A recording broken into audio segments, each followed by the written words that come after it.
Hi, this is Rick Azar, and this is the American Sports Bar and Grill. The American Sports Bar and Grill is a combination steak and seafood restaurant and sports museum that offers a complete breakfast, lunch, and dinner menu.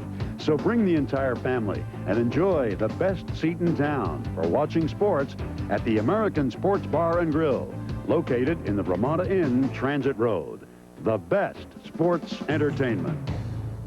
1, 2, 3! Announcing the Chrysler Plymouth Triple Threat Countdown, but only for a limited time. 1, low financing, as low as 0% on Sundance, Voyager, and Acclaim. Or 2, big rebates, $1,000 on Voyager and Sundance, $1,500 on Acclaim. Or 3, get low monthly payments. Own this Sundance for as little as $168 a month with low 48-month financing. The Chrysler Plymouth Triple Threat Countdown. Low financing, big rebates, low monthly payments. But time's running out. Ends December 20th.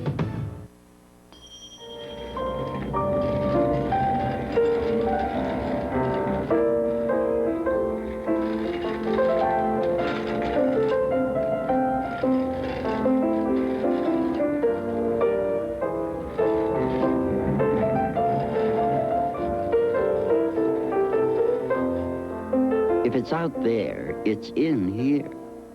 The 9X Yellow Pages. Why would anyone need another? Make our Christmas wish come true and donate a new toy to the Channel 2 Christmas Wish Toy Drive. For Bruce Coslett and the New York Jets, it's been a season of mixed emotions. The frustration of devastating losses. The fulfillment of last-minute victories. Today, another challenge for the Jets, a confrontation with Marv Levy's Bills, a battle between two coaches. Their last meeting escalated into a war of words. Were the Jets faking injuries? Were the coaches playing to the press? The battle resumes today in Buffalo, where the Bills can clinch their 4th straight AFC East title. But before Buffalo takes its curtain call, they hope to stall the Jets' run for a wild card.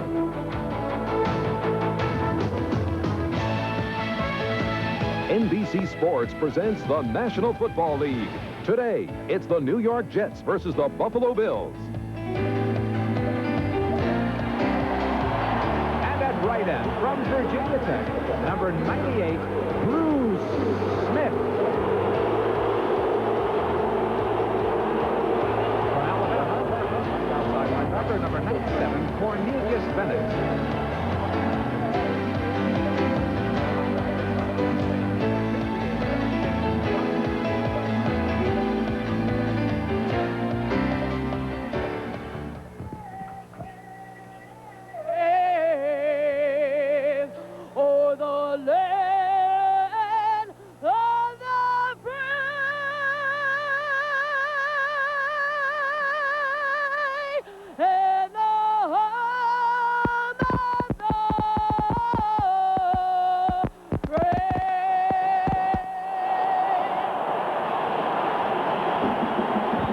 Ago, you saw the reaction from this capacity crowd as Bruce Smith made his return, and he will be back in the starting lineup today. It is a 35-degree day in Buffalo. The temperature is dropping. The forecast calling for rain and sleet later in the day, probably after the conclusion of the game. Capacity crowd, 80,000 turning out at Rich Stadium, with the Bills gunning for a home field advantage throughout the playoffs, while the Jets, with a record of 7-5, driving for a wild card spot, and several Jet players have made it clear they do not like the Bills. Perhaps 8 straight losses to Buffalo has contributed to that emotion. Hi, everybody. I'm Marv Albert, along with Paul McGuire. The Buffalo Bills coming off the lackluster offensive effort in the loss last week to the New England Patriots, and as head coach Marv Levy mentioned to us yesterday, he thought it was a case of our big play guys not coming up with the big plays, and that includes Jim Kelly and Thurman Thomas. Thurman Thomas is the all-purpose leader in the National Football League. If he does not have a good game,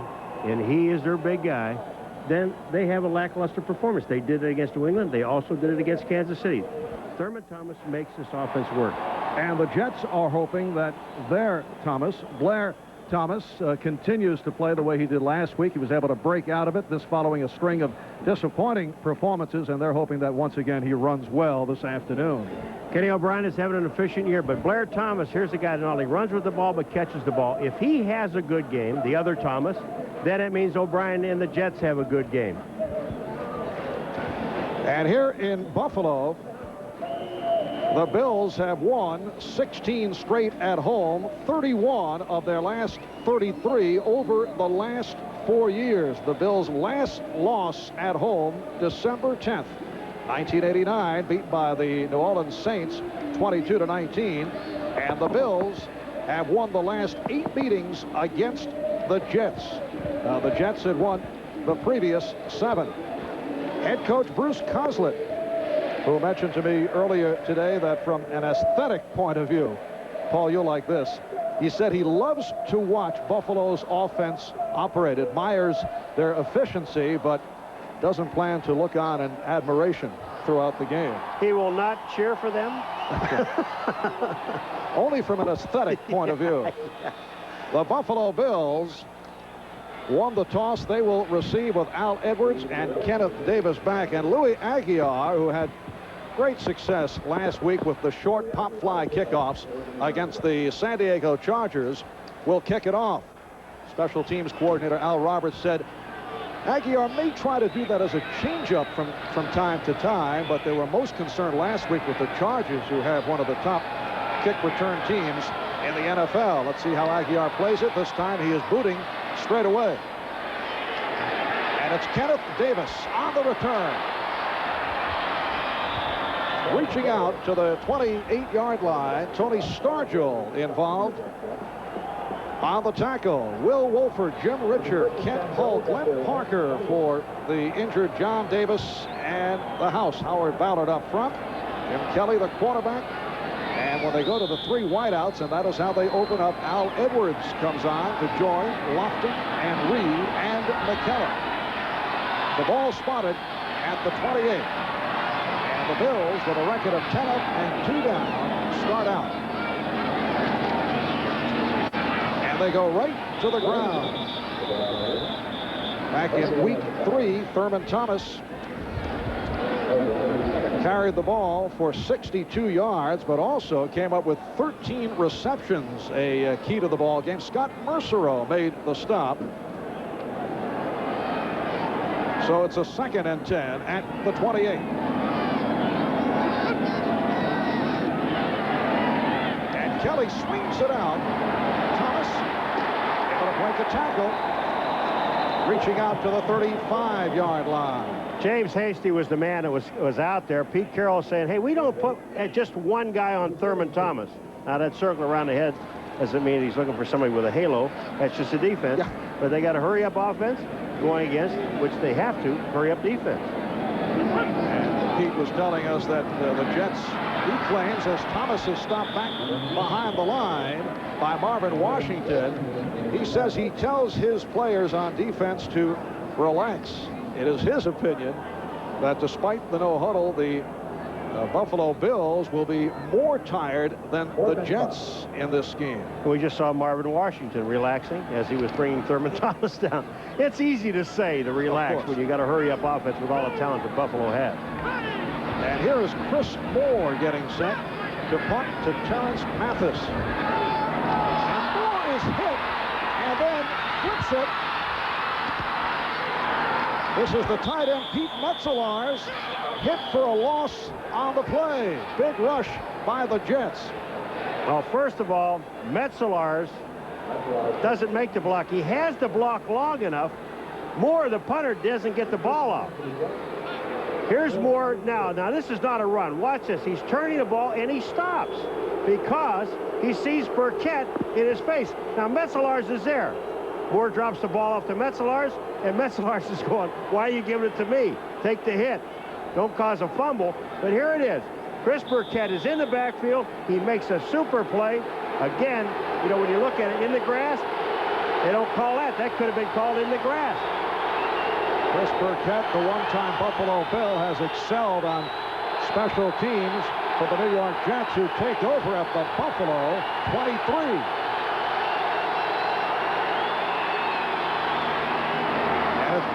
Baxter. Able to break tackles. Stopped by Bennett and Odoms, and a penalty marker is down. Baxter just showed an awful lot of agility because Nate Odoms came up to cut his feet out. He just ran right through Nate Odoms, who was going down at his knees and ankles, and picked up about almost 10 yards. The referee is Stan Kemp in his 6th year in the NFL. Personal foul, number 97 on the defense, unnecessary roughness, half the distance, first down. That is Cornelius Bennett, called for the flag.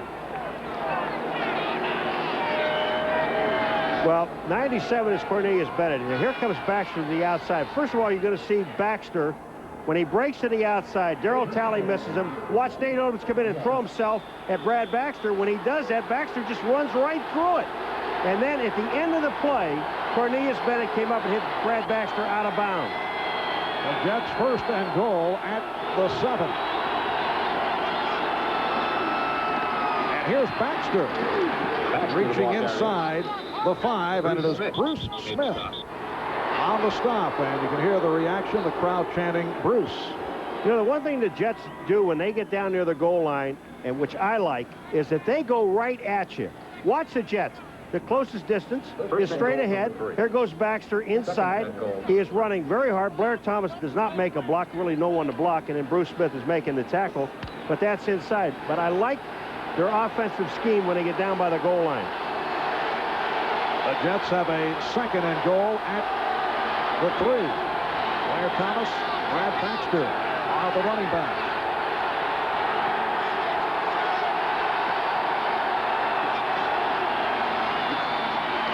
And again Baxter for the touchdown.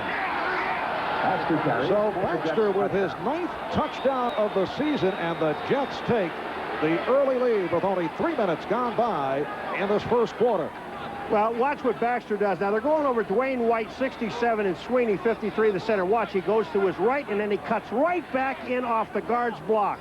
Sweeney is there, 53, touchdown. That's good running. But again, Marv, straight ahead. Nothing fancy. Go right at him. Take the shortest distance. Now, Pat Leahy will come on to attempt the extra point.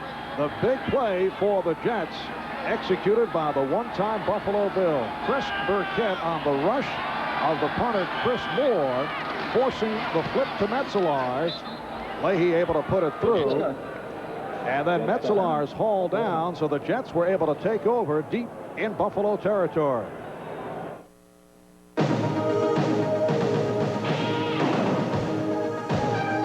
The power of intelligent engineering is routinely put to the test at Oldsmobile. And here's the result. Of all the Cutlass Sierras ever sold in the last 10 years, we can say 96% are still on the road. Safely say. Oldsmobile, the power of intelligent engineering. Available now for $12,695 with Air and V6 engine.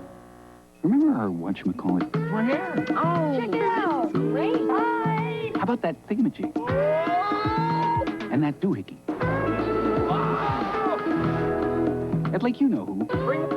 I caught this one. Look at that. With what's her names? You'll never forget your big moments with the new UC1. Nice catch, Dan. It's the smallest, slimmest Canon 8mm camcorder yet. Oh, hi, Dad. What you call the who's it? What's it? The Canon UC1. You see one, you want one. You have a different view of life. You don't want to get bogged down in revolving credit on bank cards. All that revolving debt, all that outrageous interest. This is not for you.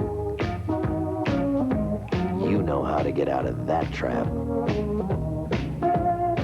The card, the American Express card. Don't leave home without it. There is a sound that you can expect to hear in the triangle below Canal Street. It's the sound of German being spoken by those who make the art and those who are awed by it. Beck's, the #1 imported German beer in Tribeca, America, and the world. And there is Al Roberts, the Jets special teams coordinator, a running back at the University of Washington as a coach. Spent time with the Eagles and the Oilers and the USFL, and told us last night he'd like to kick it to the big tight end, Pete Metzelars, who is usually positioned as one of the up men. I think they tried to do that with Aguiar last time, but the ball got away from him. And if you look at the height on Aguiar's kick, they are designed to go short. And this is a short kick again. Kenneth Davis slashing his way to the 25-yard line. And again, Chris Burkett involved on the stop. The Jets with a 7-0 lead. 3 plays, 24 yards, and Baxter able to bring it home for the touchdown.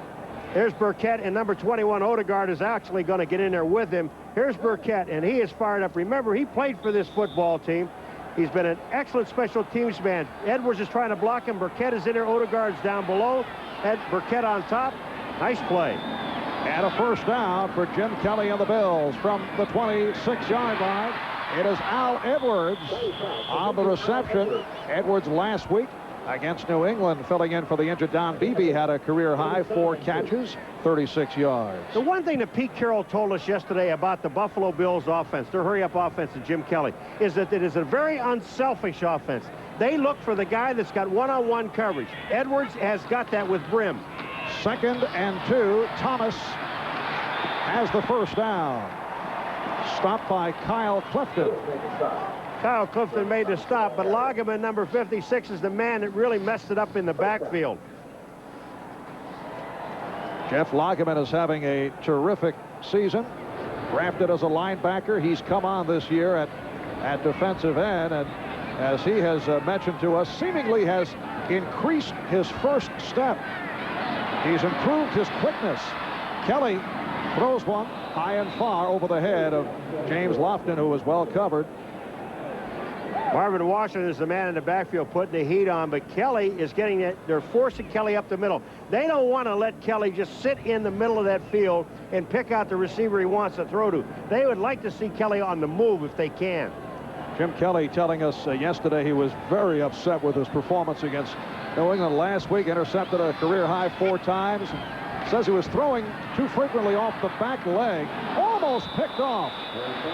James Hasty, who had an interception last week against the Chargers, had a shot at that one. It was intended for Andre Reed. Hasty almost had it, but Kyle Clifton is the man that's going to be covering Andre Reed. 59. Watch Kyle Clifton in the middle of your screen.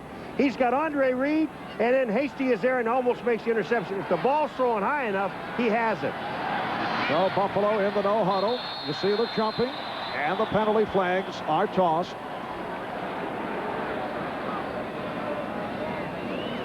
Mercereau hit the center, Kent Hall. Lageman, 56, was also moving, but he didn't make contact. Encroachment, number 94 on the defense. Still 3rd down. Mercereau, now he is sitting there over the ball. Lageman moves, and that moves Mercereau, and when he's there, he might as well push the center because he's going to bump him anyway. Buffalo with a 3rd down and 5 from the 42.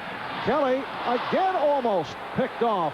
The intended receiver was Andre Reed. This time the free safety, Eric McMillan, had a shot at it. And once again, a quickie series for the Bills, bringing on the punter, Chris Moore, who had an adventure his last time out. Yeah, he did, because Burkett was in his face. You see Kelly coming off the field smiling. I want to tell you, I was here watching the game when they played Cincinnati, and he threw 3 interceptions in the first quarter. He was smiling then. That was a grimace. Is that what they call it? Chris Moore sends a high pop-up in the direction of Terrence Mathis. Mathis makes a fair catch. And the fair catch at the 22, a 37-yard punt. So the ball goes back to the Jets with 4.5 gone by in this first quarter. Man, last week my cold was so bad. I was coughing, my head pounded, my nose ran. I'm sure I even had a fever. My cough medicine just couldn't handle that kind of cold. They had this in the infirmary, Vicks Formula 44M, M for multi-symptom. You know, it's better than the leading brand because it's complete cold care and a cough medicine. Pretty soon my body was telling me, hey, slacker, get back to work. That's some medicine. Vicks Formula 44, a better type of relief. Oldsmobile knows that all your roads won't be sunny roads. That's why the all-new Oldsmobile 88 Royale LS offers you advanced traction engineering. The combination of anti-lock brakes, traction control, and road-holding front-wheel drive. The three elements to beat the elements. Oldsmobile, the power of intelligent engineering. Now, get 2.9% APR financing for up to 48 months.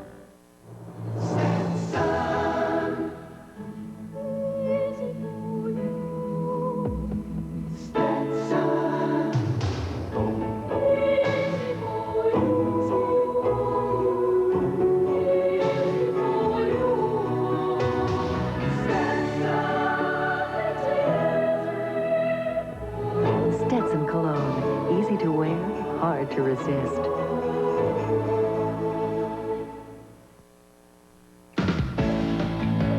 NBC Sports coverage of the National Football League is brought to you by Starter. Look for the stars and you'll find Starter. By Beck's, the #1 imported German beer. In your town, America, and the world. By Canon, the official camcorder of Little League Baseball.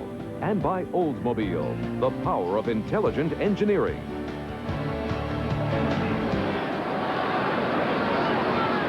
Welcome back to Buffalo as you look at Bruce Smith making his return this afternoon following arthroscopic knee surgery back in July. Says the knee is stable, no pain, it is just sore. Jets first down from the 22. They lead the Bills 7-0. Blair Thomas tried to cut back, and it was number 78, Bruce Smith, right there. Boy, Bruce Smith did a great job. Not only did he come inside, beats the block of Criswell to the inside. Watch this. He goes inside. He stuffs the play there. Now watch what he does. Gets off the ground, back off of Brad Baxter, and makes the tackle. That's hustle. There's nothing wrong with his knee, folks. He's back. This is only his second game of the season. He appeared in the game against Chicago in late September, but he said he should not have been in there. But he tried to force it. It is a 2nd and 10.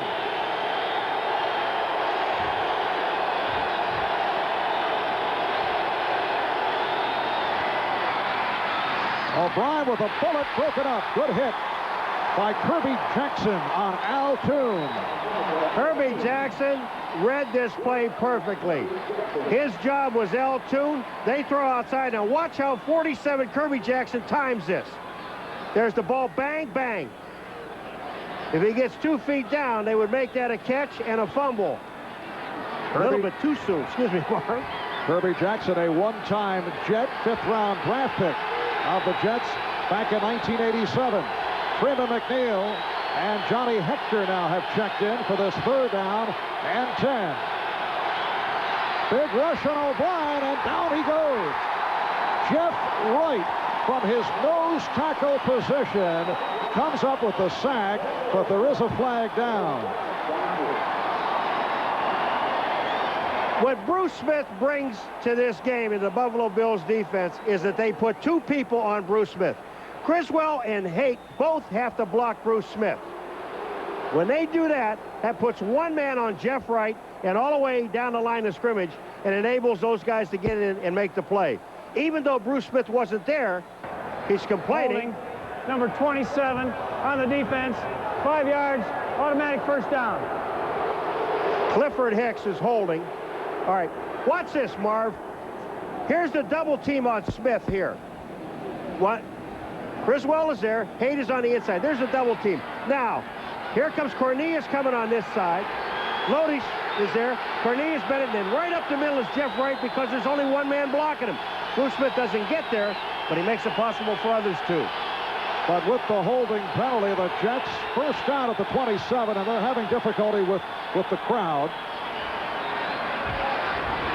There's only 80,320 some people here. I don't know what the problem is.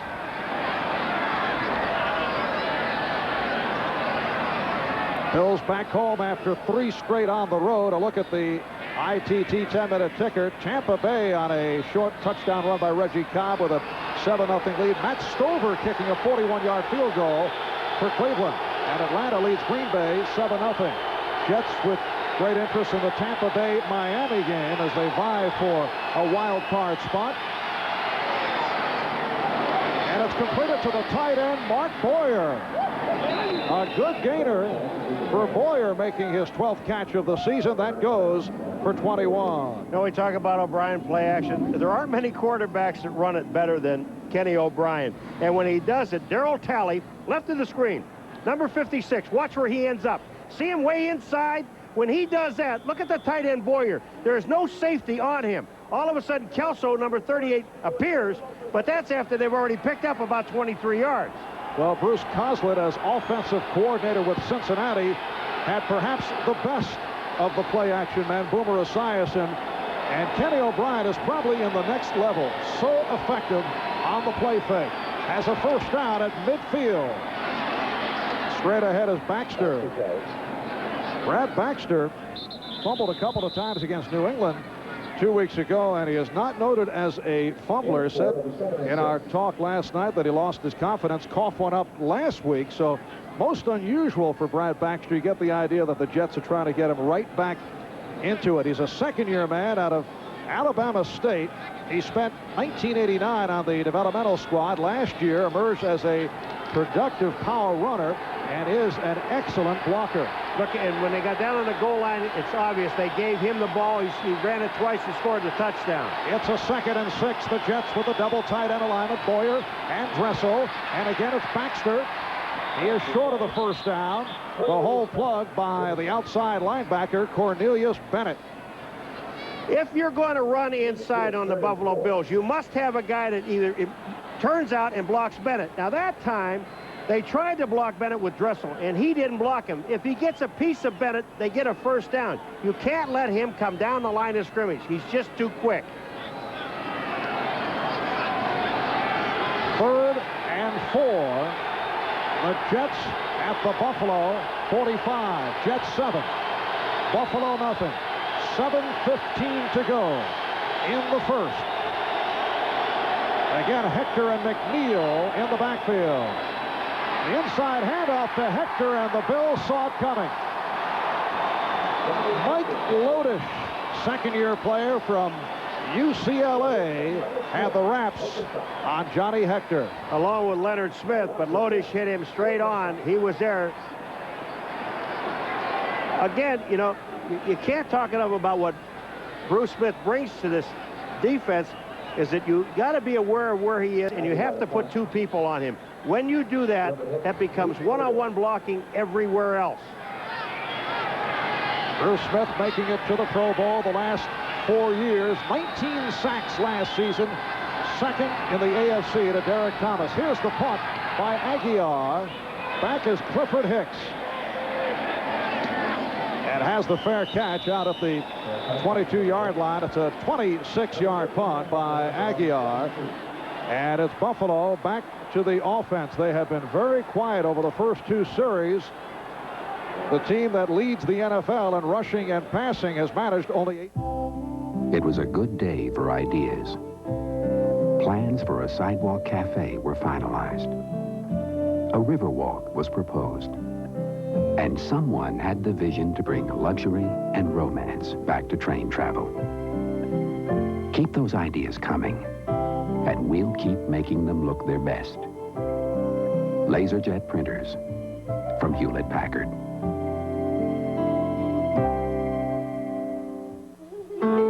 When her car needed a new battery, you got the heavy-duty model. When the tires started to wear, you spent a little more for the good ones. And even though the brakes could have made it a while longer, you said replace them. And now that fall's here, you're using Prestone Antifreeze. Its patented formula exceeds every performance standard set for the antifreeze industry. For corrosion and freeze-up protection, Prestone, we make it better than we have to. For some very good reasons. Power. Applied intelligently, its effects are magnificent. Witness the Oldsmobile Cutlass Supreme. Powered by the world's largest 24-valve V6 engine and an electronic transmission. It's a car designed to provide a more intelligent standard of performance, measured not simply in miles per hour, but by a slightly different gauge, miles per gallon. Oldsmobile, the power of intelligent engineering. Dave Thomas travels the world looking for new food ideas. For Wendy's. I could really go for a Big Dave's Deluxe. A quarter pound of fresh beef, cheese, 3 strips of bacon, sauteed onions, the works, only at Wendy's. Is this what I ordered? Paul, a very low-key start by this explosive Buffalo Bill offensive unit. You know, again, I referred back to a Monday night game against Cincinnati where they turned the ball over 3 times. Kelly threw 3 interceptions in the first quarter. The defense only gave up 3 points. Now, they've given up 7 already. But the amazing thing is you just showed me a deal here. Thurman Thomas has run the ball 3 times for 0 yardage. He is one of their big play guys, the big play guy, and he must make them. Bills from their 22. Edwards on the reception, and then hit down at the 25 by Jeff Lageman. Lageman just makes a super play. He's rushing the passer, but because of James Hasty, who turns it back to the inside, Lageman gets down and makes the tackle for only a 2-yard gain. Now Reed is in the slot to the right for the 2nd and 7. Edwards has the first down. Run out by the left corner, Mike Brim. See, that time what the Bills did is they double-teamed with McKellar and Wolford on Jeff Lageman. Here it comes, right here. Wolford 69, McKellar 84. They double-team, but on the outside, you have Brim one-on-one with Al Edwards. Kelly read it and threw the ball there. Now Kelly goes the other side for Lofton. Has him at the marker. James Lofton stopped by Kyle Clifton.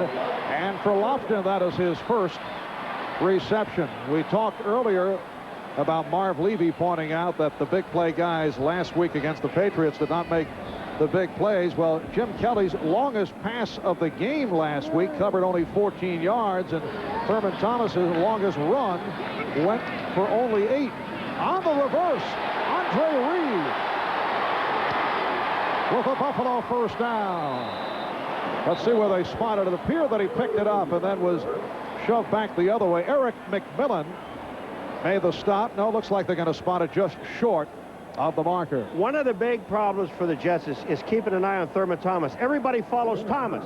When he comes around, they follow him. Now Andre Reed gets outside of Washington. Ken Hall, number 67, the center, is out there blocking. He outruns the blocker. 2nd and 1, and the first down picked up by Thomas and more. Mo Lewis with the tackle as Thurman Thomas reels off 20 yards.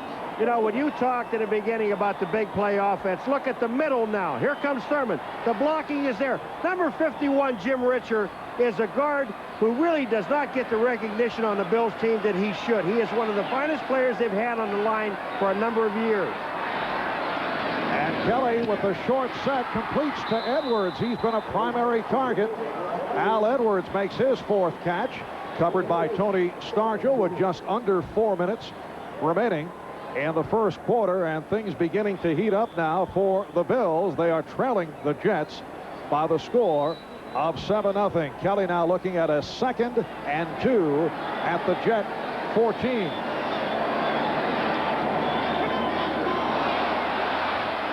Here's Thomas. Penalty marker is down. He has the first down inside the 10. Marvin Washington may have been the man who jumped. Let's see. The Jets are offside. They'll take the play because the penalty would be, well, 5 yards, but the run was about 7 yards. So you'll give Thurman Thomas the run. It'll be first down. We have an injured player on the Jets team down. And that's Mike Brim, number 43. And he has played exceptionally well. Pete Carroll, the defensive coordinator, telling us last night that Brim has emerged as a big play man and has improved so much in his 5th year out of Virginia Union, acquired on Plan B from the Minnesota Vikings. All right, here comes Brim. He's coming up to make the play on Thurman Thomas. He's set to make the play, and Thomas runs into him. But Brim not only gets hit, and then his leg gets caught underneath him because he can't get back out of there. McMillan, 22, is holding him in. Watch this. Watch his left leg. Now there's McMillan. See his left leg just underneath. He can't get back out because his own man is pushing him forward. Thurman Thomas falls on his leg.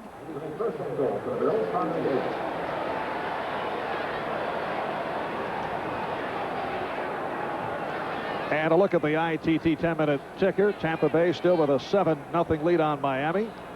Cleveland leads Indianapolis on the 41-yard field goal by Stover. And Green Bay and Atlanta now tied at 7 in the first. They continue to check out the injured cornerback, Mike Brim. We're down to 3:40 remaining in this first quarter. Marv Albert with Paul McGuire from Rich Stadium in Buffalo. The Jets with a 7-0 lead. No compassion from the crowd here in Buffalo for Mike Brim. No compassion, but it's a great sign. Look at Brim is walking off the field with no limp at all and no help at all. And that is a very good sign for the Jets. Mike Brim won the starting job, beating out the second-year player, Tony Stargell, after Stargell suffered an injury, and Brim has been in there as the starter. He's now replaced by Don Boyd Odegaard. Carwell Gardner has checked into the Buffalo backfield. He's a second-year player out of Louisville. A 1st and goal down at the 8. And the handoff to Thurman Thomas. And the ball was popped loose. The Jets claiming they have recovered.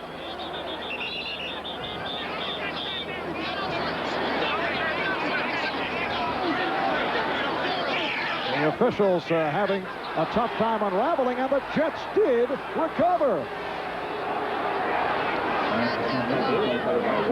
Brian Washington recovers it. They pull the guard and tackle, Parker and Ballard, and then Thurman gets hit by Kyle Clifton, 59. The ball pops out, and Washington, number 48, recovers the fumble. They get the ball on the 6. So it's Jets ball when we come back following this timeout. Searching for the perfect shave? Let Norelco show you what it's like from the inside.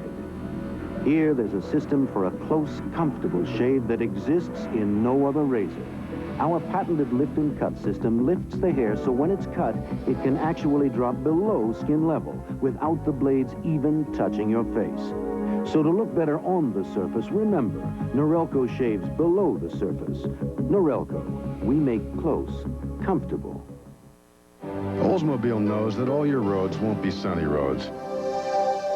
That's why the all-new Oldsmobile 88 Royale LS offers you advanced traction engineering. The combination of anti-lock brakes, traction control, and road-holding front-wheel drive. The 3 elements to beat the elements. Oldsmobile, the power of intelligent engineering. Now, get 2.9% APR financing for up to 48 months. I choose isotoner gloves. Whoa, did I forget anyone? Now this is a great pattern. Whoa, isotoner socks. Catch this. Just flip off your shoes and put on your isotoner slippers. So you take care of the hands that take care of you. There is a sound that you can expect to hear on the new Riviera. It's the sound of German being spoken by those who now converge on Miami's legendary beach. Beck's, the #1 imported German beer on Ocean Drive, in America, and the world. Well, this is the first time all season the Bills did not score on a goal-to-go situation. And in takeaway giveaways off that fumble recovery, the Jets now plus 14. They rank second in the AFC behind the Cleveland Browns. Trevor Maddich has checked in as the tight end for this first down from the 6-yard line. Here's the play action, and it's incomplete. Rob Moore could not hold on. He was covered by Nate Odoms. He was covered by Nate Odoms, but Ken O'Brien really had to get the ball away because Bruce Smith, number 78, watch this. Bruce Smith is there. He gets by Criswell, and he hits O'Brien. The pass should have been caught because it hit Moore right in the hands. 2nd and 10 at the 6. Al Kuhn split to the left, and Rob Moore to the near side.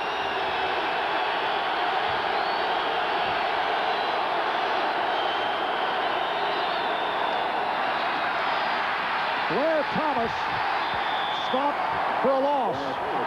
Leon Seals and Kirby Jackson combining on the tackle. There's just no place to run the football because when Blair Thomas comes out, Leon Seals, number 96, is in the hole. And then Jackson, 47, comes up. In the hole, there is Leon Seals, 96. He's there. Carlton Bailey, number 54, is also there, but Kirby Jackson comes up and makes the play. Now you're looking at 3rd down and 11. Freeman McNeil and Johnny Hector in the backfield. Chris Burkett in the slot to the left.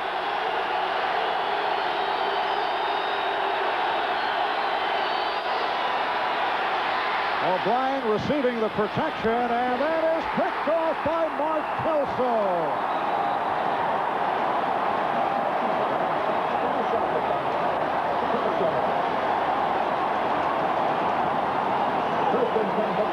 The pass intended for Chris Burkett. Chris Burkett was signaling that Clifford Hicks, number 27, is holding him. There's 27, Clifford Hicks, on Burkett. Now the push to the outside, but Kelso, number 38, playing the safety and playing deep, makes the catch. Now the Bills get the ball right back, and they're inside the 30-yard line down to the 27. For Mark Kelso, his first interception of the season. So the Bills from the Jet 27 as we come up on 2 minutes remaining in the first quarter. Thurman Thomas, gang tackle, reaching out to the 26. Kyle Clifton among several Jets to make the stop.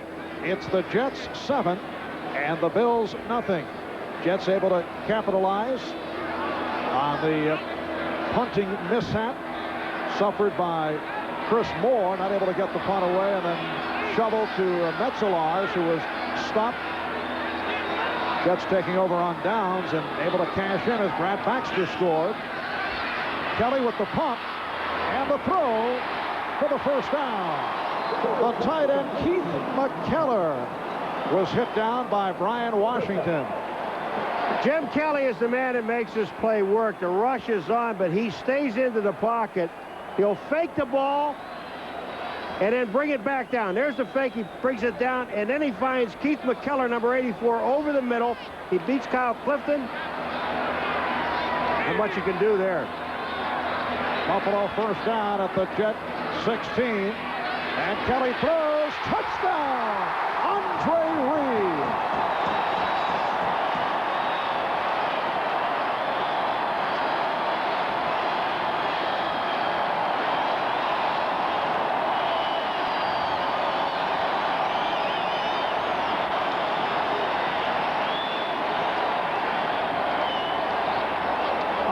Play, Jim Kelly finds Andre Reed between Tony Stargell, 45, and Eric McMillan, number 22.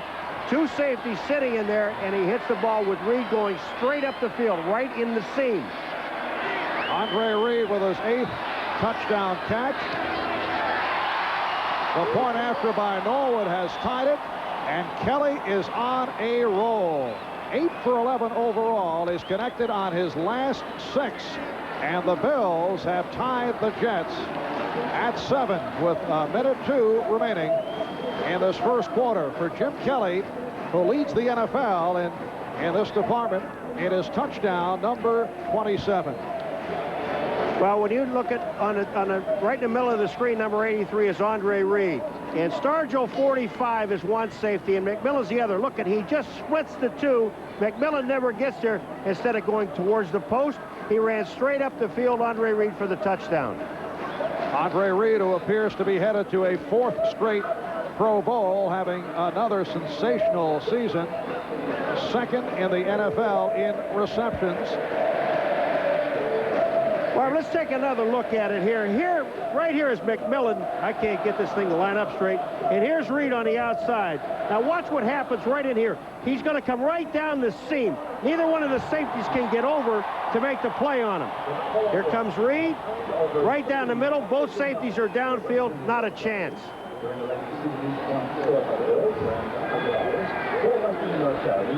Report on Mike Grimm. who was forced out on this series, a pinched nerve, and he may be able to return. I thought it was a nice recovery on the telestrator, Paul, but you don't have to smack it around. You don't have to get that physical. Well, when I try to draw it and they don't line up, they're like 2 inches apart, which means we won't use this very much.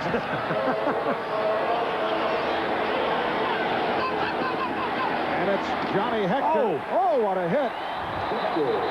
Johnny Hector taking a shot from Mark Pike, number 94, who has been a very strong special teams player for the Bills. 94 is Mark Pike coming in. Here comes Hector. Watch right at the 25. Hello. Kenneth Davis, number 23, is also there. The ball's at the 25. That's as far as they got. Mark Pike in his 5th season out of Georgia Tech. 55 seconds remaining first quarter. Jets and Bills tied at 7. And the Jets start out from the 25. Blair Thomas for a short pickup. Number 96, Leon Seals on the stop. There's Leon. Plagued by injuries last season, fought through it, played well. He's had a good one this year in his 5th season out of Jackson State. Cleveland extends to a 10-0 lead on Indianapolis. Miami and Tampa Bay now tied at 7. And we're knotted at 7 as we wind down in the first.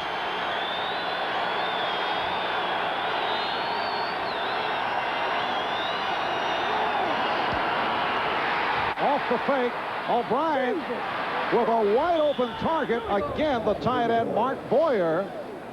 This time stopped by Mark Kelso, and Boyer goes for another 20 as this first quarter concludes. After 1 here at Rich Stadium in Buffalo, it's the Jets and the Bills tied at 7. This Heisman moment is brought to you by AT&T, the right choice.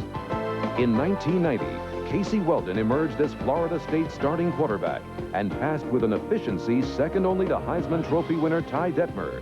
Now, Weldon himself is chasing the Heisman. He's gone from dark horse candidate to a top contender who hopes December 14th brings him his very own Heisman Trophy Award. Time after time, vintage clothing of Hollywood. Are you saving what you'd hoped since leaving AT&T? Claremont Riding Academy of New York. Are you waiting longer for calls to connect? We want you back. AT&T Pro Watts, a discount plan with very competitive prices. Switch now and get 1 month of long distance free. We want you back. Call 1-800-222-0400.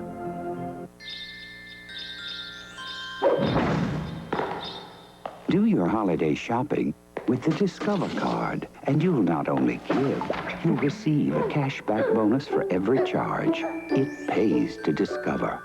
VHS camcorders just got into shape. The Sharp Slim Cam, the world's smallest, lightest full-size VHS camcorder. Big camcorder features like 12:1 zoom and tapes that fit your VCR. Sharp Slim Cam, the great new shape in camcorders.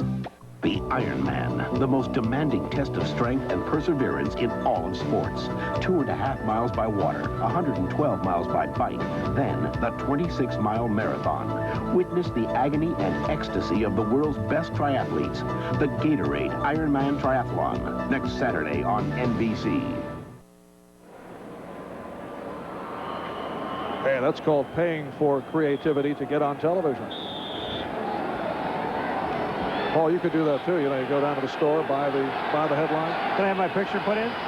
Second quarter with you is underway. And the Jets first down from their 46. Jets and Bills tied at 7. Brad Baxter found a hole. Stopped by the combination of Shane Conlon and Cornelius Bennett. Well, in the first quarter, the Jets had the ball for 7:34, and the Bills for 7:26. You reflect back to week 3, the earlier meeting at Giant Stadium, where the Jets controlled the clock outgained the Bills. Buffalo made the big plays and won it, but the Jets had the ball for 40 minutes. But when you're talking about Buffalo, time of possession has had no meaning at all because of the no huddle. Here's Blair Thomas. Stopped by Kirby Jackson. Marv Levy making the point yesterday that the Bills defy the normal statistics that usually relate to a winning team, referring to Buffalo's ranking of last in time of possession and their ineffective takeaway giveaway ratio. When you mention takeaway giveaway to Marv Levy, it's one of the few times you'll see the little veins pop out in his neck. I mean, he really is livid about it because they are so bad at it, but yet they're 10-2 going into this game. And that's what's incredible. McNeil and Hector in the backfield for this 3rd down and 4. And O'Brien going deep. It's broken up. Intended for Moore, and Odoms on the coverage. Odoms in a conversation with Moore. He got a little help from Mark Kelso, number 38. Moore is going downfield. Nate Odoms, number 37, is covering. The pass is over the shoulder. Nate Odoms turns around, and I guess you're allowed to push a little bit. I mean, left arm pushed. Nate Odoms was there. I hope he's not complaining because he's interfered with.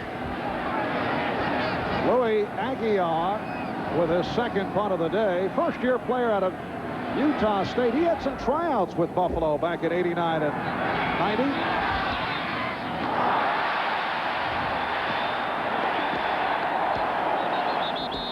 That's interesting. The ball went out on the 28-yard line. Bad kick. A 20-yard kick by Aguiar, who comes off a superb game last week. He's become a triple threat man. We'll be right back. When the Mazda Miata first came along, it was like nobody else's baby. But then it was designed to be different. Now the Miata will be joined by 5 new Mazda cars, like the MX-3 Sports Coupe with the only V6 in its class, and the 929 luxury sedan with dual airbags standard. Cars as pure and personal as the Miata. Designed to be different? You bet. The Miata was just the beginning.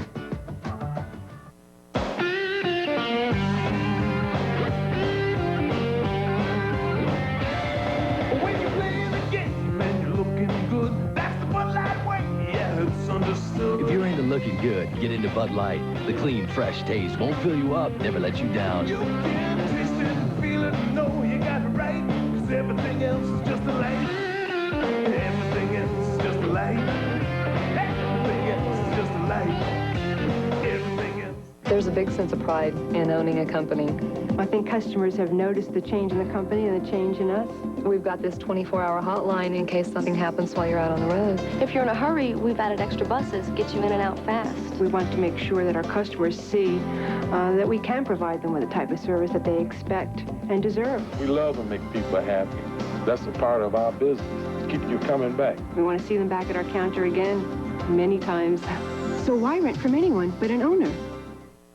Citizen ProMaster Diver's Chronograph, digital depth sensor, elapsed dive time alarm. So, exactly how long have you been a diver? Citizen ProMaster, for professional use only. Louis Aguiar, the Jet punter, not pleased with that 20-yard shank a moment ago. I mentioned he's emerged as a triple threat. Last week ran for 18 yards at a fake punt, threw a pass 2 weeks ago. Even kicked a 51-yard field goal 2 weeks ago. Thurman Thomas with a short pickup. Kyle Clifton made the stop. A reminder that at the conclusion of today's game, we'll be presenting the Avis We Try Harder Award, which will be given to the game's MVP. On the subject of MVP, that is the goal of Thurman Thomas. Says he wants to be selected as the NFL's most valuable player this year. And it's Thomas on the reception. When did he tell you that? A couple minutes ago. Yeah, yesterday when he didn't show up at our meeting. But again, when you talked at the beginning of the show about big play guys, he is the one man that makes this offense work more than anybody else because of his running ability, his pass catching ability, and you better be aware of where he is on the field at all times And to cover him with the linebacker is kind of crazy. He picked up the first down. Kelly is connected on his last 7 passing attempts. Lots of time as he fires deep. Mike Brim, who checked back in following the injury, along with Brian Washington on the coverage of James Lofton. Well, Brim was there, but there were a whole lot of other folks down there also. Washington was there. McMillan was there. Brim is there. That ball had an awful lot of air under it. It was up for a long time.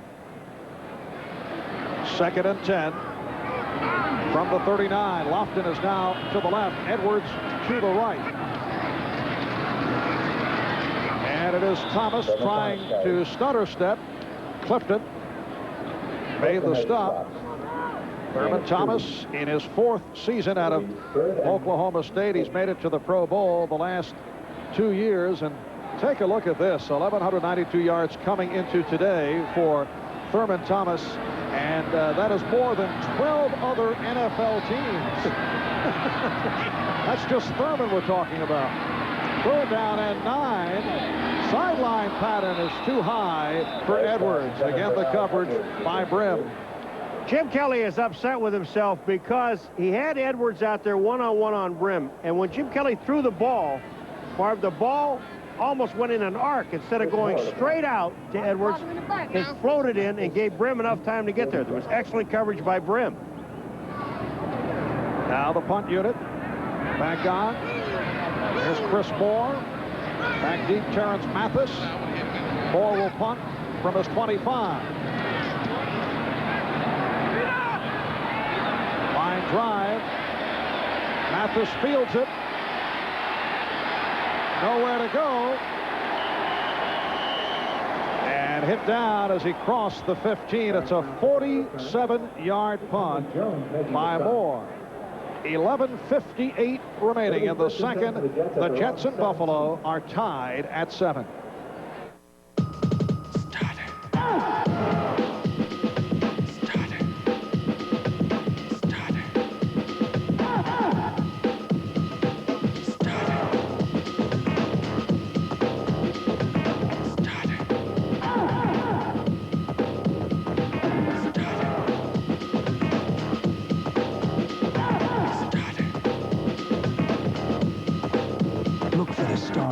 And you'll find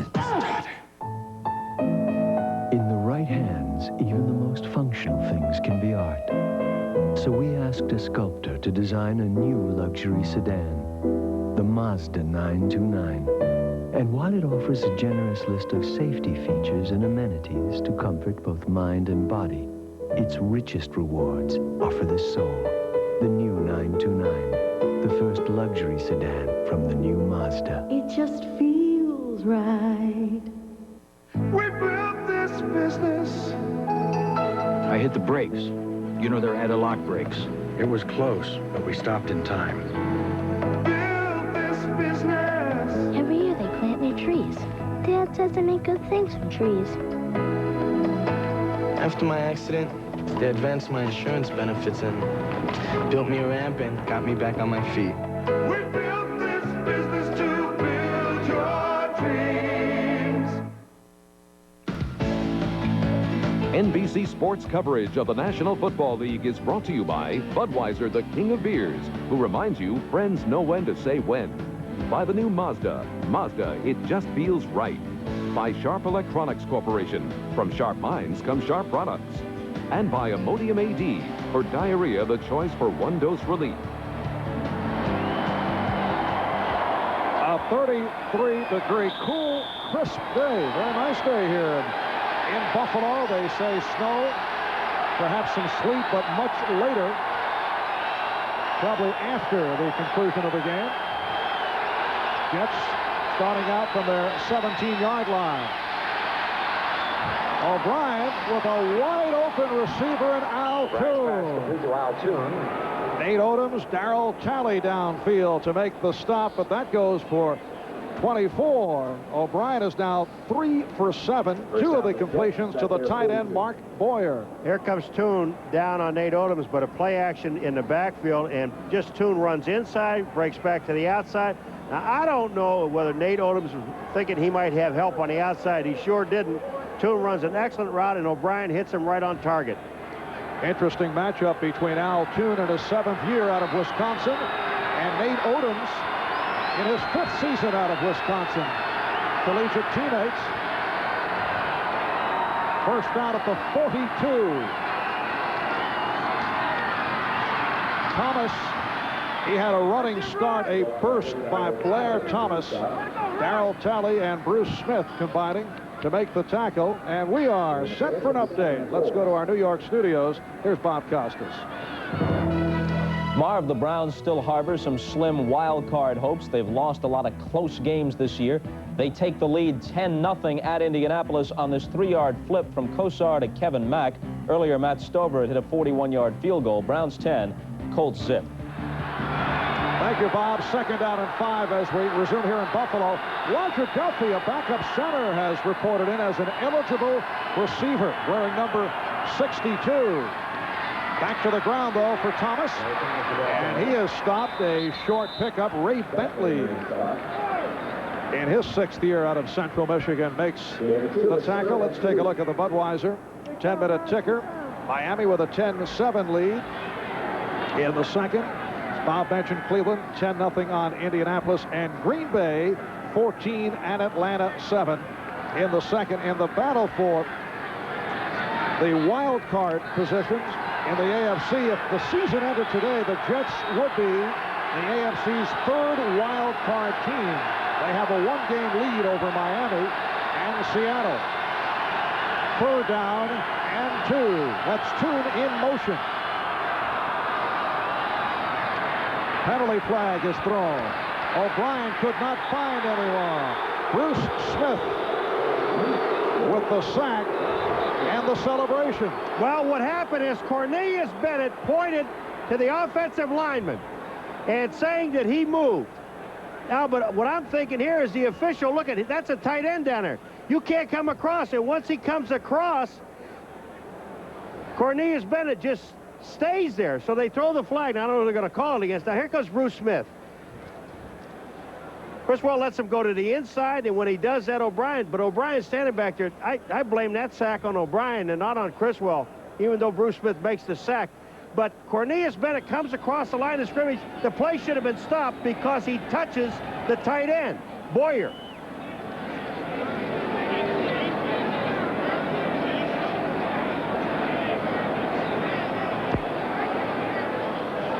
Yeah, I mean, once you touch him, man, watch what Cornelius Bennett does. When you touch him right there, now this play dies right here. It should stop. It should have never taken place. Now Bennett is complaining that the tackle or the tight end moved. But remember, the tight end can get set. Encroachment, number 97 on the defense. Prior to the snap, there was no play. It's still 3rd down. Now, there can't be a play. I guess with all the noise that there's no way that the players can hear. Now, Cornelius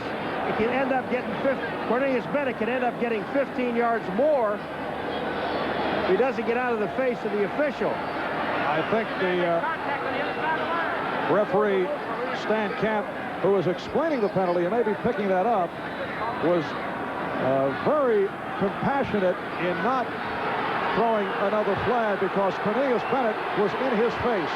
And it becomes 1st down for the Jets, but this play was blown dead. There was no play, so obviously no sack for Bruce Smith.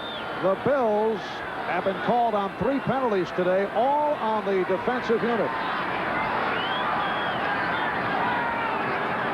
Bruce Smith playing only his 2nd game of the season, looking for his 1st sack of the year, and that one was erased. 1st down for the Jets at the Buffalo 45. Baxter peels off. Good play action, and O'Brien able to complete for a 1st down. Al Toon with a nice move following the reception, and he goes for 17. Bennett and Kelso combine to make the stop. I'm getting a feeling because I watched Nate Odoms on one side, and now you see on the other side Kirby Jackson, that the corners and safeties are looking back in the backfield. Al Toon was wide open. Bentley, number 50, is trying to get there. Kelso finally makes the play along with Cornelius Bennett. But that play action by O'Brien is freezing not only the linebackers, but it's also holding corners and safeties. First down at the Buffalo 27. Game tied at 7. 8.5 remaining first half. Nothing for Blair Thomas. Met by Seals and Bentley. And we're set for another update. Let's go back to Bob. And Marv, it's Kevin Mack again at the Hoosier Dome. This caps a 98-yard Cleveland drive. Once he gets by the line of scrimmage, I would say it's relatively clear sailing. 17-0 Cleveland over the Colts at the Hoosier Dome. Marvelous. All right, Bob, 2nd and 11 at the 28, and it's been a very quiet start for Blair Thomas. 7 carries, only 10 yards for Thomas, who did break out last week against San Diego. Baxter tried the right side and picked up a couple. That's it. Shane Conlon right there to make the tackle. 3 very active linebackers. Shane Conlon, Darryl Talley, and Ray Bentley. 58, 56, and 50 were all in on that play, helped making the play. It only gained about 2 yards. But that shows that you have the linebackers close to the line of scrimmage. Play action is going to work for O'Brien. Shane Conlon in his 5th year out of Penn State. He leads the Bills with 104 total tackles. 7th play on a drive that began back at the 17. And Baxter with the opening. Rather, Thomas on the carry down inside the 15. What a super play, because you're going right now on the Buffalo Bills defense to the left of the screen. Take a look at it. The excellent block by the center, Sweeney, on Jeff Wright, number 91. And then Blair Thomas just cuts it back to the inside. Buffalo Bills expecting pass. The Jets cross him up with a run. Nice run by Thomas, his best of the day. First down at the 15. 6:20 remaining. First half. Now Freeman McNeil has come on. And it is McNeil. Freeman McNeil, the Jets' all-time leading rusher. He's averaging just under 7 yards per carry. He was stopped by Conlon and Bentley. Nice part about this drive, the Jets keeping the ball away from that potent Buffalo Bill offense and in a position to score at least 3. Now they're in the red zone 44 out of 54 times.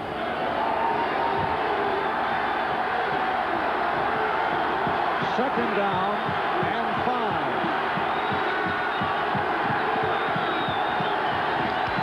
80, the tight end Boyer in motion. Baxter makes the turn, and a submarine out of bounds near the marker. Kirby Jackson made the stop, and we'll have to see where they spot the ball. Seeing Freeman McNeil run just a moment ago reminds me of the conversation we had last night with Blair Thomas, who told us that Freeman has been so helpful to him. And we asked anything in particular that Freeman has suggested. He said yes. Freeman urged him to get a massage 2 or 3 times a week, which has relaxed him and has contributed to his feeling fresher. That, of course, brought wise guy questions from you concerning was it a masseuse or a masseur? Well, yes. Well, Jets pick up the first down. They have a 1st and goal. Baxter. The nose tackle, Jeff Wright, combining with the outside linebacker, Cornelius Bennett. Bruce Smith was the first guy in the backfield that made the hit. He gets across the line of scrimmage. Number 78 is Bruce Smith. Watch this. He's the man that gets the first hit. Chris Wall is there, but here's Bruce Smith. Gets an arm on, helps out with Baxter, and then his teammates help out. And number 46 is Bruce Smith to the sideline. Trevor Maddich now in as a tight end. 2nd and goal from the 3. O'Brien crossing up the Bills. But Kirby Jackson may have gotten a piece of it. It was intended for Chris Burkett. But Kirby Jackson, what a super play by Kirby Jackson. Burkett is open. Kirby Jackson does get a hand on it. Here's Burkett to the inside. Kirby Jackson, with his arm up, knocks the ball away. You got to look at this play one more time. O'Brien has to look at it one more time to say, if I go back to the left-hand side and run the same play action or come back to the right, now they're throwing 3 wide receivers over here. But that same formation, that had a tight end open. Bills call a timeout. 12th play of the drive is coming up. Kirby Jackson, a former Jet, going against Chris Burkett, a former Bill. When we resume, it'll be 3rd and goal from the 3. A lot of women find my looks intimidating. Do you? My mother makes the best brisket. There I was in the Congo. Why is a good man so hard to find? Just a minute, okay? Why ask why? Try Bud Dry. It's dry brewed, not watered down. To drink light, yet satisfy completely. So while men aren't perfect, You finished up? at least refreshment is. The white zone is for immediate. We didn't design the new Mazda MX-3 to be like apple pie. Jalapenos were what we had in mind. Because if something's not worth having an opinion about it, it's not worth having. And with the only V6 in its class, the MX-3 is one hot chili pepper. Hey, you're not John Doe. Why drive his car? The new MX-3 from the new Mazda. It just feels right! Water. The RCA Home Theater has a VHP picture tube which makes it seem like you're really there. And you can connect your Laserdisc, stereo, VCR, or camcorder to it without being a rocket scientist. And with the RCA Home Theater, you can get rid of your other remotes, too, because it comes with Master Touch, the universal remote. Another way RCA is changing entertainment again. The Quick Finish Power Sander from Black & Decker. To do as much as easily, your hand would have to move at 15,000 strokes per minute and be equipped with a handy on-off switch. The Quick Finish Power Sander, a powerful gift idea from Black & Decker. Well, first of all, the reason the Bills called timeout, they only had 10 men on the field. But the other reason is this. Here they are, 1, 2, 3, 4, 5. These are all wide receivers. The Jets came out with 5 wide receivers. The Bills only had 10 men. Here they are again. 5 wide receivers in the game. Unusual alignment on the left side of the field. Look out. Penalty flag is down.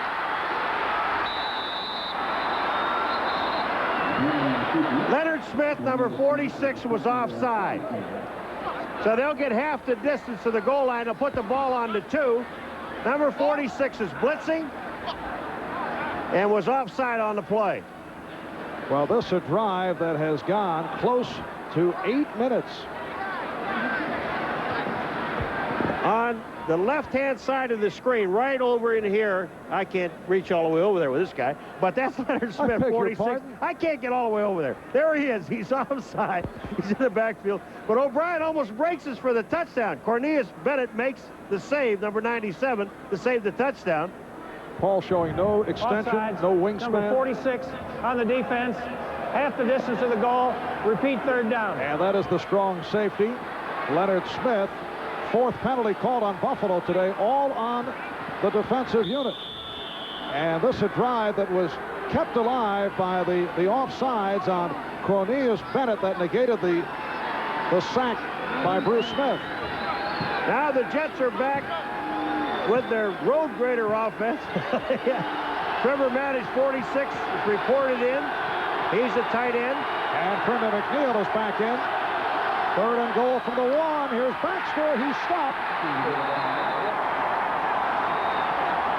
Gary Boldinger, in his 5th year out of Wake Forest, combining with Shane Conlon to make the hit. They just stuff everything back to the inside. 92 is Boldinger, 58 is Shane Conlon, 50 is Bentley. They make the play. Now they're going to kick the field goal. Put some points on the board. It is a 4th and goal at the 2, and Pat Leahy, who is 22 for 31, will attempt from 19 yards away. Pat Leahy has had his ups and downs this season, mostly from long range. And this one he drills through. So with 3:01 remaining in the first half, the Jets now leading Buffalo 10-7. The Windsurfer from Citizen ProMaster. Rotating compass bezel. Auto-repeat fixed timer. I can't believe that's really you up there. Citizen ProMaster. For professional use only. The adult world is designed to keep us moving. And while this may make us more efficient, it's not exactly a party. Luckily, technology has produced a cure. It's called a Game Boy, the personal game-playing system from Nintendo, with lots of sports, action, and puzzle games to choose from. And it comes with a puzzle game Tetris. It could change your outlook. I'm sorry, sir. Your flight's been delayed. Cool. Game Boy by Nintendo. Have you had your fun today?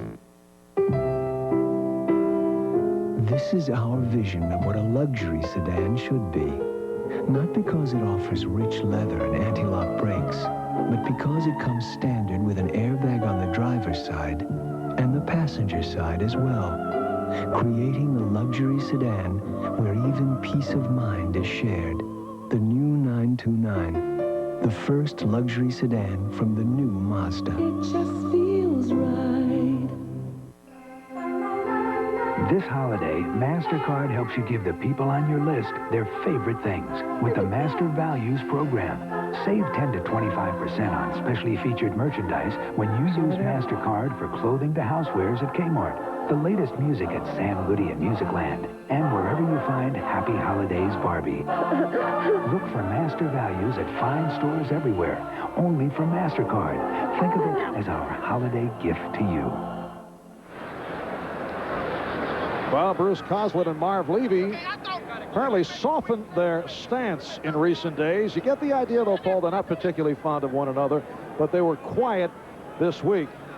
You'll recall after the earlier meeting back in week 3, Coslett was upset that Levy indicated he felt Jet players were faking injuries to slow down the Bills' no-huddle attack, and they went at each other pretty good that week following that first meeting.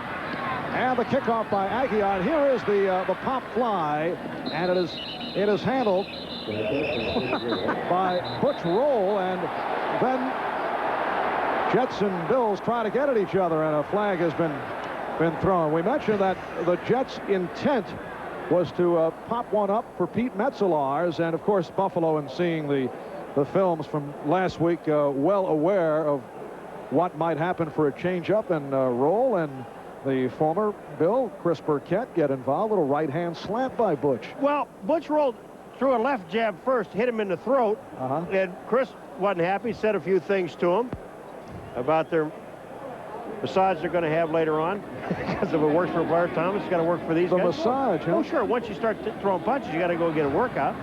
And then Butch Roll slammed him in the head with the ball. But it starts with Roll. Watch Butch Roll's left hand. 87 is Burkett. Roll reaches out, boink. Little shot to the neck. Now he hits him in the head with the ball. This is cute. Ding. And the call is against Buffalo. Number 87 on the offensive team, half the distance to the goal, first down. You know, talk about dumb mistakes. You're down by 3 points. You've got almost 3 minutes to go in a half. You have 2 timeouts. And you get the ball in excellent field position around the 30-yard line, and you do something dumb. Marv Levy not pleased. Buffalo starting out from its 15. Kelly in trouble. Lagerman strips the ball. Kelly's hurt.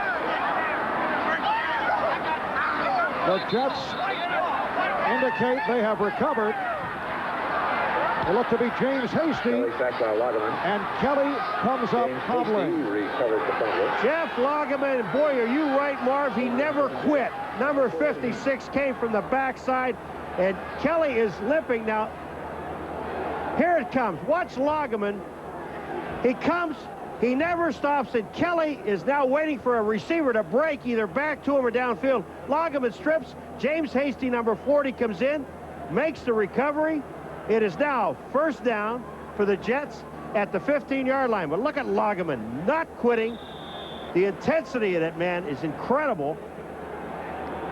Strips the ball. Now Kelly goes down. He landed on his knee. Hasty gets the ball. Harold Ballard, he weighs about 350 pounds. Carroll, you think he's happy? Defensive coordinator Pete Carroll celebrating on the sack by Lageman. And the run by Blair Thomas with 2:41 remaining in this first half. Run out by Carlton Maley. It'll set up a 2nd and 1. And there is Frank Reich warming up, getting ready just in case. Oh, Jim Kelly wouldn't even put the jacket on. He's walking, he's stretching. We've seen him, we saw him in Milwaukee. I mean, it's going to take a lot to get him out of the football game. That's number one. But I would really be surprised to see Frank Reich in a game. Kelly will be back. It's a 2nd and 1. Down at the 5. Moore in motion. O'Brien. It is picked off by Kirby Jackson. And a flag is thrown. Now, they threw a flag at Bruce Smith after the play when he hits O'Brien, but I think it's after the interception. O'Brien has no business throwing the ball. Bruce Smith is the cause of O'Brien throwing the ball away.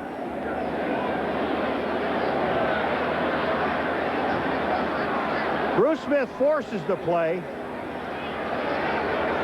Makes a move to the inside. There's Bruce Smith. O'Brien goes out, throws the ball away. Now, after this play, they throw a flag at Bruce Smith.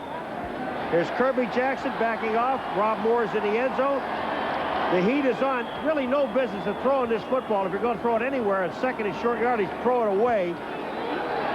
Irv Eatman in on the tackle. But then there was a flag afterwards. Tripping, number 78 on the intercepting team. The penalty occurred on the run back. Half the distance to the goal. First down. Not only does he hit O'Brien and falls on him, but as O'Brien is getting up, he gets called for tripping. All right. Bruce Smith making his move to the inside. O'Brien's running the ball. He forces the throw. Jackson gets it. Now here's Bruce Smith on the ground. Well, it's over on the left, and the tripping is on Bruce Smith after O'Brien got up. And Jim Kelly able to hang in, but he's in trouble. Gets it away. Almost intercepted. Kyle Clifton had a shot at it. The pass intended for Andre Reed. That interception by Kirby Jackson, his 4th of the season. First of all, Kelly is moving all right. I said he'd be back in the game. He almost gets sacked by Dennis Byrd in the end zone. Kelly gets the ball away, and then it's almost intercepted on top of it. But they'll throw from down here. And now the pass handled by Edwards. And again, a flag is down, and Kelly and Dennis Byrd involved in a discussion. They're going to call roughing the passer, which is a 15-yard penalty against Kelly, or against Byrd, excuse me, hitting Kelly. Dennis was in his face again. This was just a quick pass to the outside. There's no way the defensive lineman can get there. Here it comes. There's Byrd. He knocks the hands down. Kelly's already thrown the ball, and then he's whacked. But Mercereau actually knocks Kelly down, and they get, if it's on Byrd, it's for throwing an elbow. Personal foul, roughing the passer, number 94 on the defense. They call it on Mercereau and not on Byrd. Automatic first down. 2-minute warning. Scott Mercereau is on the right-hand side of your screen. Here he comes. The ball is thrown. Mercereau hits Kelly. That's a tough call. And we have 2 minutes remaining in a wild first half. An Olympic moment brought to you by Panasonic, helping to train America's Olympic athletes. Helsinki, 1952. Harry O'Brien of the United States wins the shot put gold medal by less than an inch. Melbourne, 1956. O'Brien repeats his victory and becomes the 2nd man to ever win this event twice. Harry O'Brien, one of the greatest shot putters in Olympic history. Super duper duper. Before you buy a compact camcorder, ask. Will its tapes play in my VCR? No. It's got a mini enhancer, a zigzag zoom. Will its tapes play in my VCR?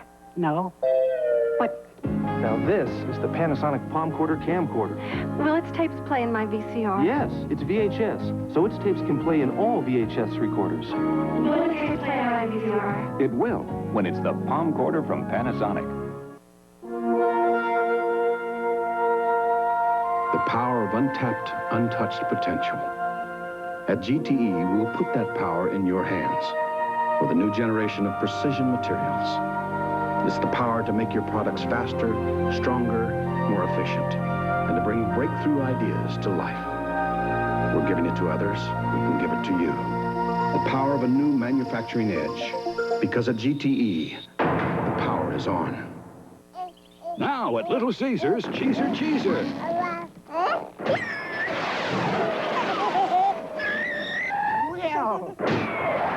2 pizzas with extra cheese, up to 4 toppings, and free crazy bread for $8.98. Teaser. Bruce Coslin and his New York Jets leading the Buffalo Bills 10-7 with 2 minutes remaining in the first half. Kelly going sideline and has a first down. Al Edwards has been the primary receiver for Buffalo in this first half. That's his 6th catch for 47 yards. Run out by Tony Stargell. So the Bills in their 2-minute drill, they now have a first down at their 38. Kelly goes the other side, and it's jarred loose. Lofton with the reception. Let's see if they call it a catch and a fumble or incomplete. Mike Brim made the hit. They're saying Lofton got the ball back. It was a catch, a hit, a fumble, and Lofton got the ball back. Here is to the outside. Brim is there. The ball comes down. The ball comes out. I don't know if that's a catch. But then Lofton somehow gets the ball back. And it's a 2nd down and 5, and Kelly unleashes for Lofton. Covered by Tony Stargell. Well, you have 2 receivers downfield. You have Lofton and Reed, 83 and 80, downfield. You have Stargell and Washington also downfield. Here's Stargell just to the right of these guys. Here they come. Here comes Reed and Washington into the play. I don't think they're both supposed to be in the same spot. Now Steve Tasker has come on as a receiver for this 3rd down and 5. Short range pop to Thomas. And he has the first down. The Bills still have 2 timeouts, and they're going to take one right here with 1 minute and 8 seconds left to go. It'll be a first down at the 49 when we come back. good luck up there today. I'll need it. What's wrong? What if my diarrhea comes back? Relax. You took my Imodium AD caplet. Just 1 dose. I usually take the pink stuff 2 or 3 times. Imodium AD is much better. Imodium AD caplets are so effective, they often work in 1 dose, instead of dose after dose after dose, like the pink stuff. Hello? Hi, hon. I feel great. Imodium AD for diarrhea, the choice for 1-dose relief. Coming up at halftime, NFL Live, the Domino Pizza NFL Live with Bob Costas, Will McDonough, Bill Parcells, O.J. Simpson. Bill Parcells will be taking a close-up look at instant replay.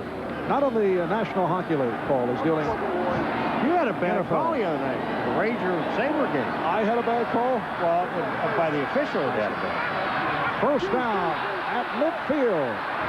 Penalty flag is thrown, and it is almost intercepted. James Hasty had a shot at it.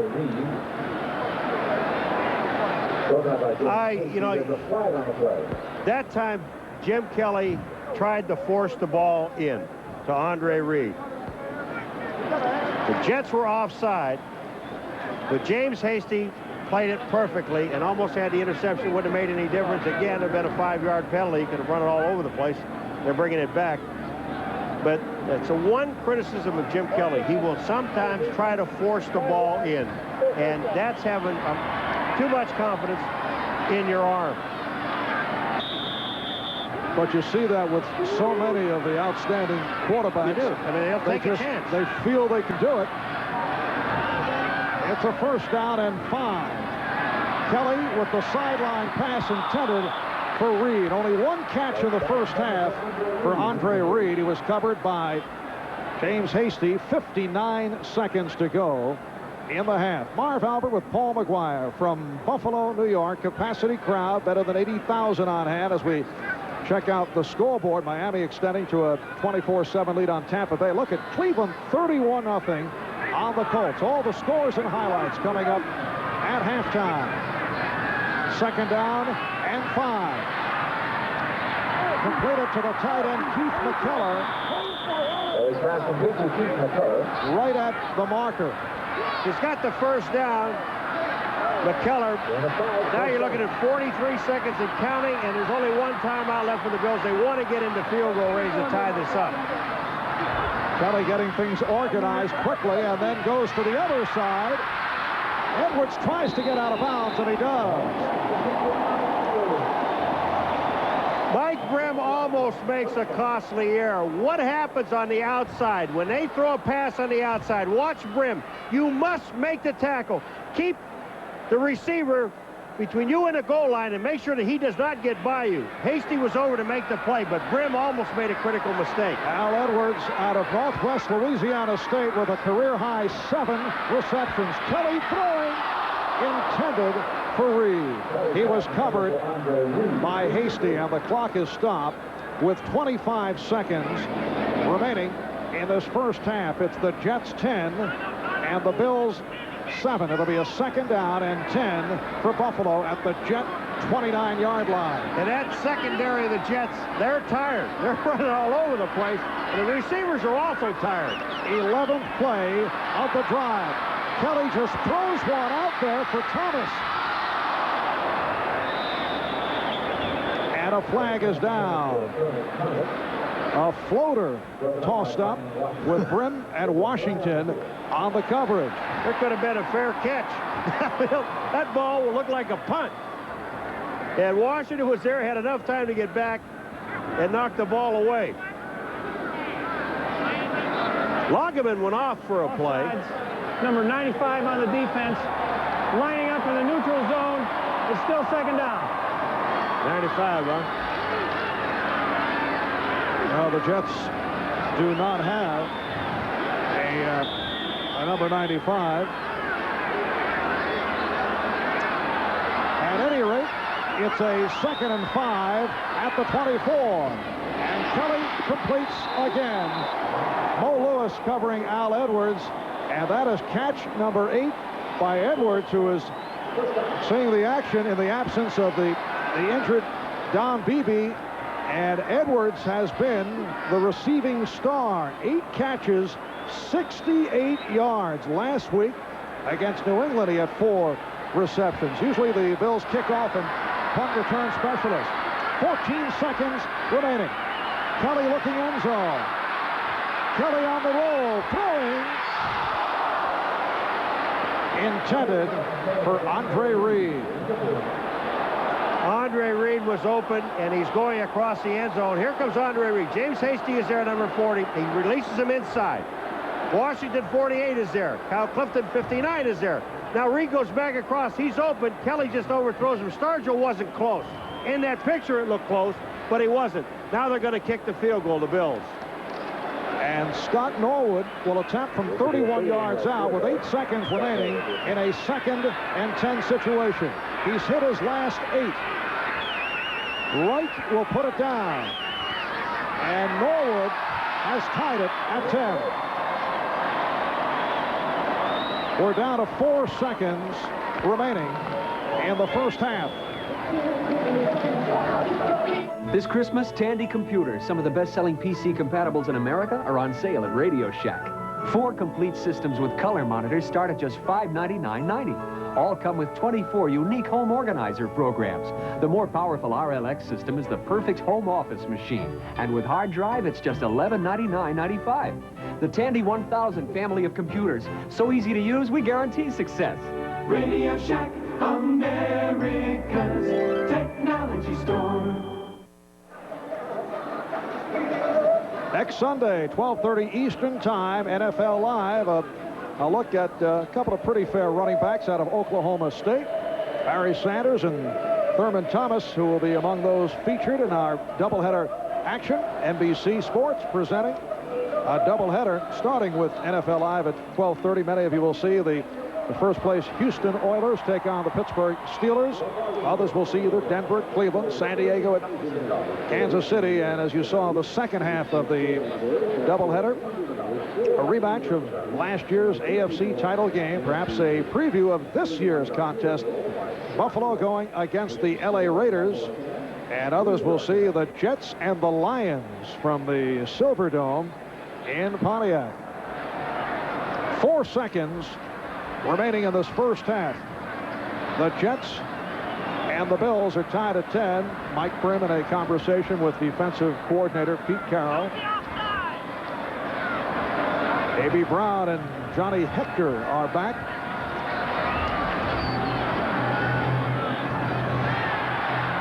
And it's handled by Brown. And that will do it. As Scott Norwood kicking off, put it on the ground. And that is it for the first half, with Buffalo and the Jets tied at 10. A 16 for 26, 142-yard half for Kelly. His favorite receiver, Al Edwards, 8 catches, 68 yards. Let's go to Bob Costas. This is the Domino's Pizza NFL Live Halftime Report, brought to you by Domino's Pizza. Nobody knows like Domino's how you like pizza at home. Okay, Bob Costas with Bill Parcells and O.J. Simpson. We'll get their comments on the first half in just a moment. But first, let's review some of the highlights. As Marv and Paul have been telling you all day, that man, Bruce Smith, back to play in only his second regular season game of the year, and he's done fairly well. Bill's opening drive sputters. Chris Burkett, who's turned into a great special teams player, is all over Moore, the Buffalo punter. He dumps it off to Metzelars, but stopped well short of the first down. Jets take over on the Buffalo 24.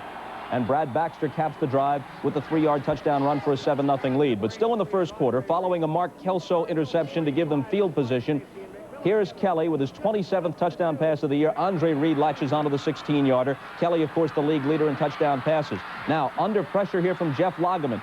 Kelly will be hit from behind. The ball is slapped free. The Jets come up with the recovery. James Hasty on the ball. Kelly limped off. Reich warmed up, but Kelly was able to continue. Jets trying to capitalize here after the turnover, but the O'Brien pass in the end zone picked off by Kirby Jackson. There was an exchange of field goals. Leahy and Norwood each connected. This ball game tied up at 10.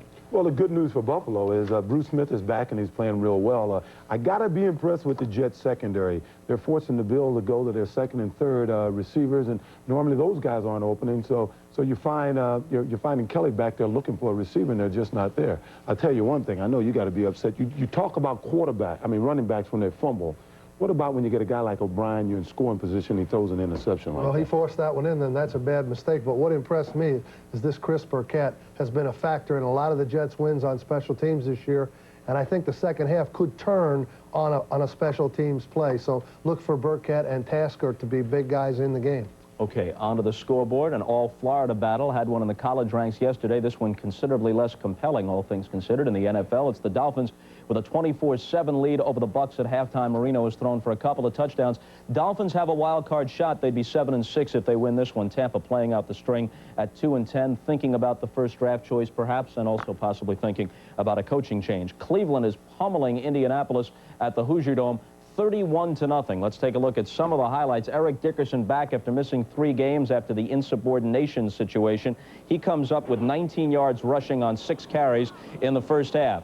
Jeff George to the air. This one is off the hands of Pat Beach, and Cleveland comes up with the interception by Stephen Braggs. There were 4 turnovers all told by the Colts in the first half. Here's Kosar. Little sidearm flip to Kevin Mack. Backs in for the 3-yard TD. Kosar's 100th career touchdown pass. More turnover problems. Jeff George lost the ball. It went back to Cleveland, and Kevin Mack takes off on this handoff, inside handoff off the spread formation for the 52-yard touchdown. That capped a 98-yard drive, by the way. Here's the turnover I was talking about. On the hit, George loses the ball, and the Browns come up with the recovery in Indianapolis territory, and Leroy Horde, trying to go over the top, finds there's nothing there, so he scampers to the outside for a 2-yard touchdown run, barely getting inside the flag, and this will be the 4th turnover of the half. George just trying to get rid of that one under pressure from Michael Dean Perry, and the rookie James Jones picks it off and brings it back 20 yards for a touchdown.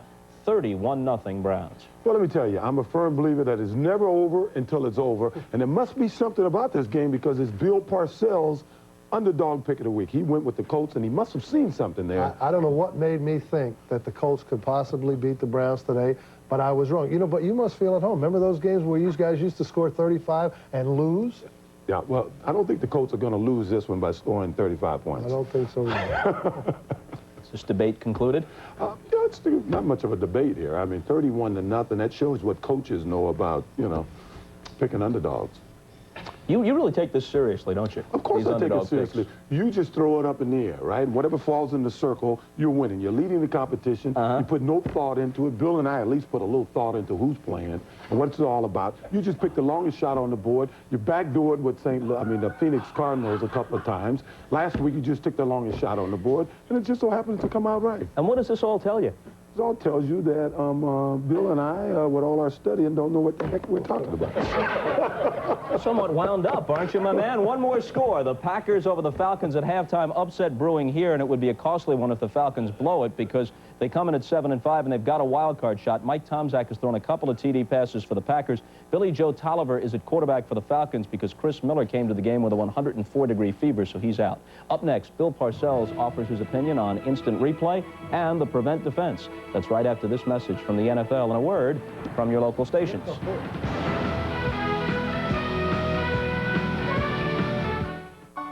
I'm James Hasty of the New York Jets. As a star in the NFL, I know my child will be assured of having a good education and have a chance to succeed in the world around him. This is my son, James Ray. As a father, the most important thing in my life is to see him grow to be the best that he can be. But I'm concerned because I know that not every child will have the same chance at life. Too many have dropped out of school. To save our children at risk, my Jet teammates and I are getting involved as United Way volunteers. We go out to schools and talk to students. The message is direct and clear. Stay in school. Here in New York City, the volunteer agencies spearheaded by the United Way were seeking new solutions. In 80 schools, like this one at South Bronx High School, they're beginning to make a difference through CAPS, the Community Achievement Projects in the schools. We're asking you to be a part of this United Way program. Join the team where we can all be winners by working together. The United Way, it brings out the best in all of us. Right, guys? Yeah! This message furnished by the National Football League. He's my best friend. He thought he knew his lifelong friend. There's something going on, I can't put my finger on it. But some secrets between friends should remain secret. He's somehow connected to these killings. I've got to go to the police. Now, what he knows could kill him. Knots Landing's Kevin Dobson, Major Dad's Gerald McRaney. Who's gonna catch me? A world premiere thriller, Fatal Friendship, NBC tonight. Cornelius Bennett, you force fumbles, intercept passes, even sack quarterbacks. What are you going to tackle next? A CB triple. McDonald's CB Triple, the Cornelius Bennett Triple Cheeseburger with Bacon. For only $1.99, the CB Triple is over a quarter pound of great cheeseburger taste, and there's bacon in every bite. Add a Coca-Cola Classic, and it's even better. Man, these are so big, I can only eat 97 of them. The CB Triple, only $1.99 at McDonald's. These days, people are interested in choosing what's right for them. At Key Bank, that's what we've been interested in all along. That's why we offer all of our products and services in a variety of ways, so you can get just what you need, just the way you need it. After all, we've never thought that one solution would work for everyone. We're more interested in offering the one that works best for you. Key Bank, America's neighborhood bank. Join Ed and the boys on Sports Extra, Sundays at 11:30, only on Channel 2. This is the Domino's Pizza NFL Live Halftime Report.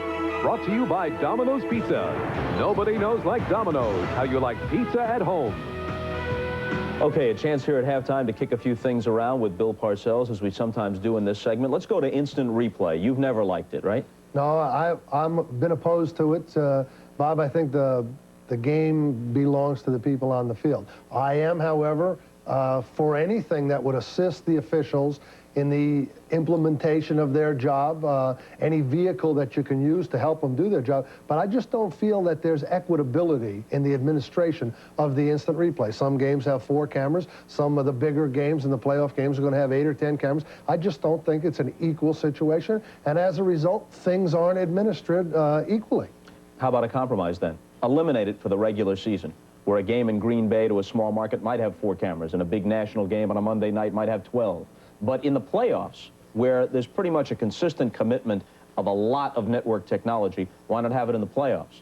Well, I think if it's good in the playoffs, it should be good in the regular season. I don't think you can say, well, this is a more important game, so therefore we should use more technology for the officials in that game. I don't think that's right either. Has it made the officials more tentative? Without question. I know many of the officials personally. I don't think there's any question that they know that something of a little embarrassing nature can happen if they're overruled. Now, the replay rule governs only matters of possession or inbounds, out of bounds, that sort of thing, fumble, no fumble. Of course, you could run back a play and see a blatant hold on that play or a blatant clip. Can't do anything about it. Does that annoy the coaches? No, I think, as a matter of fact, if they expanded the replay format to encompass a greater number of areas, this would slow the game down more, because it'd be every play, you'd be looking at every little thing and say, well, this happened here and this. You know, this game is not without human error. You know, and I think as a coach, I could live with a bad call by the official from time to time. Just grade the officials like they grade the coaches and players at the end of the year and try to eliminate the ones that are not as consistent as they should be. Should there be full-time officials? I don't think it's feasible at this point in time. I just don't think it's Why not? feasible. The league's got the money. Well, I just don't think there'd be that many guys that were interested in being full-time officials that would work full-time at it. I just don't think it's feasible. Suppose you were back in coaching. You get in the Super Bowl or the conference championship game, and your guy makes a catch at the back of the end zone. Both feet are in on replay. They've ruled it out. You can live with that? I think most of the time the calls will even out. I think the officials do an excellent job. They're not perfect, but yeah, I can live with it. One more question quickly. I think fans get frustrated about prevent defenses. I've heard fans say for years, the only thing that prevents is you from winning the game. Right. Well, I think there's some misconceptions about the prevent defense. I think what fans mistake it for is the lack of blitzing, the softer zone defense where they allow the receiver to catch the ball and hopefully tackle him inbounds. And really, that's the purpose of the, quote, prevent defense. Not let the runner out of bounds, not give up the big play, not let the receivers become runners. But it is just like any other defense. When not executed properly, it can result in large gains. So it's the execution of the defense, not the defense itself. But, you know, very often you'll see a game where the defense has contained its opponent for 55, 56 minutes. They got a lead, they go into the prevent, and these guys move the ball like they never have in the body of the game, and the average fan is pulling his hair out. Well, the big thing there is you're usually trading yards for time. And you have to do that in a very accurate and concise and precise way. If you don't, then the prevent defense, you're right, and the fans are right, that it can be a disaster, so to speak. But when executed correctly, it can be a very solid defense that keeps the other team from scoring, too. All right, time for us to step aside, and NFL Live halftime activities will, as I'm sure you know, continue.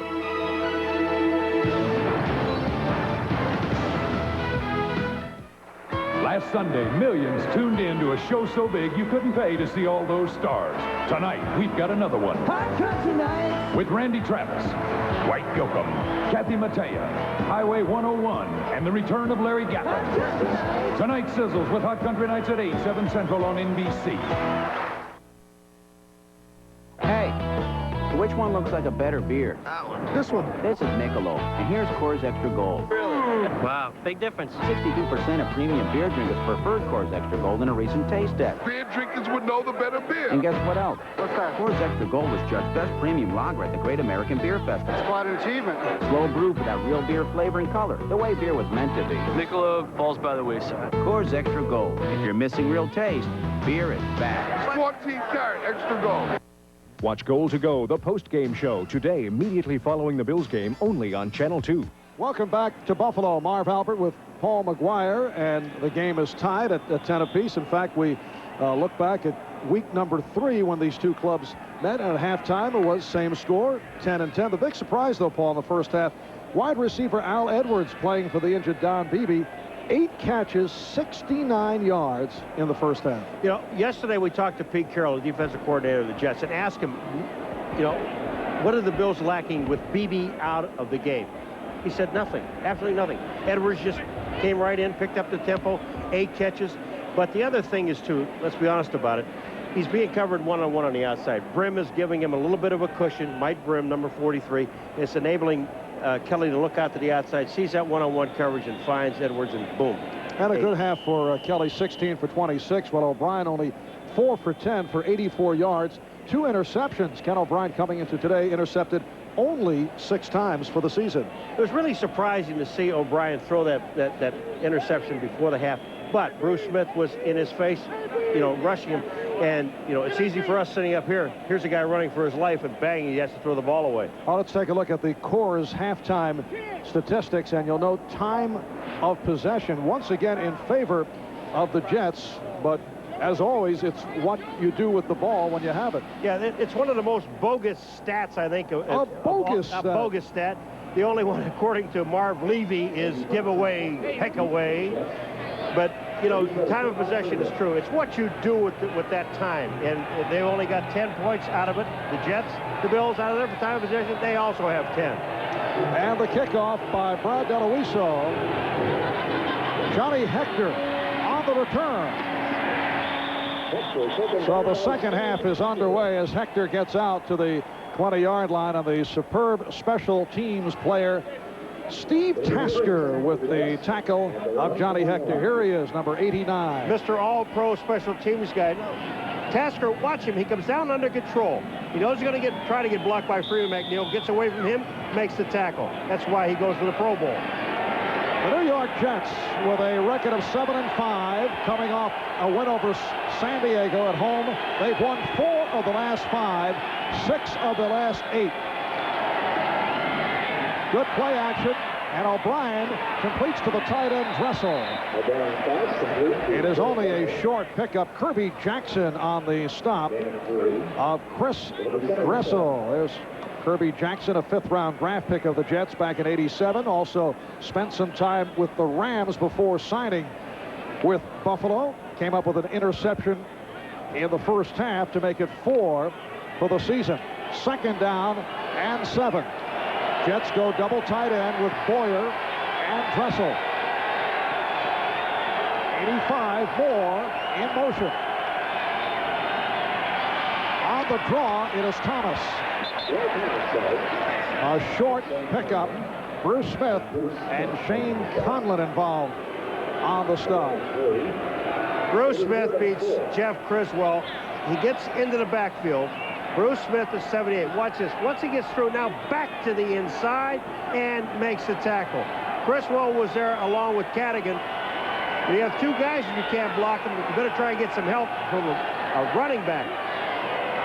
It'll be a 3rd down and 4 at the 27. Jets now have Criswell and Eatman at the tackles, Cadigan and White at the guards, and Sweeney is the center. Mike Haight started the game, went most of the first half.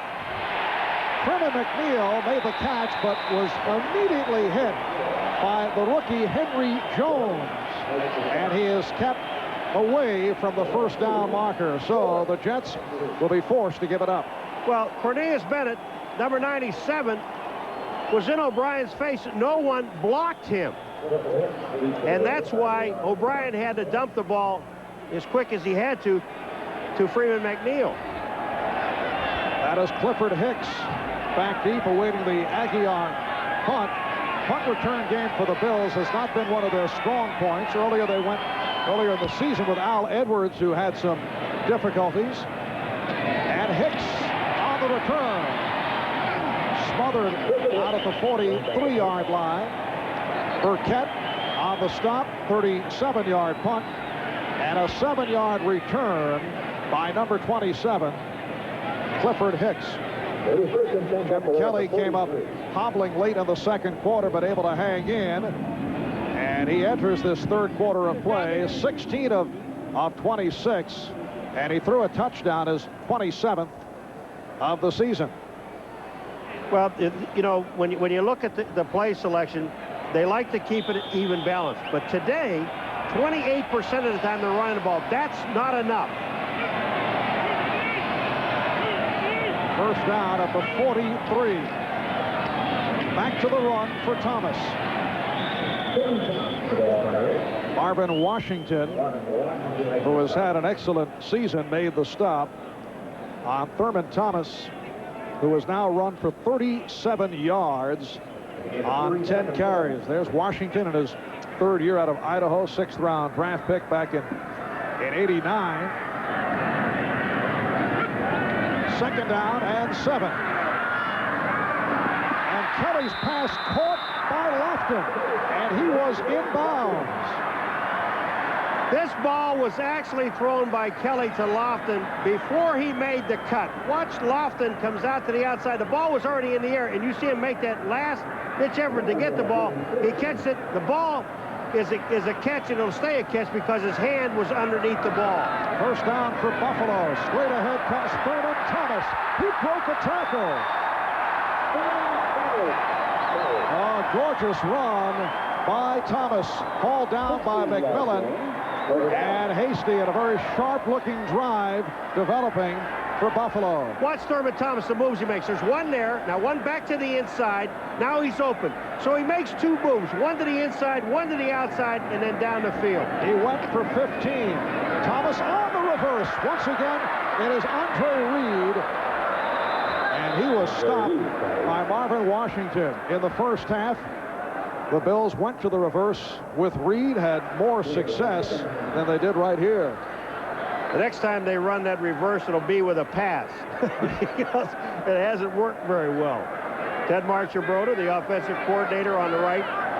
Marv Levy on the left. Second down and 9. Kelly, incomplete, intended for McKellar, covered by the outside linebacker, Mo Lewis. Well, there's a throw to Keith McKellar, number 84, the tight end, who wasn't beyond the first down marker. He was actually about 3 yards short, and then Kelly tried to force it in because McKellar was covered.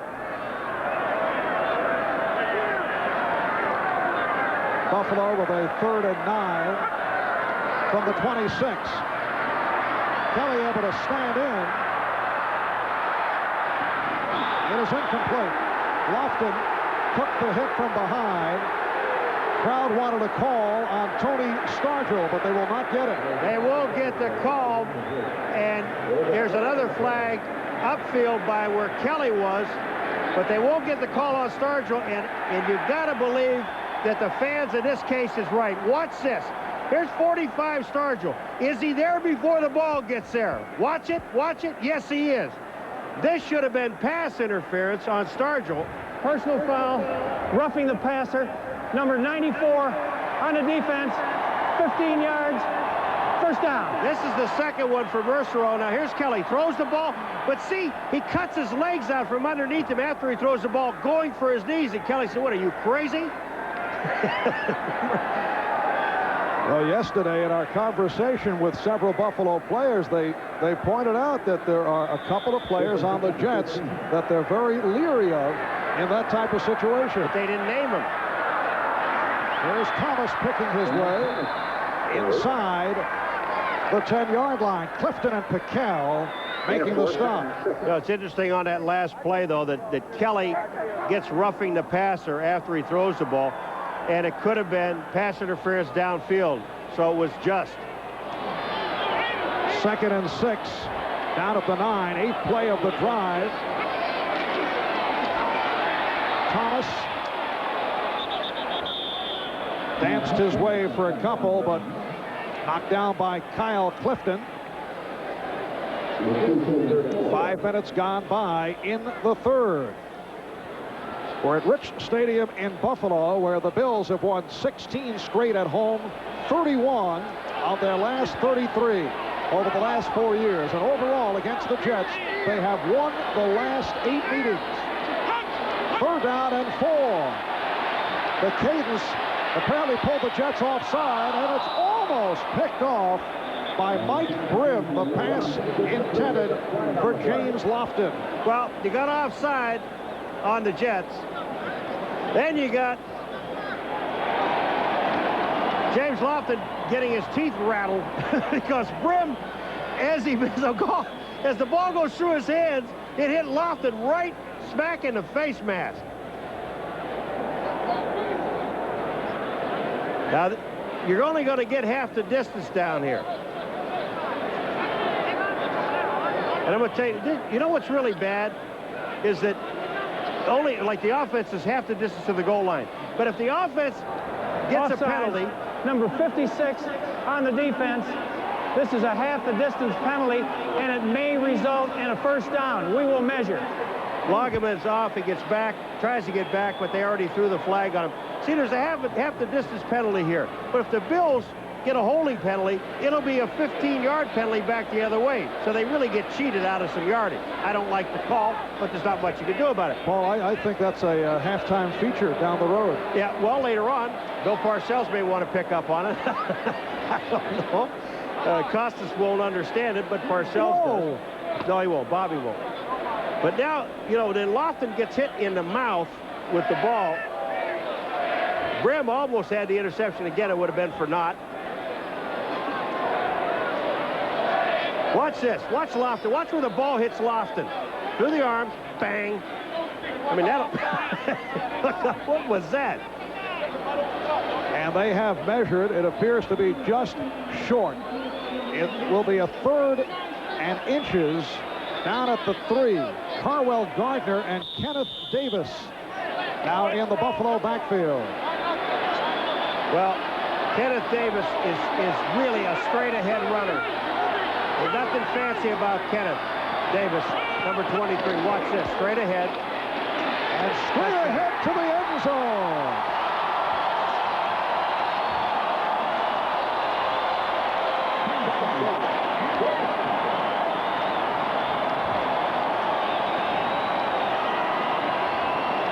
Again, Marv, they just don't make any bones about it, the Buffalo Bills. When Kenneth Davis comes in the backfield, he's going straight ahead. You better line up and play football. Thurman Thomas will do a little dancing, make some moves left and right, but not Kenneth Davis, number 23. He goes right at you. In his 6th year out of Texas Christian, had a good one against New England last week. He's averaging 5.5 yards per carry. Just scored his 2nd touchdown of the season.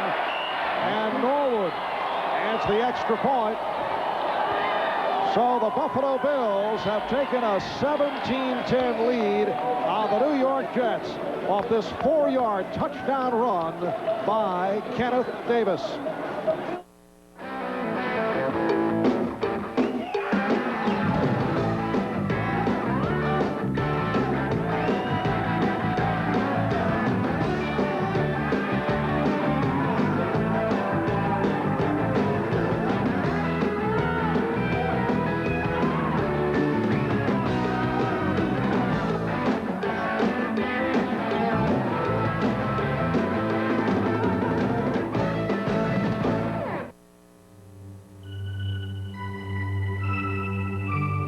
With the highest resale value in its class and proven Honda reliability,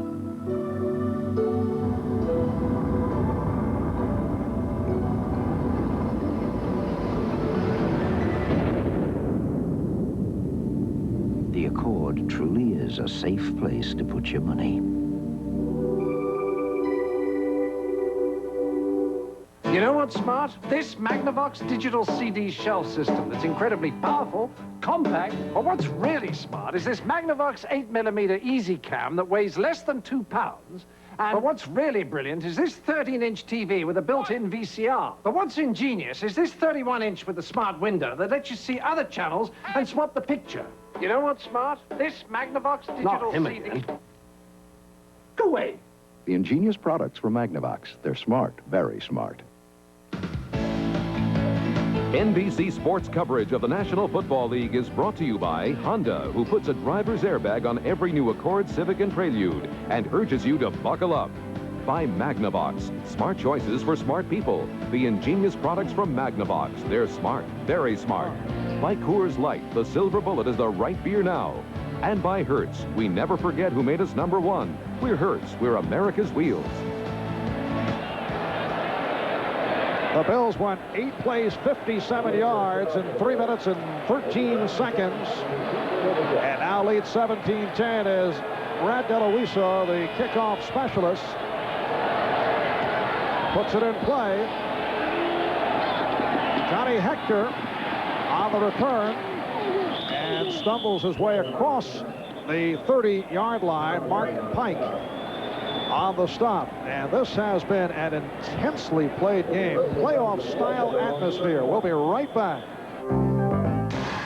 Images presented by Honda. Written into the quarterback's job description is the rule that he must take.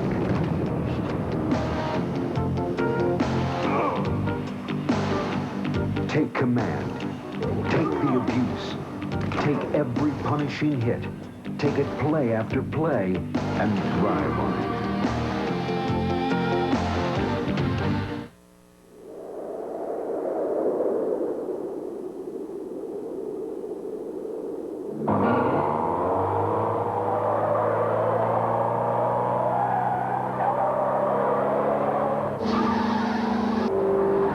Nothing carves the road like the new Prelude from Honda.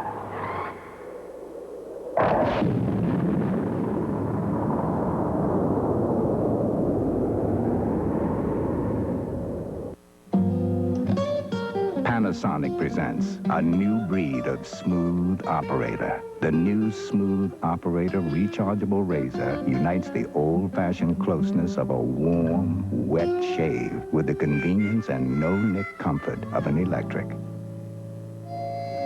Don't try this with any plugged-in razor. Smooth Operator wet-dry razors from Panasonic. Smoother than you ever thought you'd be. It took all day, but they finally came up with one very big idea. What do you bet they printed on a laser jet from Hewlett-Packard?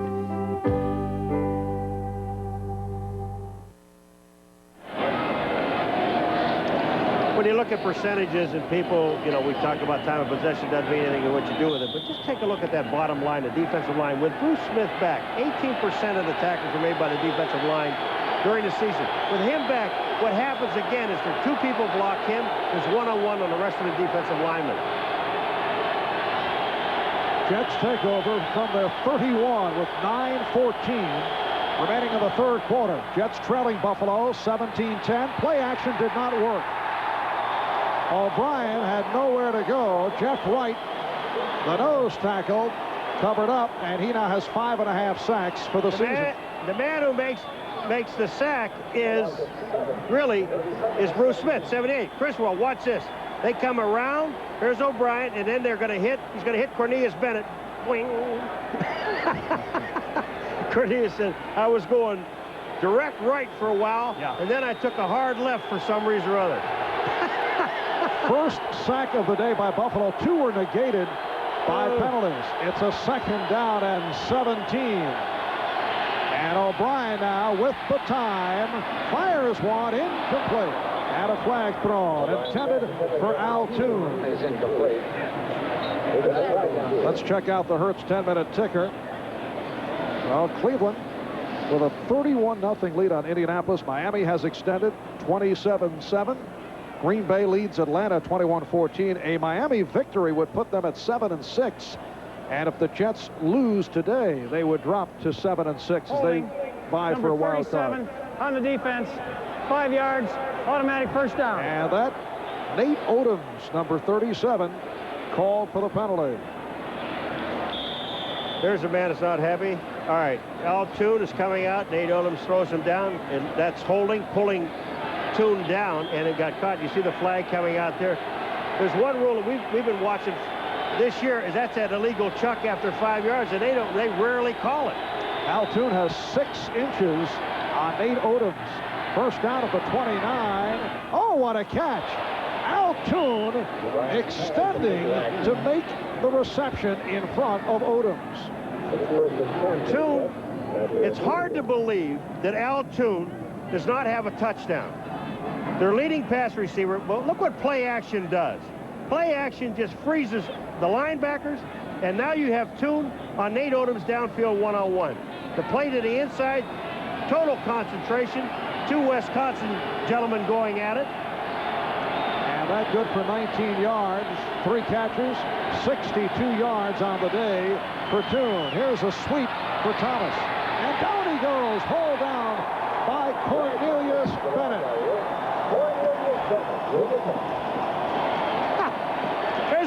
There's a different move by Cornelius Bennett, 97. First of all, he's trying to be blocked by Boyer on the outside. Cornelius gets rid of the linebacker, reaches in. Thomas goes down, and then he has this little. Was that it? That's kind of like you're down, not out, but just down. Blair Thomas, only 31 yards on 11 carries. 2nd and 13 at the 45. And O'Brien goes up top, intended for Moore, covered by Odoms. Rob Moore has been held in check to this point, has not come up with a catch, and it looks like Bruce Smith was shaken up. He took his helmet off, and they're calling for the trainers to come out.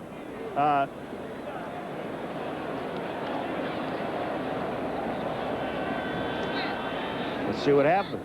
Here's Bruce Smith on the outside. Block is there. Excellent block by Criswell on Bruce Smith. He got hit in the eye. And those are not chance of Bruce. He's hearing some boos from the crowd. Bruce Smith, who has had 3 tackles for the day, obviously took a shot in the eye. Bruce making his return today. He did play in one other game in Chicago earlier this season, late September, and told us yesterday he regretted that he forced the issue, that he gave it a shot against the Bears. Mike Lodish has come on for Bruce Smith. The other thing, too, is Bruce Smith, when he came back, did not put a brace on his knee, just taped it up. So obviously the knee is fine. He just got hit in the eye. McNeil and Hector now in the backfield for this 3rd down, 13 from the 45. And O'Brien throws one away. Intended for Moore, but a flag is down at the line of scrimmage. Leon Seals, he's now a referee. He's calling holding.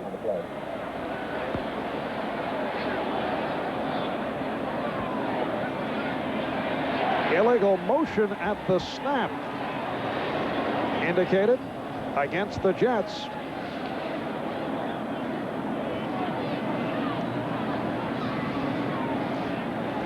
Marv Levy in his 5th full season, head coach of the Bills. Number 69 on the offense. The penalty is declined. Call is on Jeff Criswell, the left tackle.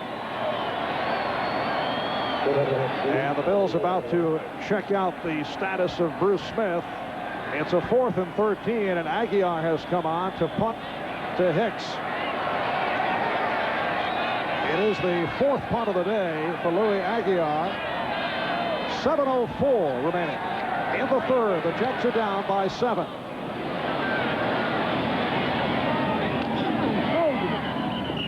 And fair catch called by Clifford Hicks on a 40-yard punt by Aguiar. We'll be back in a moment. You've been up in the air for hours. Now you've got to make up the time. Aren't you glad Hertz has a faster, easier way to rent a car? #1 Club Gold. No paperwork, no stopping at counters, nothing to slow you down. You go straight to our Gold parking area, where your car is waiting, ready to go. It's our fastest way to rent a car. I'm gonna make it. Call Hertz today for low daily rates on Lincolns with free unlimited mileage. Hertz, we're America's wheels. Let me just cut in here with news about a pretty exciting non-alcoholic brew. See, it doesn't matter if you're a log cutter or a dog cutter. You're going to love a Coors cutter. It tastes like beer because it's brewed like beer. Thing is, Cutter's special yeast doesn't produce all that alcohol.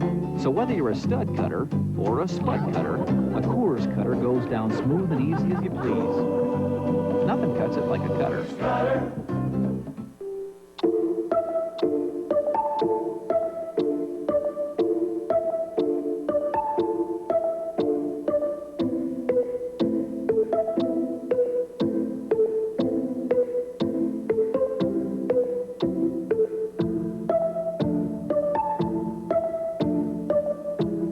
Designed to run like a watch. Just strap it on. Hi. Hi. Dave Thomas travels the world looking for new food ideas for Wendy's. Boy, I sure could go for a Big Dave Deluxe. A quarter pound of fresh beef cheese, 3 strips of bacon, sauteed onions, the works only at Wendy's. Got ketchup? New York Jets defensive coordinator Pete Carroll, one-time coach of the Bills defensive backs back here in 1984, named very much in the spotlight this week. Buffalo starting out from its 14. Jets director of player personnel Ron Wolf was hired by Green Bay earlier in the week as general manager. Here's Thomas, stopped by Clifton and Bird, and there was speculation that Pete Carroll would be a leading candidate to be head coach at Green Bay. Pete in that category of a hot assistant coach. During the offseason, his name figures to pop up quite frequently, but he told us feels it's unfair to Lindy Infante. Kelly completes, and then it's coughed up, picked off by Eric McMillan. McMillan twisting his way inside the 10.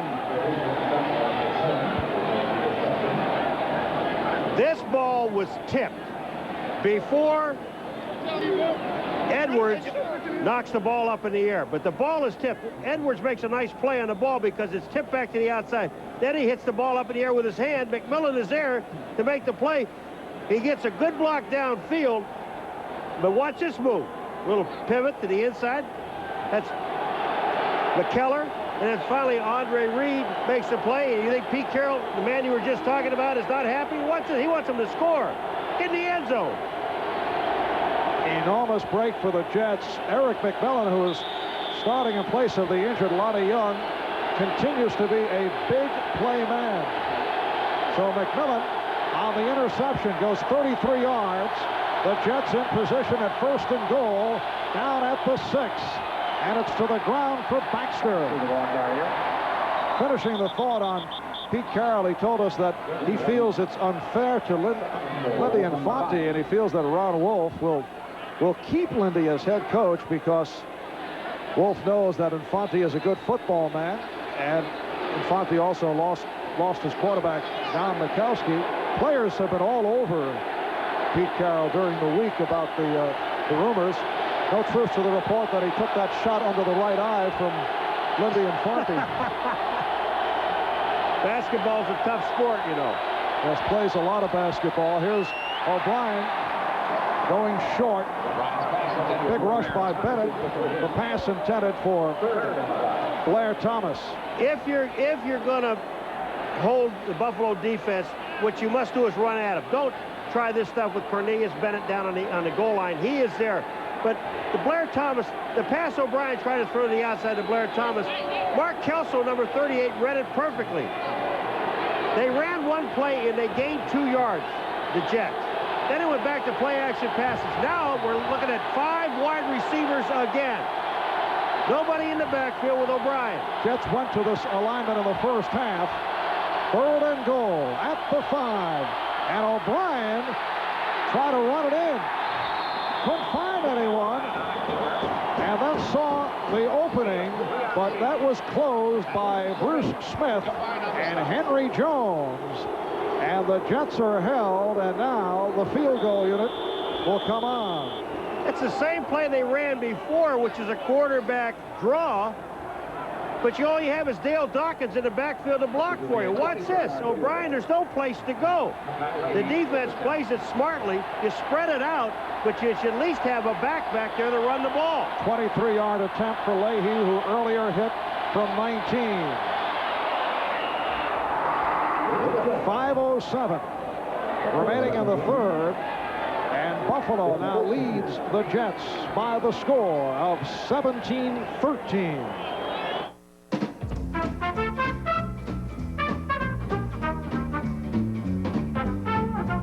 You bought a what? For a dog?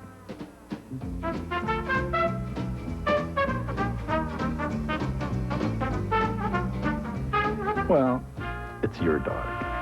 It's your life.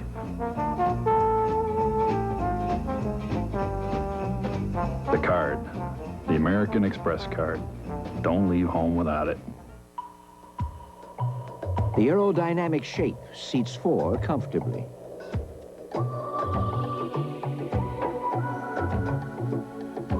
The advanced VTEC-E engine was designed for both power and economy. The new energy-efficient Civic VX from Honda. If everybody drove one, think of what we could save.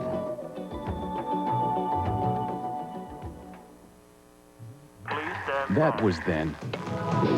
This is now. Odor prevention then. Odor prevention now. Introducing the pump deodorant from Old Spice. It beats the leading aerosol deodorant. Actually prevents odor better with a superior formula that's right on target. Unlike that messy cloud. Pump up your odor prevention with the Old Spice pump. Lieutenant Frank Drebin is back. Nice work, Frank. And he's ready for action. Is this some kind of bus? Leslie Nielsen. Well, it's very impressive, yes. The Naked Gun 2.5. The Smell of Fear. Coming soon on video cassette. Bruce Smith took a poke in the eye earlier. Very novel approach. Looked like he took a beverage, I'm not sure what it was, Paul, and put a solution to his eye. New medical practice being handled by Smith. Water on the eyeball. Edwards and Davis are back, and again a short kick by Aguiar.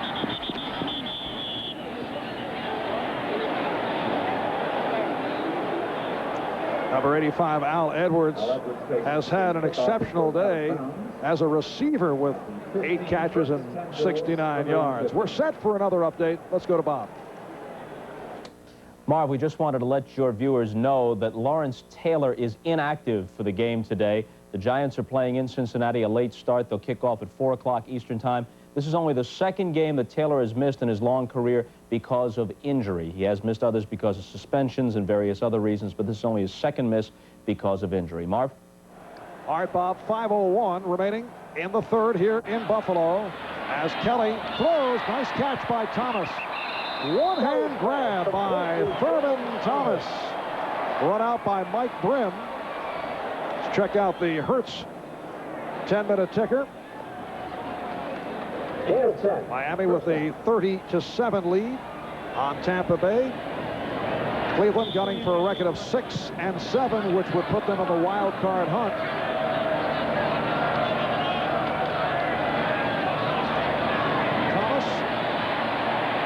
So Thurman getting the call on first down. Stopped by the middle linebacker, Kyle Clifton. I'm just down there watching Andre Reed get out of the way of Thurman Thomas. He couldn't make the block on Washington, so he just tried to avoid hitting Thurman Thomas.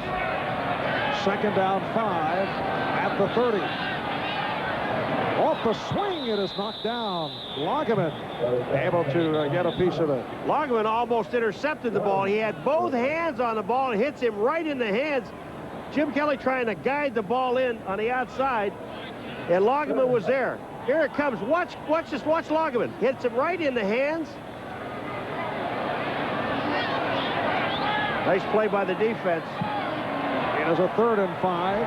Buffalo with Will Wolford, Howard Ballard at the tackles, Jim Richard, Glenn Parker at the guards. Parker for the injured Davis, and Kent Hull is the center.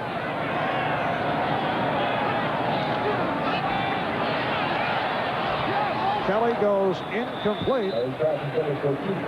Intended for the tight end, Keith McKellar. And Jim Kelly checking his hand.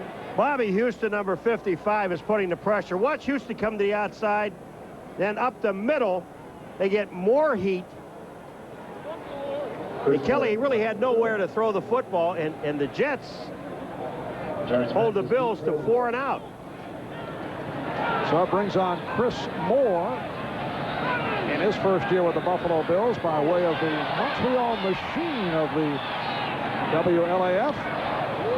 Mathis is back and calls for the fair catch out of the 29. A 41-yard punt by Moore. So with 4:12 remaining in this third quarter, the Jets take over. They're trailing Buffalo 17-13. A reminder, next Saturday, a test of human endurance coming to NBC Sports. The world's top triathletes will attempt the grueling Gatorade Ironman triathlon, a 2.5-mile swim, 112-mile bike trek, and Paul, a full marathon. Witness the agony and the ecstasy of the Gatorade Ironman triathlon next Saturday, 4:30 Eastern Time here on NBC. That's my kind of event. Right.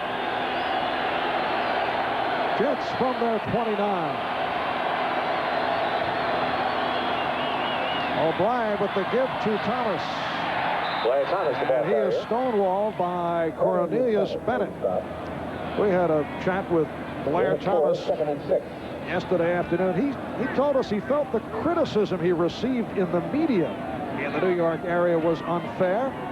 He feels he hasn't been in a slump, has not been able to get much going here this afternoon. He says each week he grades out so well. The coaches grade the players in terms of blocking and in terms of their all-around play, but the fans and media react to rushing yardage, in particular when you're a high first-round draft pick. Now, last week had the good game against the Chargers, and people around the league feel that he is a sure shot. It's pointed out he's only in his second season. Penalty marker down as Blair Thomas carries short of the first down. Leonard Smith and Mark Kelso combined to make the stop. And the Jets are backing up. One thing that Blair Thomas were talking, I asked him because last week was his first 2, as you mentioned, rushing touchdowns. And he said one of the things that's really misleading about it is that when they get into the red zone, inside the 10, 15-yard line, he's not in the football game. They go to the bigger backs and they try to power to the end zone. So when he scores the touchdown, he has to do it from 20 yards or better. Number 79, offense, 10 yards, repeat second down. Mike Haight called for the penalty. Well, that's a valid point. The same with Toon, who has not been receiving the opportunities down at the goal line. But he catches everything in the middle of the field. Second down and 16 at the 23. We're approaching 3 minutes remaining in the third. O'Brien's pass incomplete, thrown behind Toon, who was covered again by Odoms. Well, there is a problem. He's covered by Odoms, and Toon ran a route. Whether he's supposed to run a little bit short or not, I don't know. But Toon, or O'Brien, had to throw the ball so quick because Jeff Wright, number 91, was in his face. When you have that kind of a pass rush and you know you're in a second or third and long situation, especially in second and long, you've got to take half of what you need and then worry about it later on. Look at this. Hurries, 7, knockdowns 9, and the sack 1. McNeil and Hector now in the backfield. O'Brien able to elude one defender. No, he did not hold on. Great effort by Toon, and he is shaken up. Leonard Smith, one of the harder hitters in the NFL, was able to tee off on Al Toon. He caught Toon as he was extending, and apparently Al Toon is all right. Look at Toon. He jumps at this ball, no fear at all. You talk about going across the middle now, and he takes a shot right in the ribs by the helmet of Leonard Smith. Takes an awful lot of guts to go across the middle, and he knows he's going to get hit. I really admire Toon. The catches that he makes, again, no touchdowns. That's not necessarily all bad. That is Clifford Hicks awaiting the punt from Louis Aguiar, his 5th punt of the day. He is back at his 8-yard line. And a short punt. Crowd reacting. They felt Burkett made contact. 37-yard punt. 2:44 remaining in the third, and Buffalo will start out from its 37-yard line. Well, next Sunday, NBC Sports will present more NFL action with a doubleheader. And there is the lineup. Starts with NFL Live, 12:30 Eastern Time. Pittsburgh, Houston, Denver, Cleveland, San Diego, KC, Indianapolis, New England. Those are the early games. Most of you will see the first-place Oilers go against the Pittsburgh Steelers. And a terrific second half. You'll see either Buffalo and the Raiders or the Jets and Detroit. Nice hole for Thurman Thomas. Marvin Washington made the stop. The Jets took an early 7-0 lead. That was set up by a miscue on a punt attempt by Chris Moore of Buffalo, and then Baxter was able to run it in from 3 yards away. Kelly combined with Reed on a 16-yard touchdown play. That tied it at 7. Here's the draw, and a penalty flag is down as Thomas is stopped by Washington. Pat Leahy with a 19-yard field goal gave the Jets a 10-7 lead in the second. Norwood hit from 31 to tie it at 10 at the half. In the third, Kenneth Davis ran it in from 4, and Leahy connected from 23 yards away to bring us to 17-13 Buffalo. Keith McKellar is the injured Bill, and you saw the illegal motion at the snap indicated by Keith McKellar. He's the guy that was moving when the ball was snapped.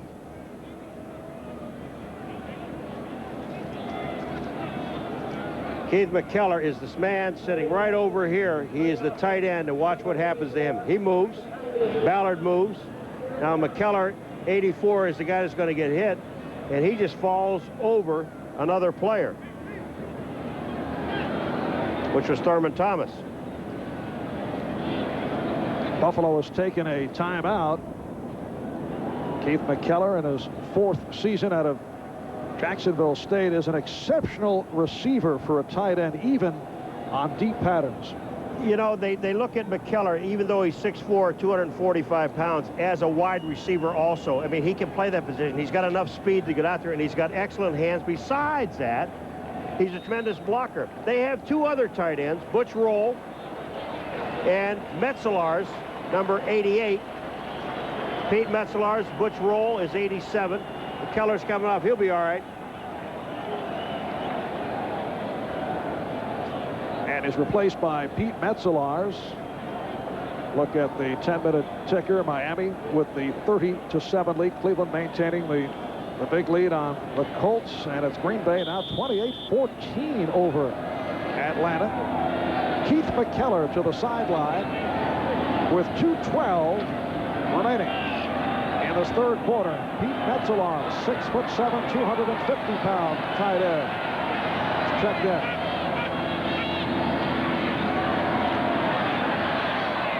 Kelly's pass deflected and goes incomplete. Mike Grimm had a shot at it. The pass intended for James Lofton. That ball was up in the air. Pete Carroll saying, way to go, nice try. That's good. But Grimm, number 43, almost gets this ball from the tip up in the air. It goes off of the hands of Andre Reed, off of the hands of Washington, and then into the hands of Grimm, and he drops the ball. And here is Chris Moore punting to Terrence Mathis. Just did get it away. And a beauty. Fair catch down at the 11. It is a 48-yard punt by Moore. So the Jets go 1st and 10 down at the 12-yard line. New York Jets with a record of 7-5, vying for a wild card position. Coming into today, the Jets with a 1-game lead over Miami and Seattle. Miami well in front in their game against Tampa Bay. If they can win, if the Jets lose, they both will be 7 up and 6 down. You know, one of the things we have not seen the Jets do, and I don't know if they'll do it in this particular spot or not, but that's run a screen. When you have that quick a pass rush, a little play-action pass and then run a screen off the play-action would hold the defense. It probably would work. And O'Brien having some difficulty with the crowd.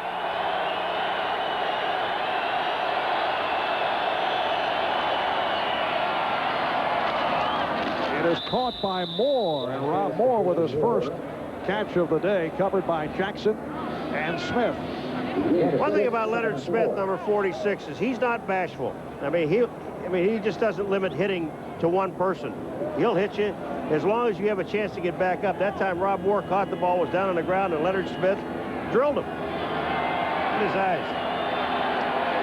A physically intimidating, strong safety. 2nd down and 4 at the 18.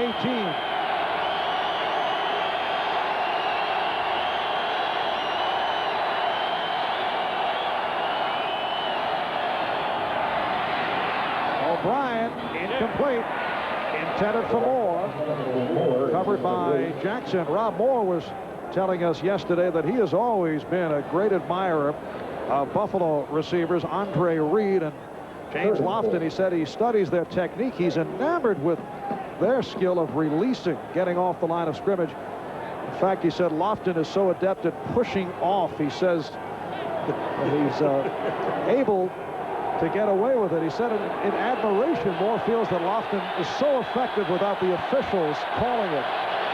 I like his attitude. He said he just studies. He studies both Reed and Lofton to see how to get off the line of scrimmage. Signals being passed on by word of mouth here. Play clock down to 1, and that'll be a delay of game. Not able to get it off in time.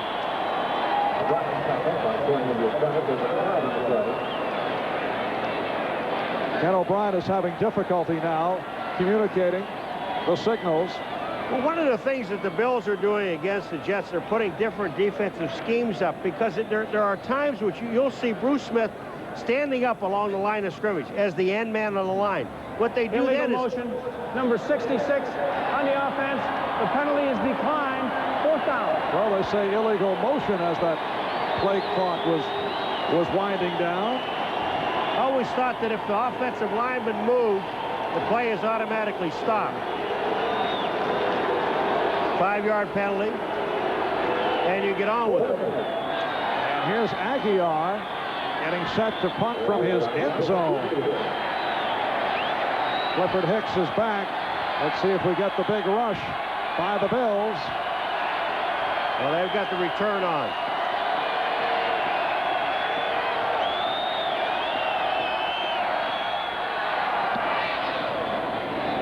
And a good punt by Aguiar. Hicks muffed it. And Henry Jones able to cover up. It's a 45-yard punt. The rookie from Illinois, Henry Jones, very quick to get to the ball. It's been a problem all year for the Buffalo Bills as punt returns. Now, Burkett was right there. First of all, should have been fair catch. And Burkett, look what he does. Now, he's looking right now, but there was no fair catch, so he has to make the play. If he sees a fair catch, what Burkett does is he'll get down on his knees in front of the receiver, because where the ball is going to drop, it's going to go through your hands and down to the ground. He would have been in position, but Hicks did not signal for fair catch. First down at the 43, a nice hole for Thurman Thomas.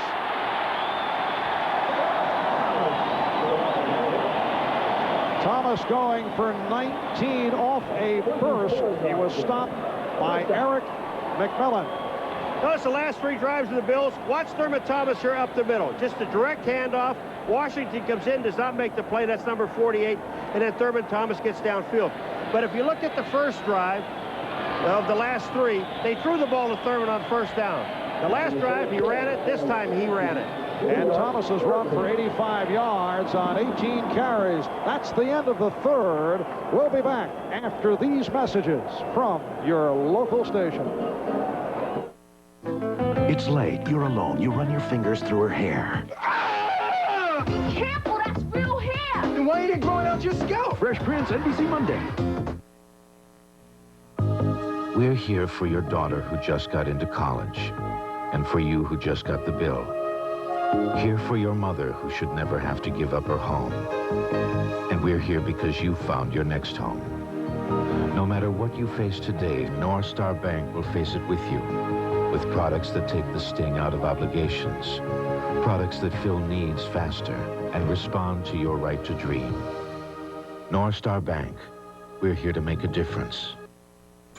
Step 1, unroll barbed wire. Dad, burn it. Taking care not to cut yourself on barbs. Step 2, attach wire to post.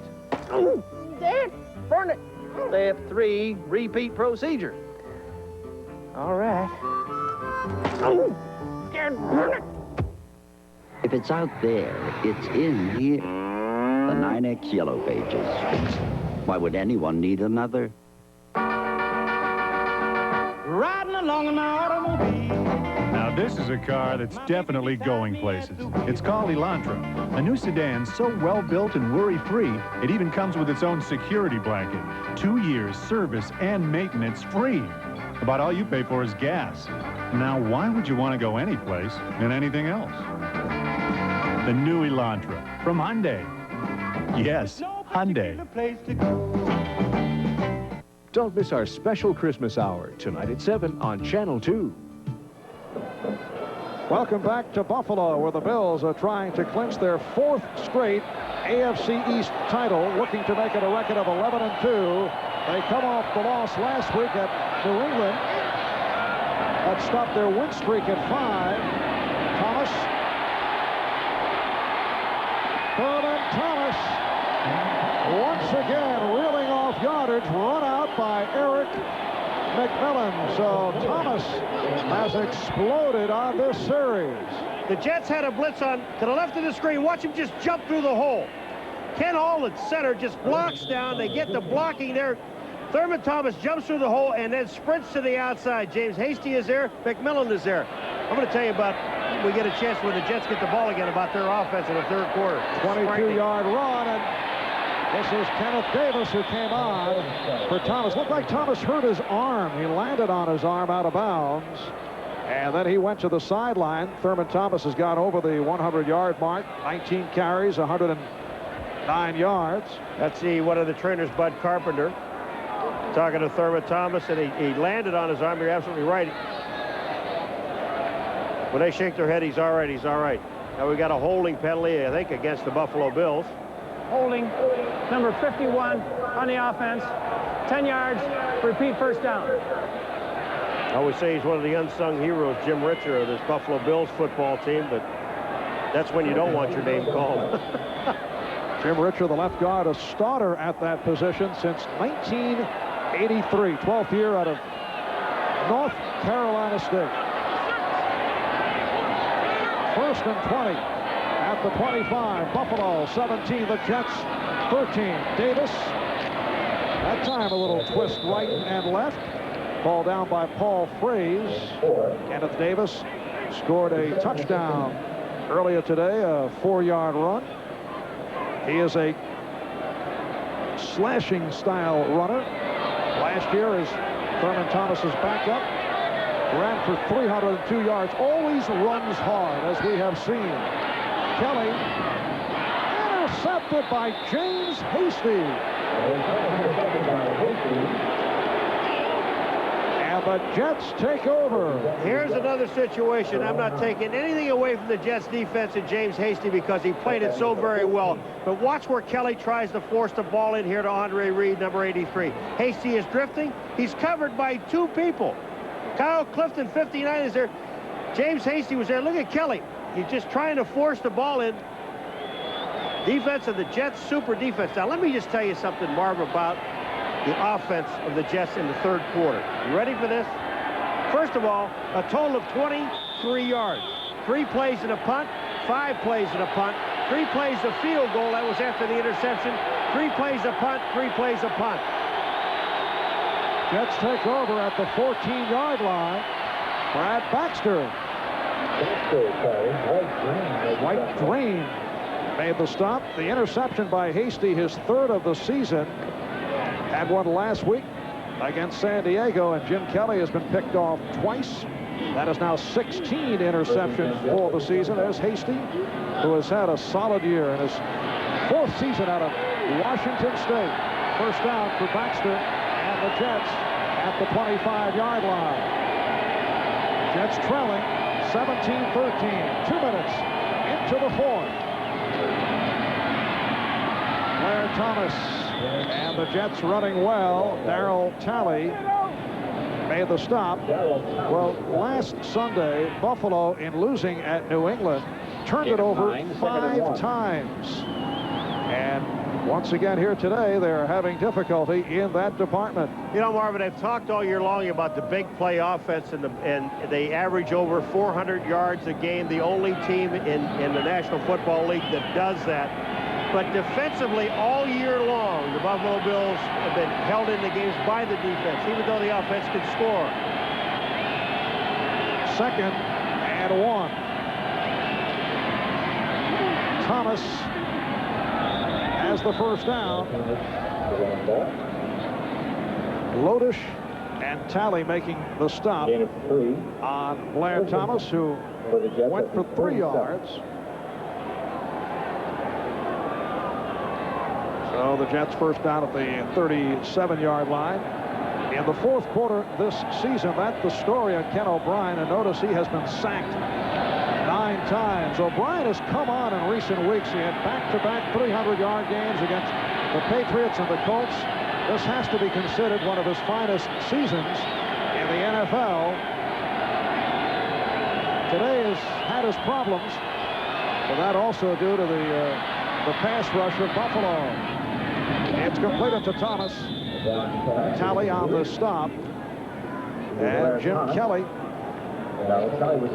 thinking about that last pass that was picked off by James Hasty. I had a chance to talk to Bill Polian, the general manager of the Buffalo Bills, about Jim Kelly, and he asked, you know, and the fans wanted to know why Jim Kelly was not taken out of the New England game last week, because he was having a bad game. They won't even think about taking that man out of the ball game, because if he can have 3 bad quarters and still have 1 quarter that's going to win the ball game for you. 2nd down and 4. O'Brien had to go short range, has the first down with Baxter. Stopped by Leonard Smith.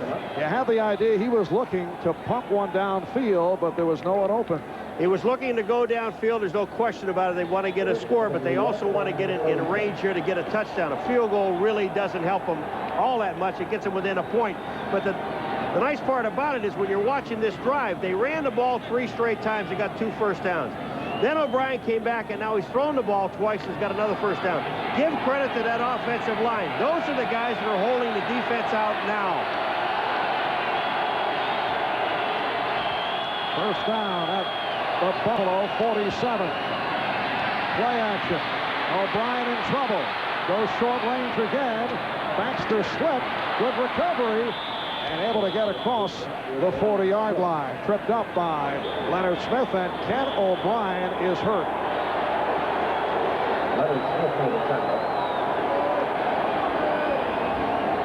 Ken O'Brien made this play happen. And then he got the ball of Baxter, and then Jeff Criswell, number 69, makes a super block on top of it. Here's O'Brien getting away from Bruce Smith. Jumps up in the air, and then he gets sandwiched between Cornelius Bennett and Bruce Smith. He got the ball to Baxter, picked up 8 yards on the play. Here it comes the sandwich again. They made it. Bang, bang. He goes down. But it doesn't look like anything happened to knee. It may be just a wind knocked out of him. It's easy for me to say. Just got hit by 400 pounds, 500 pounds. Meanwhile, Troy Taylor warming up along the sideline, a second-year player from California, 4th-round draft pick last season, has seen only limited action this year. All right, here's another look at that play. Well, this is the tail end, and Well, he goes for the knee, Paul. Well, he puts his hand on his knee. Now, I don't know, as they're not looking at his knee. It looked like he just got the wind knocked out of him. He got hit front and back. And like Jim Kelly, he is a very tough individual to knock out of a game. He really is, and the thing about it is that when you see Taylor come in the ball game now, the Buffalo Bills are going to know that. I would imagine the first thing he's going to do is just hand the ball off. Now there's O'Brien walking off. That's why I didn't think it was his knee. I think more than anything else, he knocked the wind on him. But he has to come out of the game for at least one play. Taylor will go in and hand the ball off.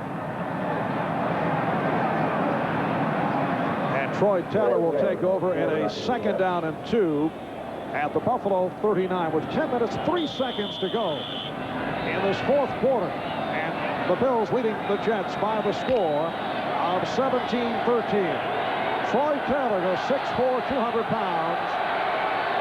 2nd NFL season. Taking over for Ken O'Brien. Moore in motion.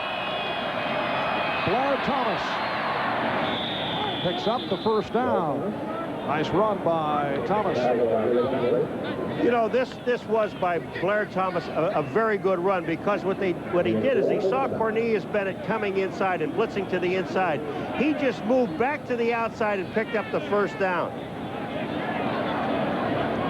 And it looks like Troy Taylor will remain. This is a Jet drive that started on the Jet 14-yard line. It is now 1st down at the Buffalo 35.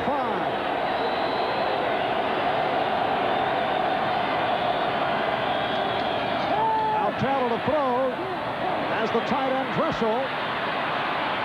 So Troy Taylor able to complete. Dressel run out short of the 1st down by Kirby Jackson and Leonard Smith. Dressel just put a move on Shane Conlon, and here comes O'Brien back into the ball game, so he's all right. But Troy Taylor throws the ball out. Nice pass, simple pass, nothing too complicated, gets it out. He's smiling. He say, hey, I'm 1 for 1. I'm taken out of the game. I did my job. Got 1 1st down. Picked up 9 yards on that play, but Dressel's the guy that made it work. He had Shane Collins' legs all tied up, and Collins finally fell on the ground. 8.5 remaining in the 4th. 2nd down and 1 as Ken O'Brien makes his return. Moore comes across. Baxter running for the 1st down. Tackled by Darrell Talley. Brad Baxter gets the call. He's gone 54 yards on 13 carries. And the Jets have a 1st down at the 23-yard line. The big tight ends are in. Duffy and Maddich. Yes, Trevor Maddich, who calls himself the NFL's fastest 290-pound tight end, coming off that touchdown reception 2 weeks ago. Roger Duffy also checking in for this 10th play of the drive. Toon in motion to the far side. And O'Brien fires. Rod Moore coughed it up. Mark Kelso on the recovery.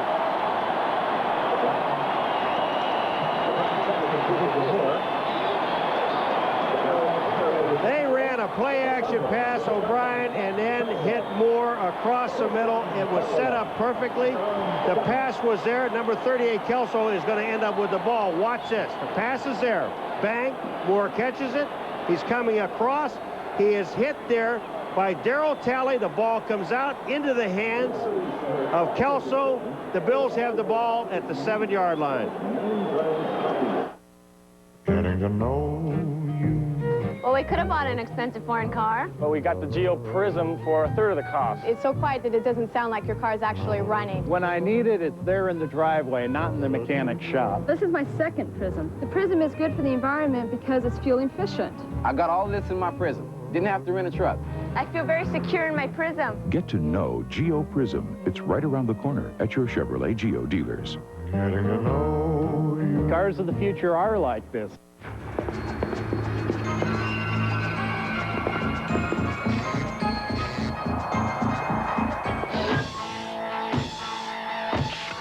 Cold unfiltered. Miller Genuine Draft. For those who've discovered its real draft taste, the world is a very cool place.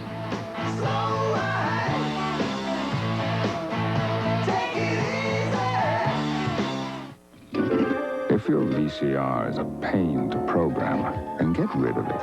And get the one from RCA with VCR Plus built in. To record a show, just look for the VCR Plus code in your TV listing. Then punch it in. It's as simple as that. So if you had it with your old VCR, get rid of it. And get the easy-to-use RCA VCR with VCR Plus built in. NBC Sports coverage of the National Football League is brought to you by Geo. Get to know Geo, available right around the corner at your Chevrolet Geo dealers. By RCA, changing entertainment again.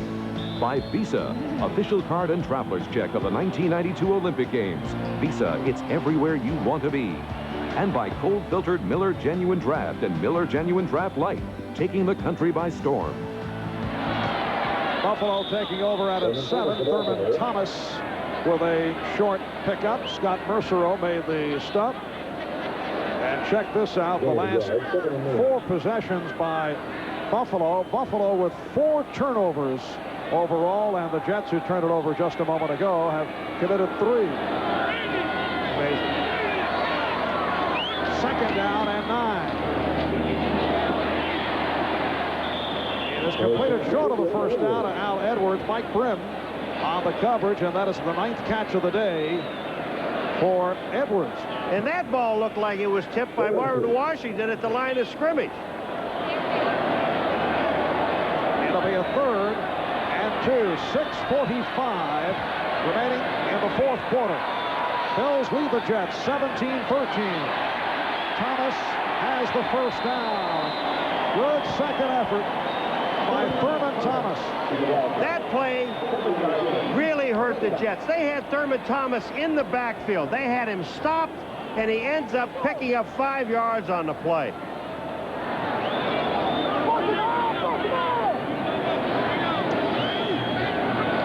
First down at the 22. Here's the end around by Andre Reed, and again does not work. Well, 2 reverses and an end around. Failing to pick up much. Mo Lewis had that one diagnosed. Andre said, would somebody kindly block 57, Mo Lewis? Watch Mo Lewis, 57, playing here. They come out to block him. Glenn Parker, 74, you got to block Mo. Or Andre Reed's got to set up the block. And Buffalo continuing in the no huddle. That is broken up. Crowd seeking a penalty on Kyle Clifton, who reached over Andre Reed to break it up. Kyle Clifton, number 59. Watch it. Andre Reed, number 83, involved again. Over the top. That's pass interference. I mean, he didn't even hit the ball. The ball hit Andre Reed in the chest after Kyle had already knocked him almost down. 3rd down and 6. Kelly for a wide open James Lofton.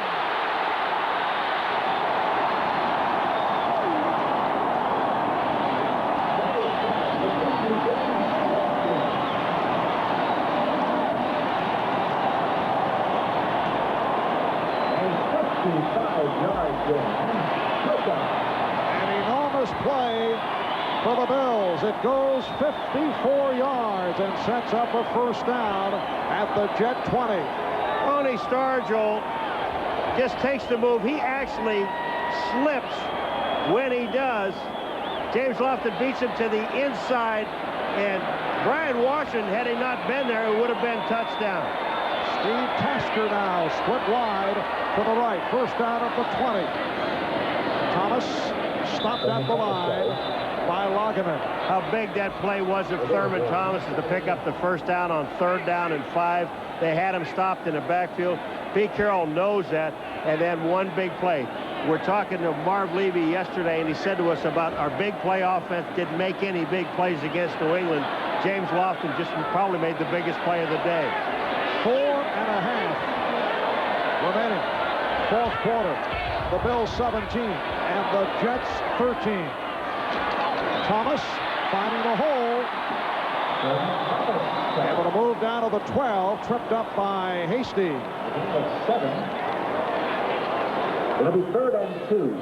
It'll be a 3rd down and 2. We are down to 4 minutes remaining in this 4th quarter. Check of the 10-minute ticker. Miami now 33-14 over Tampa Bay. Cleveland has defeated Indianapolis. The Browns now 6 and 7. And Green Bay leads Atlanta 31-28. Carwell Gardner and Kenneth Davis now in the backfield for Buffalo. Bills letting the clock run down. They're going to have to call a timeout because they're inside 6 seconds to get the play out. Kelly is just letting it go. They let 45 seconds run off the clock. First timeout. And the timeout is called. We'll take a break with 3:31 remaining in the 4th.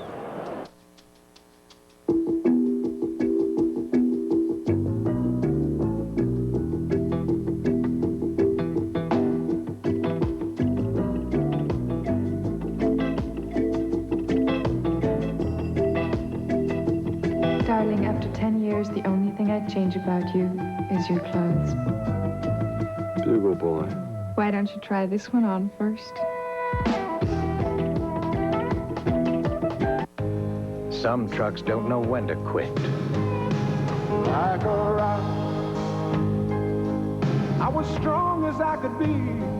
Like a rock, nothing ever got to me. Over 98% of all the Chevy trucks sold in the past 10 years are still on the job. Chevy trucks. Like a rock.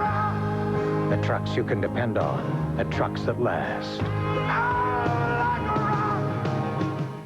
Lieutenant Frank Drebin is back. Nice work, Frank. And he's ready for action. Is this some kind of bust? Leslie Nielsen. Well, it's very impressive, yes. The Naked Gun 2.5. The Smell of Fear. Coming soon on video cassette. Home for the holidays with Domino's Pizza's Season's Greetings Special. Now get a medium pepperoni pizza for just $2.99 with your favorite large pizza at the regular price. Nobody knows. Ho, ho. Like Domino's, how you like pizza at home. NBC Sports coverage of the National Football League is brought to you by Domino's. Call Domino's Pizza right now and you'll be enjoying a hot, delicious pizza when the game is over.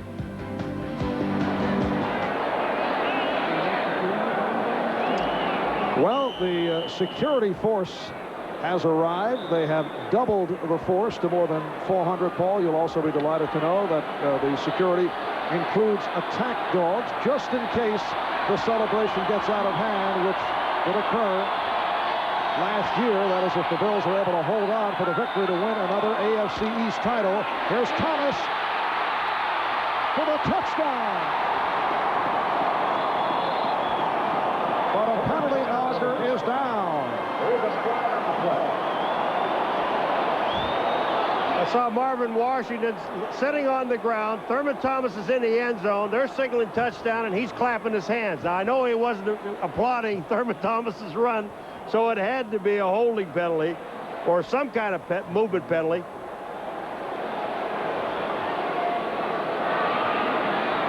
Holding. Number 51 on the offense.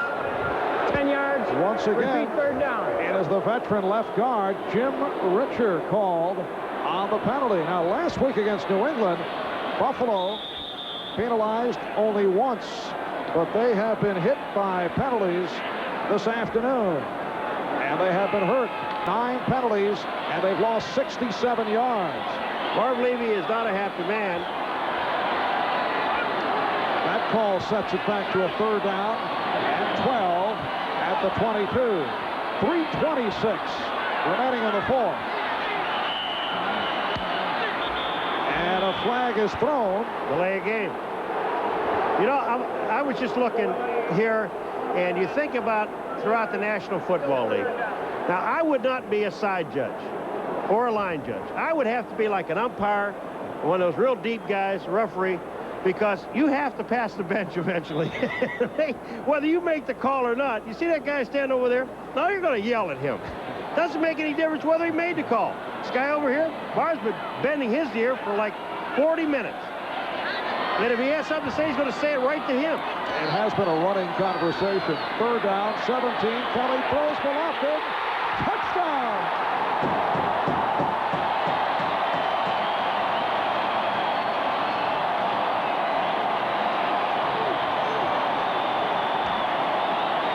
Two huge plays involving Jim Kelly and James Lofton. One for 54 yards to bring Buffalo to this end of the field. And now the touchdown pass for 27 to open up the game. The Bills now lead 23-13.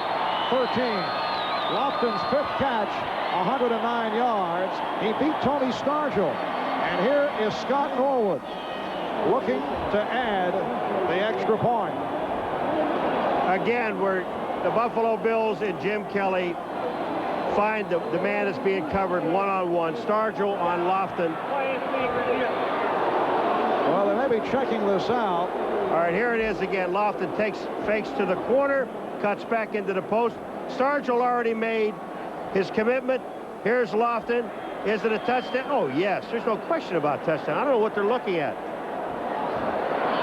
He's got to be hit. He's down on his knees. He falls in the end zone. What did I mean? I don't know what you're looking at. The only time Stargell touches him is like moments later. A lot of moments. And after reviewing it, they said it was a touchdown. Nice call. Yes. Wright will put it down for Norwood. 3:21 remaining in the fourth. And Buffalo leading it now by the score of 24-13. Full roast out here. We're 1,000 miles from anywhere. Is that a ship? No one will save us. 3 Miller Genuine Drafts.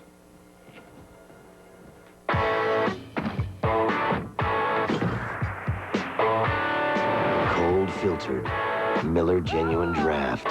For those who've discovered its real draft taste, the world is a very cool place.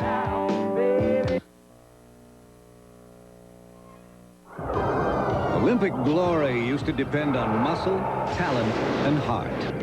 Now you can add digital computer analysis, retinal scanners, and more, and that costs money. That's why every time you use your Visa card, money goes to help the U.S. Olympic team. So pull for the team and pull out your Visa card, because at the Olympics, they don't take excuses, and they don't take American Express. Visa, it's everywhere you want to be. When you've got something precious to carry, this is one way to do it. Here's another. Chevy Lumina Euro Sedan. Engineered with four-wheel independent suspension and standard anti-lock brakes. It's one way to help make sure your precious cargo is delivered safely. The cars more people depend on. Chevy Lumina.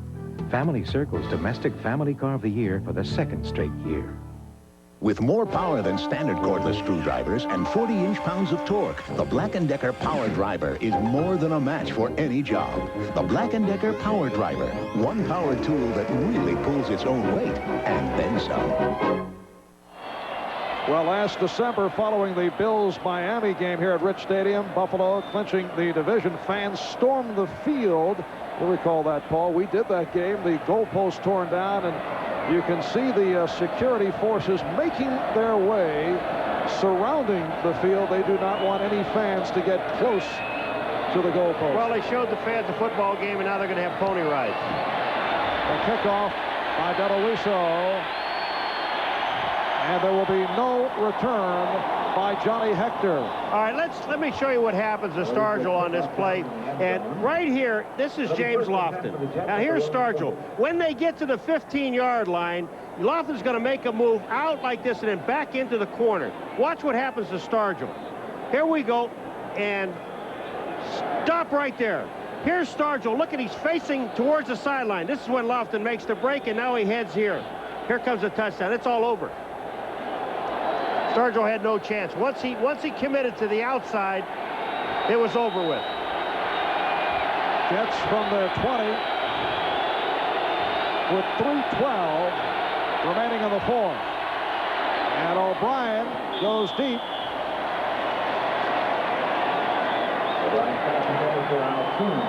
We're set for an update.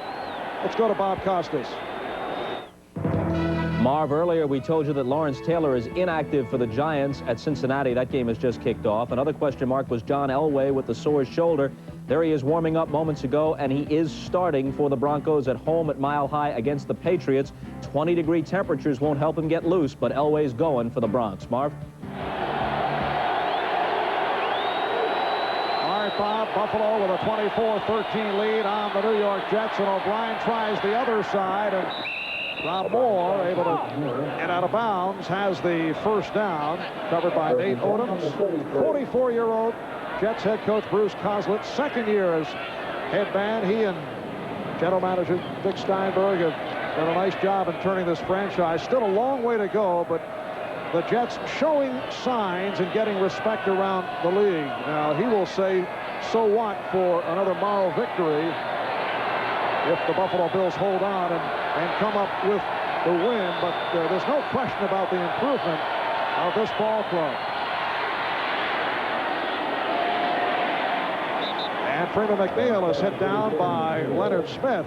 However, looking down the road, a loss here by the Jets drops them to 7-6, and a very difficult schedule ahead in terms of playoff hopes. Next Sunday at Detroit, home for an improved New England team, and they finish up at Miami. Hector has a first down. Bennett on the stop. And here you are, you're down by 11 points, and you're running plays. You throw a pass to Freeman McNeil in the middle of the field, then you run a quick handoff, trap play up the middle. You get a first down, I understand it, but you have to throw the ball. Odom's getting a piece of that pass intended for Moore.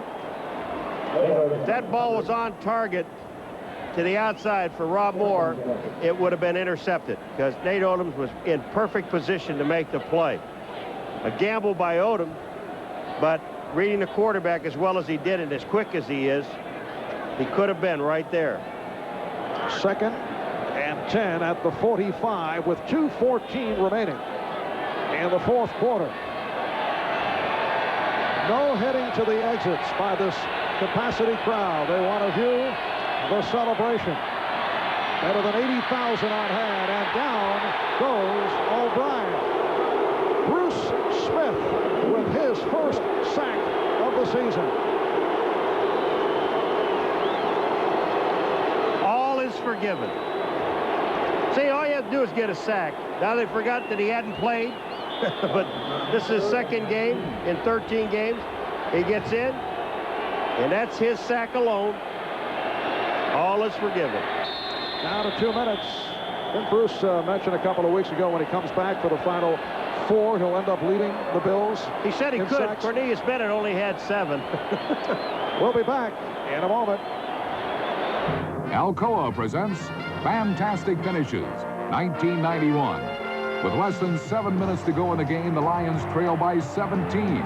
2 touchdowns and a successful onside kick later. And with 36 seconds left, Detroit is 15 yards from an unbelievable comeback victory. 3rd down, less than a yard from inside the 15. It's Barry, and he's open to the 10. 5, touchdown! Barry Sanders! Unbelievable! Unfortunately, this is how we live. Groceries in, garbage out. Groceries in, garbage out. Fortunately, there are aluminum cans. You use them and recycle them. Use them and recycle them. It's that easy. So please do your part. We're not asking you to save the world. We're just asking you to take better care of it. Kinder? Gentler? No way. Like a rock, I was strong as I could be. Like a rock, nothing ever got to me. Chevy S10 pickup, powered by the biggest V6 available. Chevy trucks. Like a rock, The trucks you can depend on. The trucks that last. like a rock. He's back.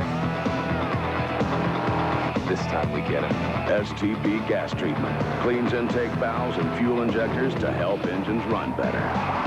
STP, the edge.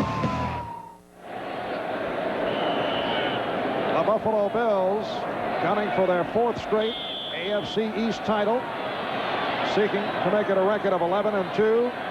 They've won 16 straight at home. They've won 8 straight against the Jets. Troy Taylor has come back on, replacing Ken O'Brien, who was shaken up earlier. Just under 2 minutes remaining in the 4th, and Taylor, who is adept at running, gets out to midfield, stopped by Henry Jones. Troy Taylor took a timeout, and they're in. We're talking the 4th down and about 7. And O'Brien finishes 15 for 29, 180 yards, and 2 interceptions. He's a private detective who's run out of luck. He's an ex-quarterback who was thrown from the game. They were trying to clean up their act when they got dragged into the dirty world of gridiron corruption. Now they've got one shot to get the goods on the bad guys if they don't kill each other first. What am I going to do? Point at the bad guys and shoot! Bruce Willis, Damon Wayans, The Last Boy Scout. Rated R. Starts Friday, December 13th at a theater near you. Back in Buffalo, Marv Albert with Paul McGuire, 1:46 remaining in the 4th quarter. And Buffalo breaking it open in the 2nd half. They were tied at 10 at halftime. The Bills with a 24-13 lead. It's been a terrific day for Thurman Thomas. 23 carries, 124 yards, plus 4 receptions for 33 yards. And the pass incomplete. Clifford Hicks on the coverage of Chris Burkett. And the Bills now begin the celebration with 1:41 remaining in the 4th. And the Jets hand the ball over on downs. The Buffalo Bills celebrating another AFC East crown.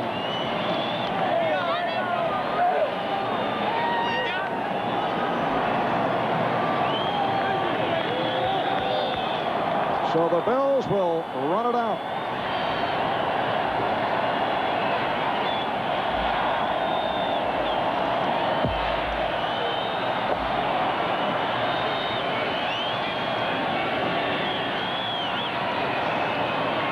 Kenneth Davis, stopped by Kyle Clifton. Let's take a look at today's Cannon camcorder replay of the game, and this was huge. It set up the final touchdown with Kelly connecting with Lofton on a 54-yard pass play. And he did on the touchdown that Lofton made. He had Stargell going the same way again, the same fake to the outside and back to the inside. It'll be a 2nd down and 6 at the 46. The executive producer of NBC Sports is Terry O'Neill. The coordinating producer of the NFL on NBC, John Francis. Today's producer, David Michaels. Today's game has been directed by Andy Rosenberg. Our statistician, Mr. Stats himself, Elliot Kalb, assisted by Carrie Haller and Larry Pollock. And our spotters, good work done as usual by Michael Gluck and Steve Solomon. 1.5 to go in the 4th. Buffalo will make it a record of 11-2. The Jets will drop to 7-6 in a tie for a wild card slot with the Miami Dolphins. Dennis Davis, the ball carrier. No gain. The employee owners of Avis would like to salute the game's most valuable player, Thurman Thomas. He is the winner of the We Try Harder Award. Avis, the official car rental company of the NFL. Thurman Thomas with 90 of his 124 rushing yards in the 2nd half. And Paul, he accounted for 43% of the Buffalo offense. And you know, when you go back and you listen to Marv Levy yesterday with the thing that he was telling us in the New England game, the big play players didn't make the big play. Today, they did make the big play. James Lofton, 2 great catches and down the field for a touchdown. And then, of course, Thurman Thomas with all of his yardage. And a strong game for Jim Kelly, although he was picked off twice. 21 for 38, 250 yards, and 2 touchdowns. Stay tuned for the Old Spice NFL postgame report. That is coming up momentarily. Here's Davis on a slant. Joe Kelly, the outside linebacker, made the stop. It'll be Bob, Will, Bill, and O.J. The Old Spice NFL postgame report. A look at scores and highlights. And that will follow the Jets and the Bills. We're down to 1 minute and counting. And if you wonder why they haven't left, that's the people here. That's because the Bills have just sewed up the AFC East. Amazing. 104 no-shows. 80,243 people here. And I'll bet you there isn't more than 100 that left. Bills averaging 79,000 plus per game. They'll break their own NFL single season attendance record.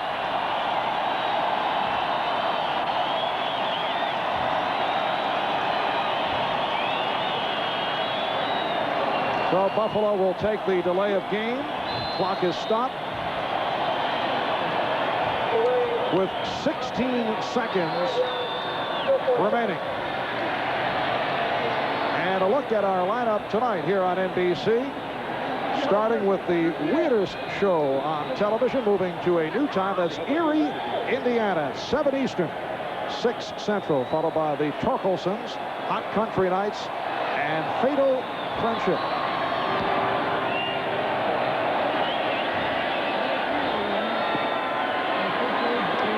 Terrence Mathis let it go, and now we're down to 6 seconds to make this one official. The Buffalo Bills bouncing back from the loss last week in Foxborough.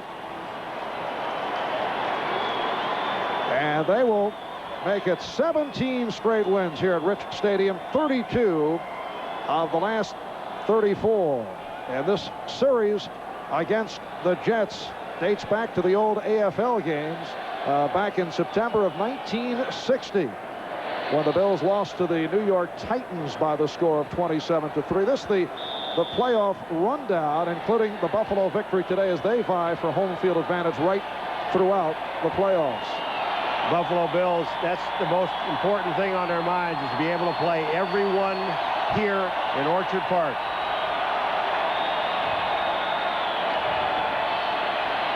And Taylor pops it. Chris Burkett down to the 19 as time has run out.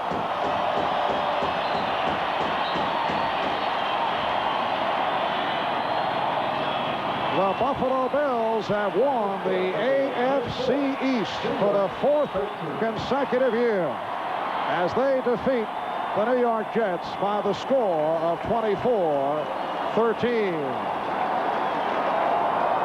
And to this point, the security force has done a very tidy job. You know, the one thing that Bill Polian was telling me the other day, and they asked the people not to come down onto the field. They have the horses, the dogs, the police, and security, is that he makes a valid point. They really haven't done anything yet. You know, the Jets are trying to get into the playoffs. So all the Bills have done is win the AFC East. Now, they've done that 3 other years in a row, but it's the 4th time. So they really haven't done anything yet. Until they get to the Super Bowl, then, and win the championship game if they can, or get to the championship game, then they've done something. But as of now, they haven't done a thing except win the AFC East, and now that means that they're in the playoffs.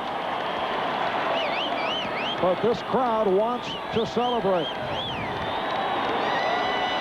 They are applauding for the Buffalo Bills, who go to 11-2 with the victory over the Jets. Coming up, NFL Live. First, these messages.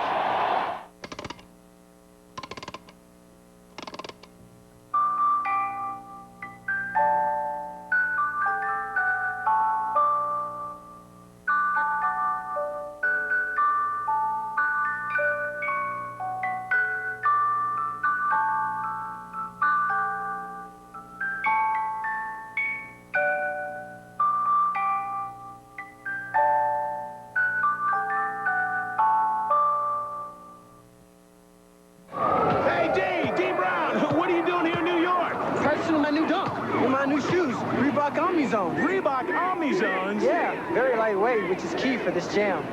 Oh, yeah? Which jam? The King Kong jam.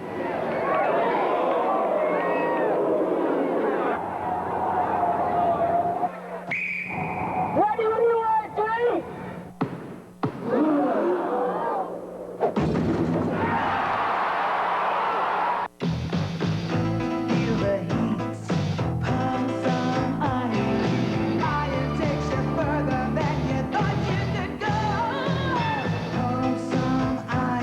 Iron cologne for men.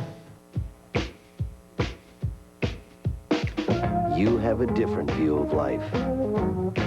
You don't want to get bogged down in revolving credit on bank cards. All that revolving debt, all that outrageous interest. This is not for you.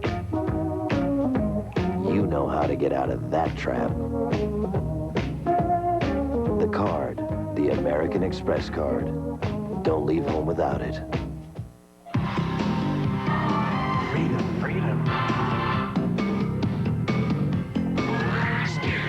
Lady Stetson.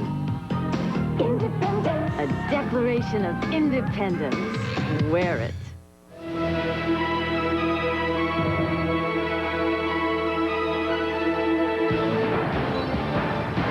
Bob Costas back in New York, and welcome to the postgame show. There were just 4 early games. They're all finals now. Buffalo is clinched in the AFC East. Miami has stayed alive for a wild card. There's a milestone for Eric Dickerson, even though his Colts were pummeled by the Browns at the Hoosier Dome. And the Falcons stay alive for a wild card with an amazing comeback on their home field against the Packers. We've got scores, we've got highlights, we've got Parcells, we've got Simpson. But first, we've got this commercial break.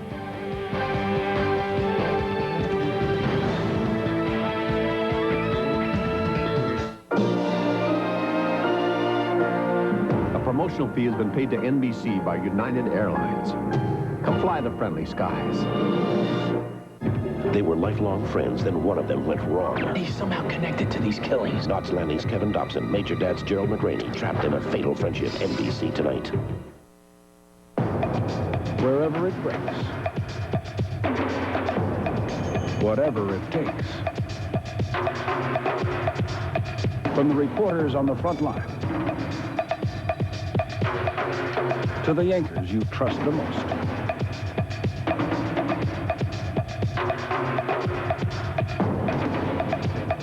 On NBC Nightly News and Channel 2 News, there's good reason to watch Channel 2, your 24-hour news station.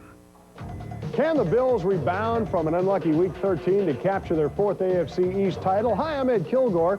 Join us for Sports Extra this Sunday night for the most highlights of the Bills-Jets showdown. Linebacker Carlton Bailey is going to drop by to give us a first-hand look at what happened.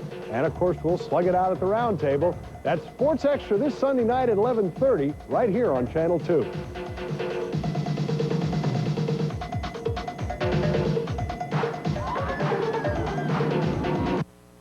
When you can't catch the game, catch the guy who did. Sports director Ed Kilgore. Now more than ever, there's good reason to watch Channel 2, your 24-hour news station.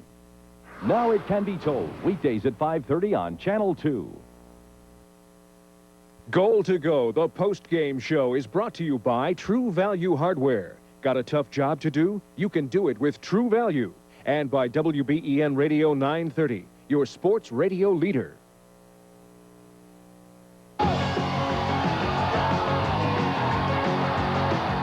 Now, the action continues with insights on today's game from players and coaches. It's Goal to Go, the post-game show, live from Rich Stadium.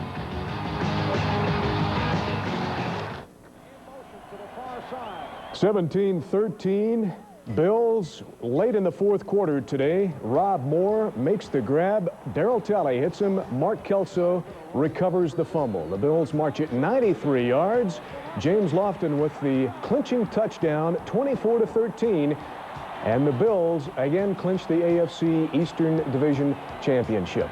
Good afternoon, everybody. I'm Wes Goforth. Welcome to Goal to Go, the post game, the final of 4 in a row for the Bills this afternoon as they win the AFC East Division Championship 24-13, the final. And we want to get you involved with our Pepsi Player of the Game in just a minute. First of all, Mike DeGeorge out at the stadium got some reaction from the jubilant winners just moments ago, and here it is. Any better this one than the first one? No, not any better. Not any better. Winning AFC Eastern Division champions doesn't get mundane, does it? No, it never gets mundane. Look at the fans here. All right, thanks a lot, Mark. This was not easy. No, it was not easy. They came to play.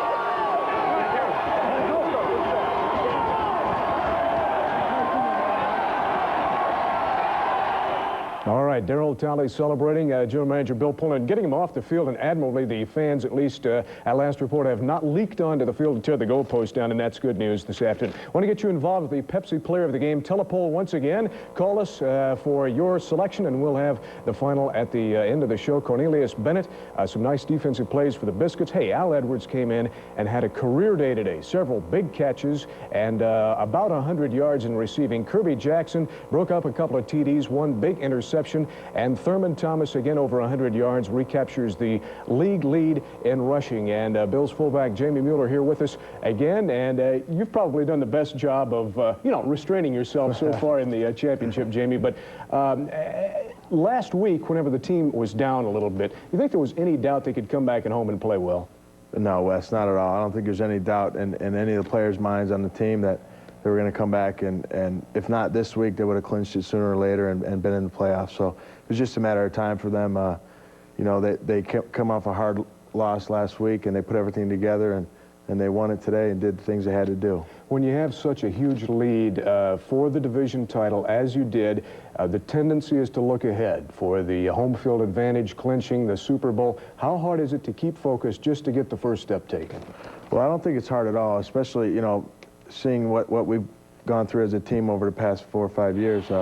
We've pretty much seen everything happen, and you can't clinch the home field advantage until you clinch your division. So first things first. All right, there they are at the end of the game. Bruce came back in today, Jimmy, put some pressure on the Jets' offense, as we all knew he would, and really helped the defense make the big plays, and that was the story of this ballgame. Bruce really did. He came in, and I think everybody saw it on television at the game. He was taking 2 and 3 guys to block him, and he just did a super job all day, freeing up some of the other guys to make big plays. So he definitely had a big impact on the defensive side of the ball today. And I guess in a nutshell, it is that the Jets were able to only turn 4 turnovers into 3 points, while the Bills turned their 3 turnovers into 17. And Marv's going to love that stat, isn't he? Definitely. We did turn the ball over 4 times today, but they were only able to put 3 points on the board as a cause of that. On the other hand, like you said, they turned it over 3 times, and we put 17 points on the board. So that was the big story today. All right, 4 in a row for the Buffalo Bills. I want to check the scores. Only a few games starting at 1 o'clock Eastern time this afternoon. The ones we have right now, Miami has won and gone to 7-6. The Dolphins beating Tampa Bay this afternoon 33-14. So then the Jets are 7-6 behind the Bills in the AFC East in the run for a wild card. Cleveland clobbered Indianapolis 31-0 this afternoon. The Bills go to Indy in a couple of weeks. And Atlanta playing Green Bay, and we understand that Atlanta has won this game, and we'll have a final on that for you in just a few minutes. Stay with us. We're going to be out into the Bills locker room when we come back this afternoon and join Ed Kilgore and company live at Marv Levy's post-game press conference when we come back. The Bills make me wanna shout, kick your heels up and shout, throw your hands up and shout, throw your hands. You can do it with True Value. It's time to save on Master Mechanic stocking stuffers, like this electric hot glue gun for just $9.99, and their 25-foot power tape rule for just $9.88. Then get this Master Mechanic 17-piece socket set for only $9.44, and their 13-piece drill bit set for just $6.99 at your local True Value, the neighborhood hardware store with national chain store buying power. Americans are getting back to simple, basic values. Friends and families and neighborhoods are important. At Key Bank, those are the values we've had all along. We've always believed in giving people their money's worth, and we still help one person at a time, one neighborhood at a time. all of which helps us do a better job in the most important neighborhood of all. Yours, Key Bank, America's neighborhood bank.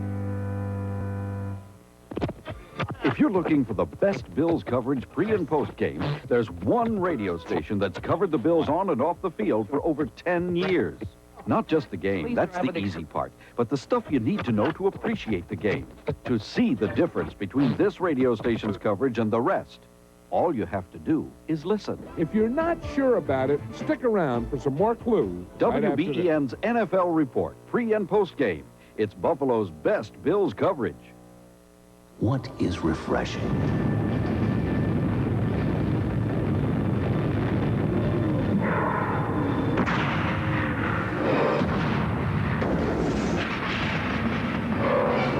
It's the taste.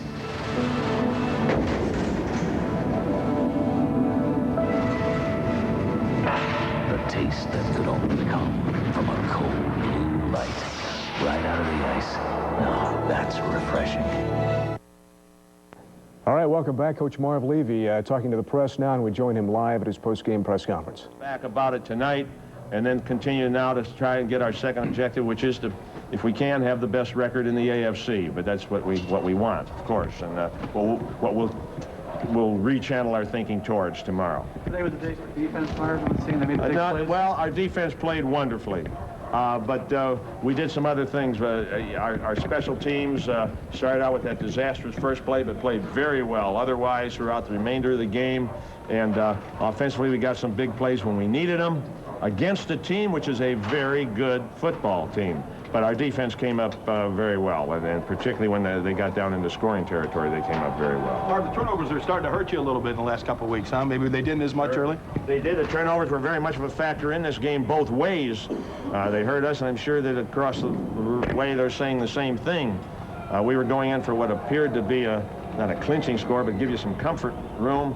Had a turnover, they took it all the way back down the field and turned it over on our 7-yard line. So they're still the things that's still the statistic that's most important. Looks like Bruce played a fair game. I know you don't assess your game actually until a little later on, but overall, from his performance, what do you think of Bruce? Yes. I thought Bruce played well from what I could tell. Again, my eyes probably weren't on him as much as on someone else before. He felt it coming off as long a layoff as he's had. The bit I could see and talking with our defensive coaches, I think he played very well, very well. Al Edwards, Marv, how did he fit in today? Why was he very well? Yeah, that sounded a little bit smart out. I didn't mean it. Al did a very good job. In fact, he was awarded one of the 2 offensive game balls. He gave one to James Lofton for his 2 big plays at the end of the game. I told Thurman if the holding penalty hadn't been called, he probably would have got it. And for Al Edwards. So he did a good job today, Al did. All right, Marv Levy with some accolades for Al Edwards, his defense, and James Lofton. And James standing by live now with Ed Kilgore in the Bills locker room. Ed? Thanks, Wes. That's right. One of the offensive game balls going to James Lofton, who made 2 of the biggest plays in the game. I thought James, first of all, before we get into that, though, I want to ask you about this is the 4th AFC Eastern Division title in a row for the Buffalo Bills. You weren't here for all of them, but any different feeling with this one, or is there a little different focus maybe now than in the past? Well, I think the thing that made this one really special is that the Jets are such an improved team. They came in here with a 7-5 record, and they could have easily come in here with a 10-3 record, a 10-2 record rather. But I mean, they've just played really well, so to beat them was an important game.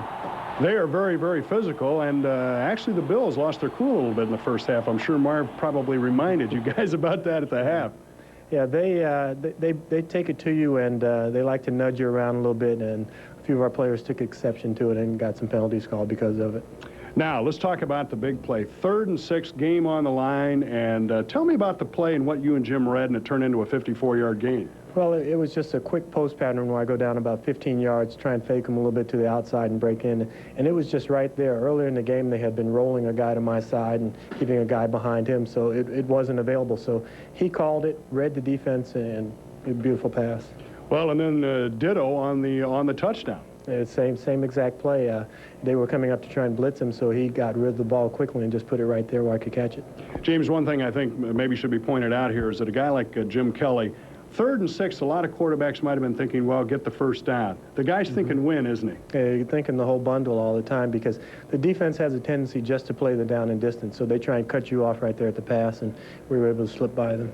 And, of course, James, you're a big track guy now. You got that 100-yard dash all down, and then the guys caught you there. I was kind of surprised. Did that surprise you a little bit? Well, I have an excuse. I've been banged up a little bit the last couple of weeks, and you know, I was going to try and cut back across the face of Eric McMillan and head toward the left side of the field. And when I did that, I realized I didn't have enough room, and you know, they were just gaining on me too quickly. Well, still 54 yards. You'll take it. I used the clock. Okay, James, congratulations. Okay, James Lofton, one of the offensive players getting a game ball. Now we take it back to Wes. Okay, Ed, thanks. And Jamie, you know, James pointed out, especially fun to win against the Jets. I mean, I know there's no love lost between you guys, but they are a very improved team. Oh, definitely a very improved team. They have 2 fine running backs in Brad Baxter and Thomas. Receivers are all playing very well.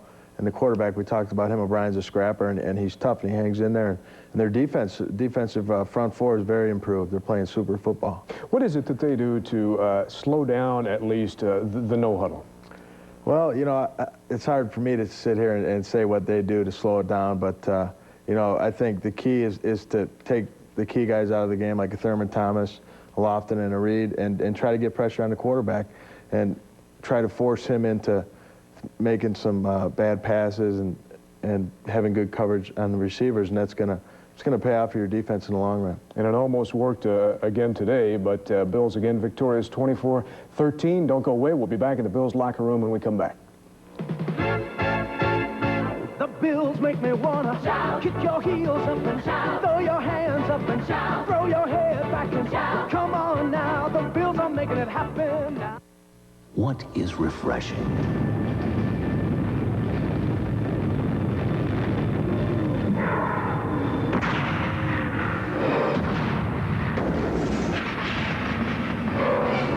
It's the taste.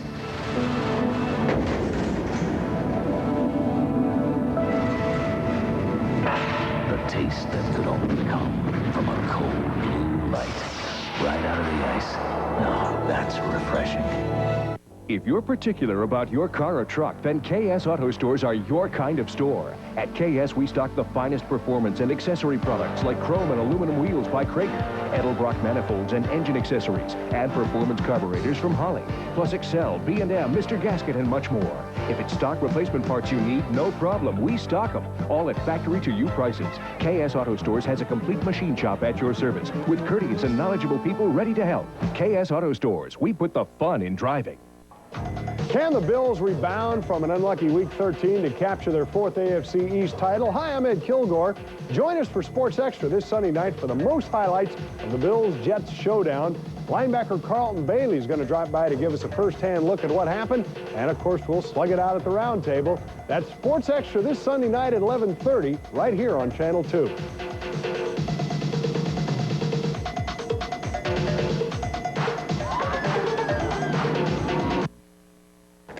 All right, we're back.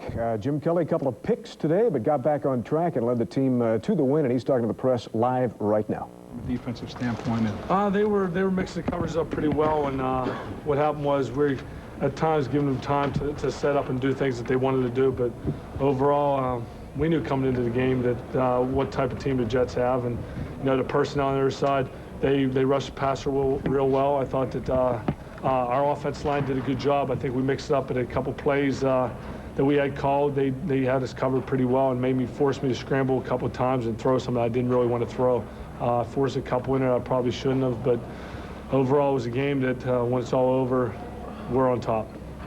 On the play where you hurt your knee, it looked like their defense was disguising a man-for-man to make it look like a zone. Did they fake you out on that one, on the play where you hurt your knee? No, on the play, it was designed well. They said it covered well, and I rolled out, and I was waiting for one of her receivers to stop, and they kept running and running and running. I was waiting for one person just to stop so I could throw him the football, and nobody did, and I should have realized that sooner or later somebody's going to get me from the back, and I came right down on my kneecap and just lost a feeling in it for about 10 seconds, and a burning sensation, but it's just sore. But overall, there's one I should have threw away real quick, but I just kept on waiting and waiting, just waiting too long. I'm a big drive there. Can you talk about the your big pass to Lofton, 54 yards, and then the touchdown pass to Lofton? What kind of patterns? As a matter of fact, it was the same play. Both the touchdown and the long pass were the exact same plays.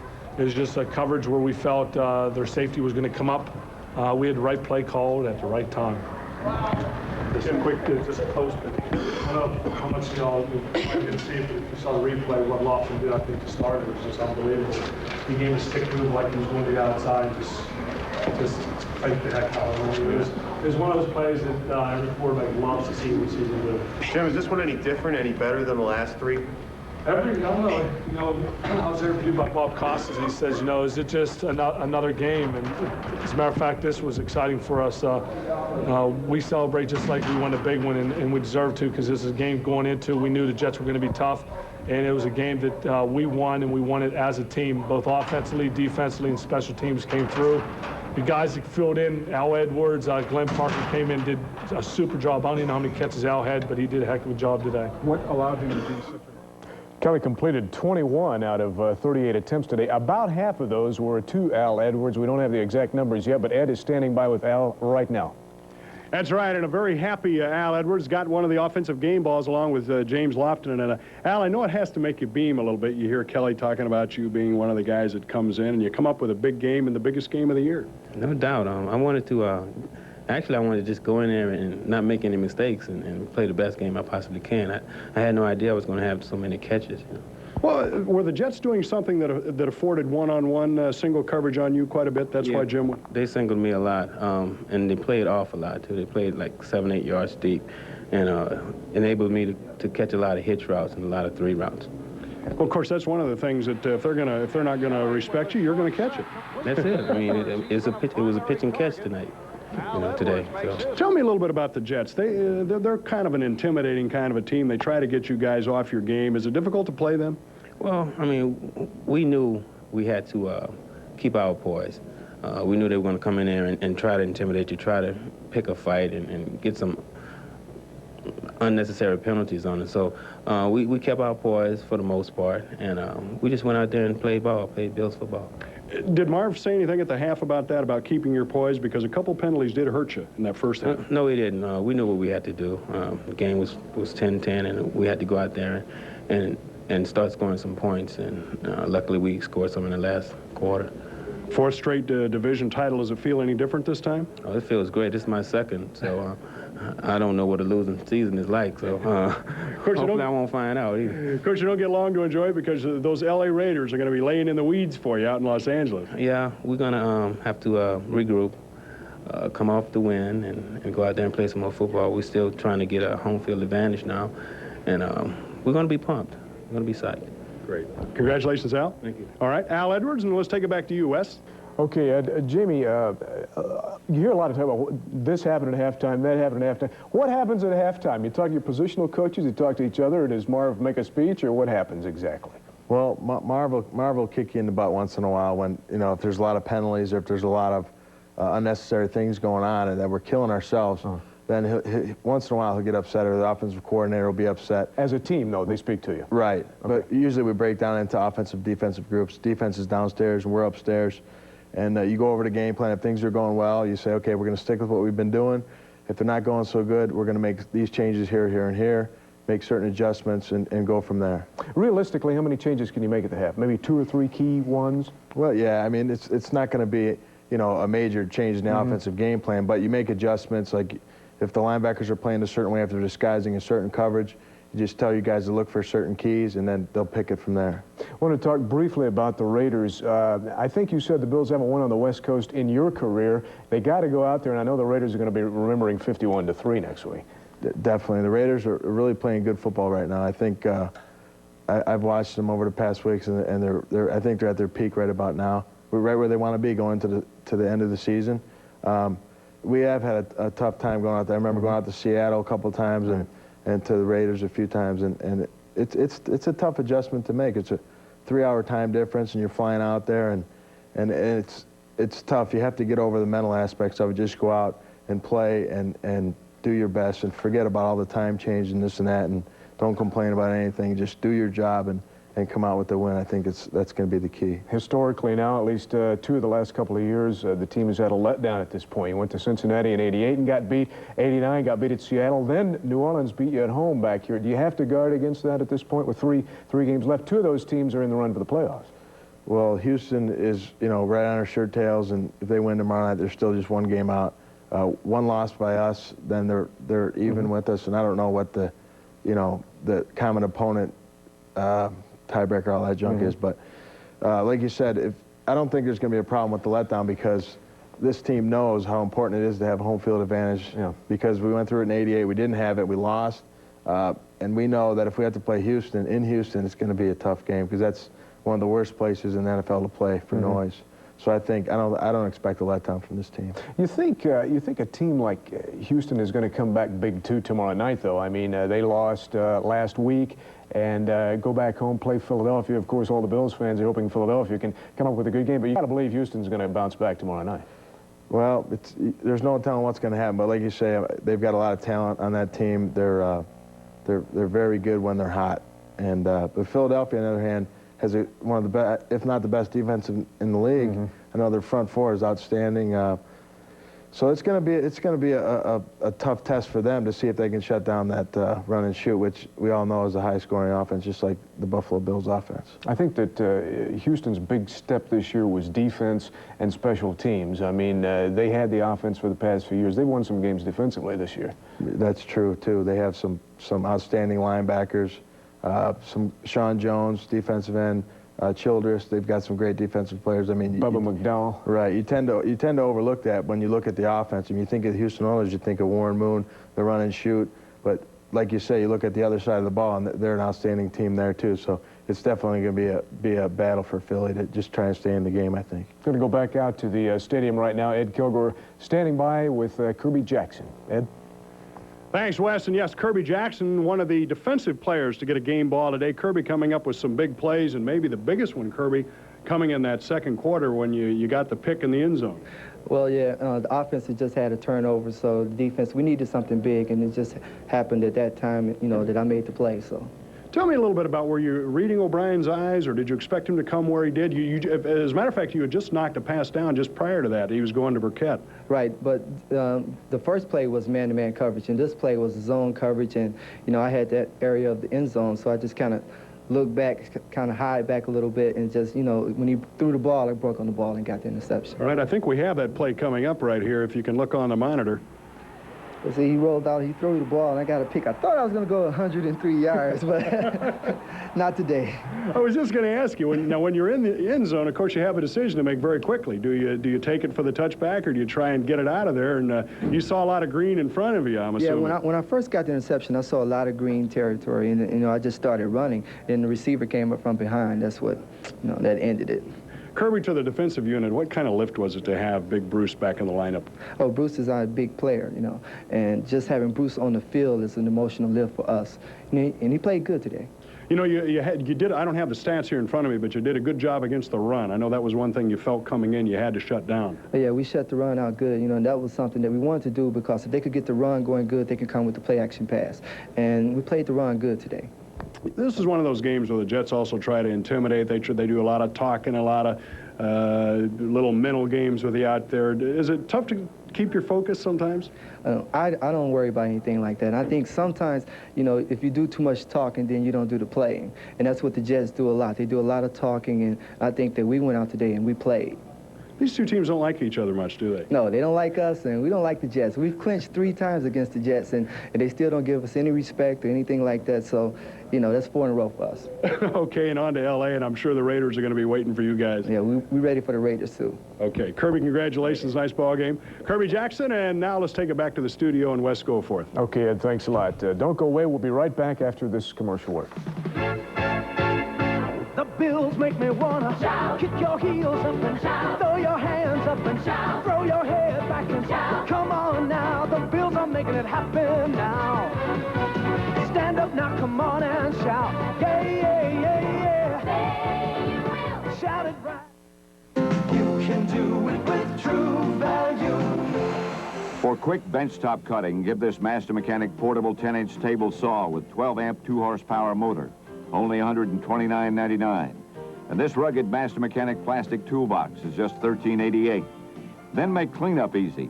Give this Master Mechanic 6-gallon wet-dry vacuum only $44.99 at your local True Value, the neighborhood hardware store with national chain store buying power. A lot of people are deciding that money isn't everything. Time is every bit as valuable. And at Key Bank, we're always looking for ways to save you both, like giving you longer banking hours or an easier way to check on your balance. Of course, we may only save you 5 minutes here or 10 minutes there, but then there's no telling how much that time might be worth. Key Bank, America's neighborhood bank. The art of listening is very important. You have to listen. If you don't listen, you're going to miss part of the story. Obviously, you want to get certain responses, so then maybe you have to change the question a little bit so that you're sensitive to their feelings, but you get what you want as well. Western New York's needy children have special wishes for the holidays. You can help. Donate a new toy to the Channel 2 Christmas Wish Toy Drive today. Goal to Go, the post-game show, is brought to you by True Value Hardware. Got a tough job to do? You can do it with True Value. And by WBEN Radio 930, your sports radio leader. Okay, we're back, and final results in on the Pepsi Telepoll Player of the Game. Thanks for calling, as always. And Al Edwards did it this afternoon. The Bills receiver with 29% of the vote, I think. We're going to be able to see it. And, okay, well, Al won, and hopefully we'll have time to check that out in just a few minutes. The scores from around the National Football League this afternoon, Miami over Tampa Bay, 33-14. The Dolphins go to 7-6, still very much in the wild card hunt. Cleveland over the Colts, 31-0. Atlanta over Green Bay, 35-31. Big comeback for the Falcons in the fourth quarter. Washington and the Rams are underway, and the Redskins have a 7-6 lead. Denver leading New England now 10-0 at Maley Stadium in the second quarter, and they're going to be very tough there. Kansas City at Seattle this afternoon, and the Seahawks have been playing very well at home lately. 10-0 now over the Chiefs, who are falling quick. New Orleans at San Francisco, and no score in the second quarter there. And, of course, the big game tomorrow night, Philadelphia at Houston, as far as Bills fans are concerned. So, Jamie, as we head down the stretch with 3 games left here, the points I think that are important at this point is that the defense is getting a lift with Big Bruce back in there, and everybody seems to be pretty healthy. John Davis is out, but otherwise the guys are in good shape. They are. You know, they had J.D. come back a few weeks ago. Jeff Wright's back. Now Bruce. So they're pretty much intact on defense. Most of the guys are healthy. Offense, a couple of guys are banged up a little bit. John Davis is out, which hurts us. Don Beebe's out. But all in all, that's pretty good considering the time of year it is, and you want to have your guys all healthy going into the stretch here, and it's very important. All right, I want to go back to the stadium one final time for some final thoughts from Ed and Mike right after the telepoll. And as we said, Al Edwards won the Pepsi, the year's supply of Pepsi with 23%. Now, that's not what this says. I got some bad information somewhere. Kirby Jackson at 29%. Well, I guess I'll have to apologize to Al, and we'll give Kirby Jackson that year's supply of Pepsi. Okay. Anyway, I want to go out to Ed and Mike at the stadium for some final thoughts there. Guys, back to you. Well, thank you very much, Wes. I'm waiting for Mike to come in here. But, yeah, it was one of the good things coming out of today's game, too, is the fact that the Bills had no serious injuries. They had a couple scares. Jim Kelly going down the one time when he was stripped of the ball by Lagerman in the first half, holding his knee. It looked like he banged his knee pretty good, but he came back and played the entire football game. So the Bills, turnovers again were part of the key here today, Mike, and 2 of the key plays. Fourth quarter with the game on the line, the Jets drive down the field after the Kelly interception, and Talley forces the fumble of Rob Moore. The Bills recover, and then they're able to come back and hit the 2 big plays to Lofton. I really thought that that was the game in a synopsis. Late in the first half, the Jets get a chance. First and 10 at the 14 after the Kelly fumble. They come away with nothing on that. And then the second half, when the Jets were down, had first and goal from the 6 on another Kelly miscue, and the Bills just give up the 3 points. You give up 3 points in a situation like that, and the Jets had 2 great chances to put up touchdowns there. To allow them just 3 points, I think was the turning point of the game. That plus the fact that the Bills, I thought, put tremendous pressure up front on Kenny O'Brien all day long. I think the hurries and the pressure was just, it was an incredible amount that they were putting on Kenny. Well, and of course, having a big number 78 back was, he was no factor at all. You know, it's funny, you probably look at the stat sheet now. We don't have the defensive stats in front of us yet. Bruce may not have had that many tackles or pressures, but he was a big factor in the football game. And he lost a couple of sacks by penalties. So those get wiped out, too. Now, Bruce definitely was a force. I don't think, I have to go back and look at the tape, but I don't think the Jets ran at his side once all game long. No, they pretty well stayed away from him, and probably with good reason. And the Bills, again, doing a good job of shutting down the Jets' running game, which came in averaging over 130 yards a game. Bills did a good job there. And the other thing the Bills had to do was run the football. They kind of abandoned it a little bit in the first half, as they almost, it was like Thurman who, but then they came back in the second half. Thurman broke off 2 or 3 20-yarders, got some key first downs on 3rd and 1, 3rd and 2 with that good second effort. And we don't know how many yards Thurman had. We know he went over 100 yards, though, and again, he was awfully potent on offense. You know, we said this, all of us said this in the press box. It was about that time to get the ball to Thurman Thomas, and he did not disappoint. As you said, he ripped off a couple of big gains. To me, he's just, right now, people may disagree. I think he's their big play player. A couple of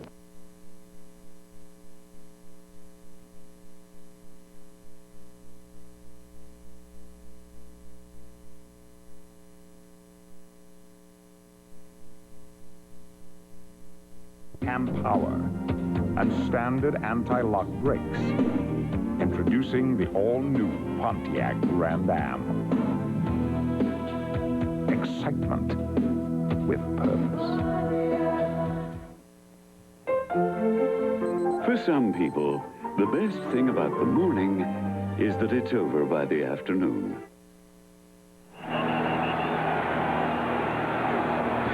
Apparently, the ruling is an invalid fair catch signal against Miami. Miller appeared to give a valid, but perhaps the other man, Tony Martin, also gave one. And then running into the receiver or the returner against Douglas, so they negate one another. Take a look. Oh, that's a good enough signal. That's fine. Now, what would be the problem there? And there's the hit. There's a foul on Chicago. Oh, yeah, there was a fine signal there. What more can you do? Get on a stepladder? You always did protect those kick returners, I'll tell you. Well, that was ridiculous. What could they have not seen there?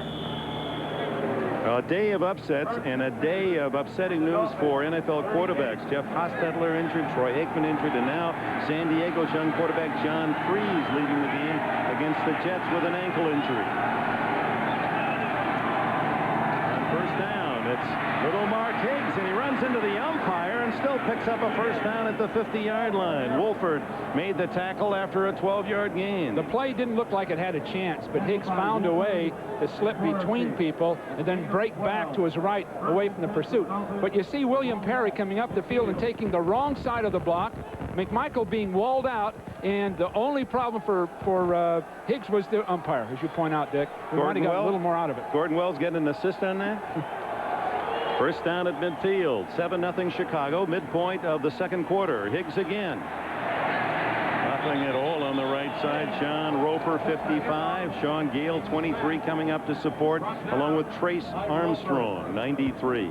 Armstrong, 93, in the questionnaire asked by the Bears PR people, he was asked, what's the best feeling about being a Bear? He said, oh, that's easy. He said, you get to sleep all winter and fish with your hands. I'll tell you, he's a fine run defender. Here's another guy that's been out with a knee problem and is just coming back just the time they need him. Second and long for Marino. Underneath to Tony Page. He's to the 40. That'll be very close to a first down as we check the Dr. Pepper 10-minute ticker. This is verification. Well, we won't show you all the early scores of all the upsets today. Seattle still leading by a field goal. Jets by 14-3 against the Chargers. In the other late game, Philadelphia beating Phoenix down in Arizona. The Jets are still going to make it. I'll tell you. I think I agree with O.J. Rarely do I agree with O.J. But in this case, I do. I think they're going to make the playoffs, and Kozlik's done a an excellent job, and Steinberg, both the general manager, and bringing that club back, making them competitive. I guess Bill Parcells doesn't actually believe O.J. and the Jets, and I understand O.J. is going to drag him right by the hand and take him right out to the Jets practice field. And next Sunday, we'll see the results of that as he tries to offer immediate evidence of the Jets' abilities. Well, it's a very dramatic meeting they'll have. It's third down. I wonder if they do that by the episode, you know. Well, you never know. First, you know, from week to week, another chapter. So on 3rd and short, remember Marino trailing 7-0, has the wind at his back. A goal line defense by Chicago. Everybody up with Singletary ready to scrape into the hole. And Higgs trying to vault over the top, doesn't make it.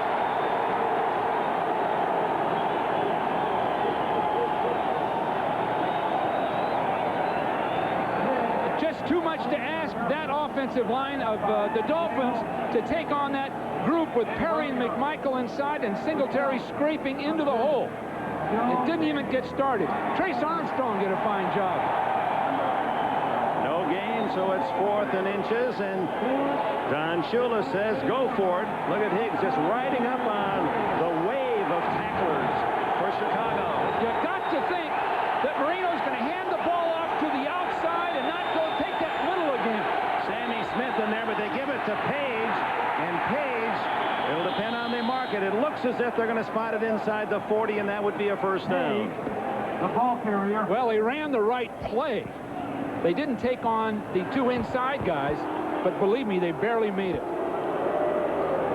So Page, the veteran from Virginia Tech, who has already carried twice, and that's almost a half a season for him, a man who has rushed but 4 times prior to this game, being used as a blocker and as a receiver. He's really what an asset to this team. When Detroit gave him up, we call that, Dick, a couple of years ago, I couldn't believe it. Page is a fine blocker, but more than anything else, he's an excellent leader. Good, solid, sound football player. Trailing 7-0 with 4:17 left in the half. Marino, all kinds of room to run, and slides in at the 32-yard line, and a flag goes down. We might have had a hold on the outside. We might have had a hold on by Duper. Looked as though he tried to hook his man. Oh, boy, he did. That takes away an 8-yard scramble by Marino. Yards tough enough to buy when Marino's on the road. Well, Mark Duper was on the wrong side of the defender, and he still tried to get the block down.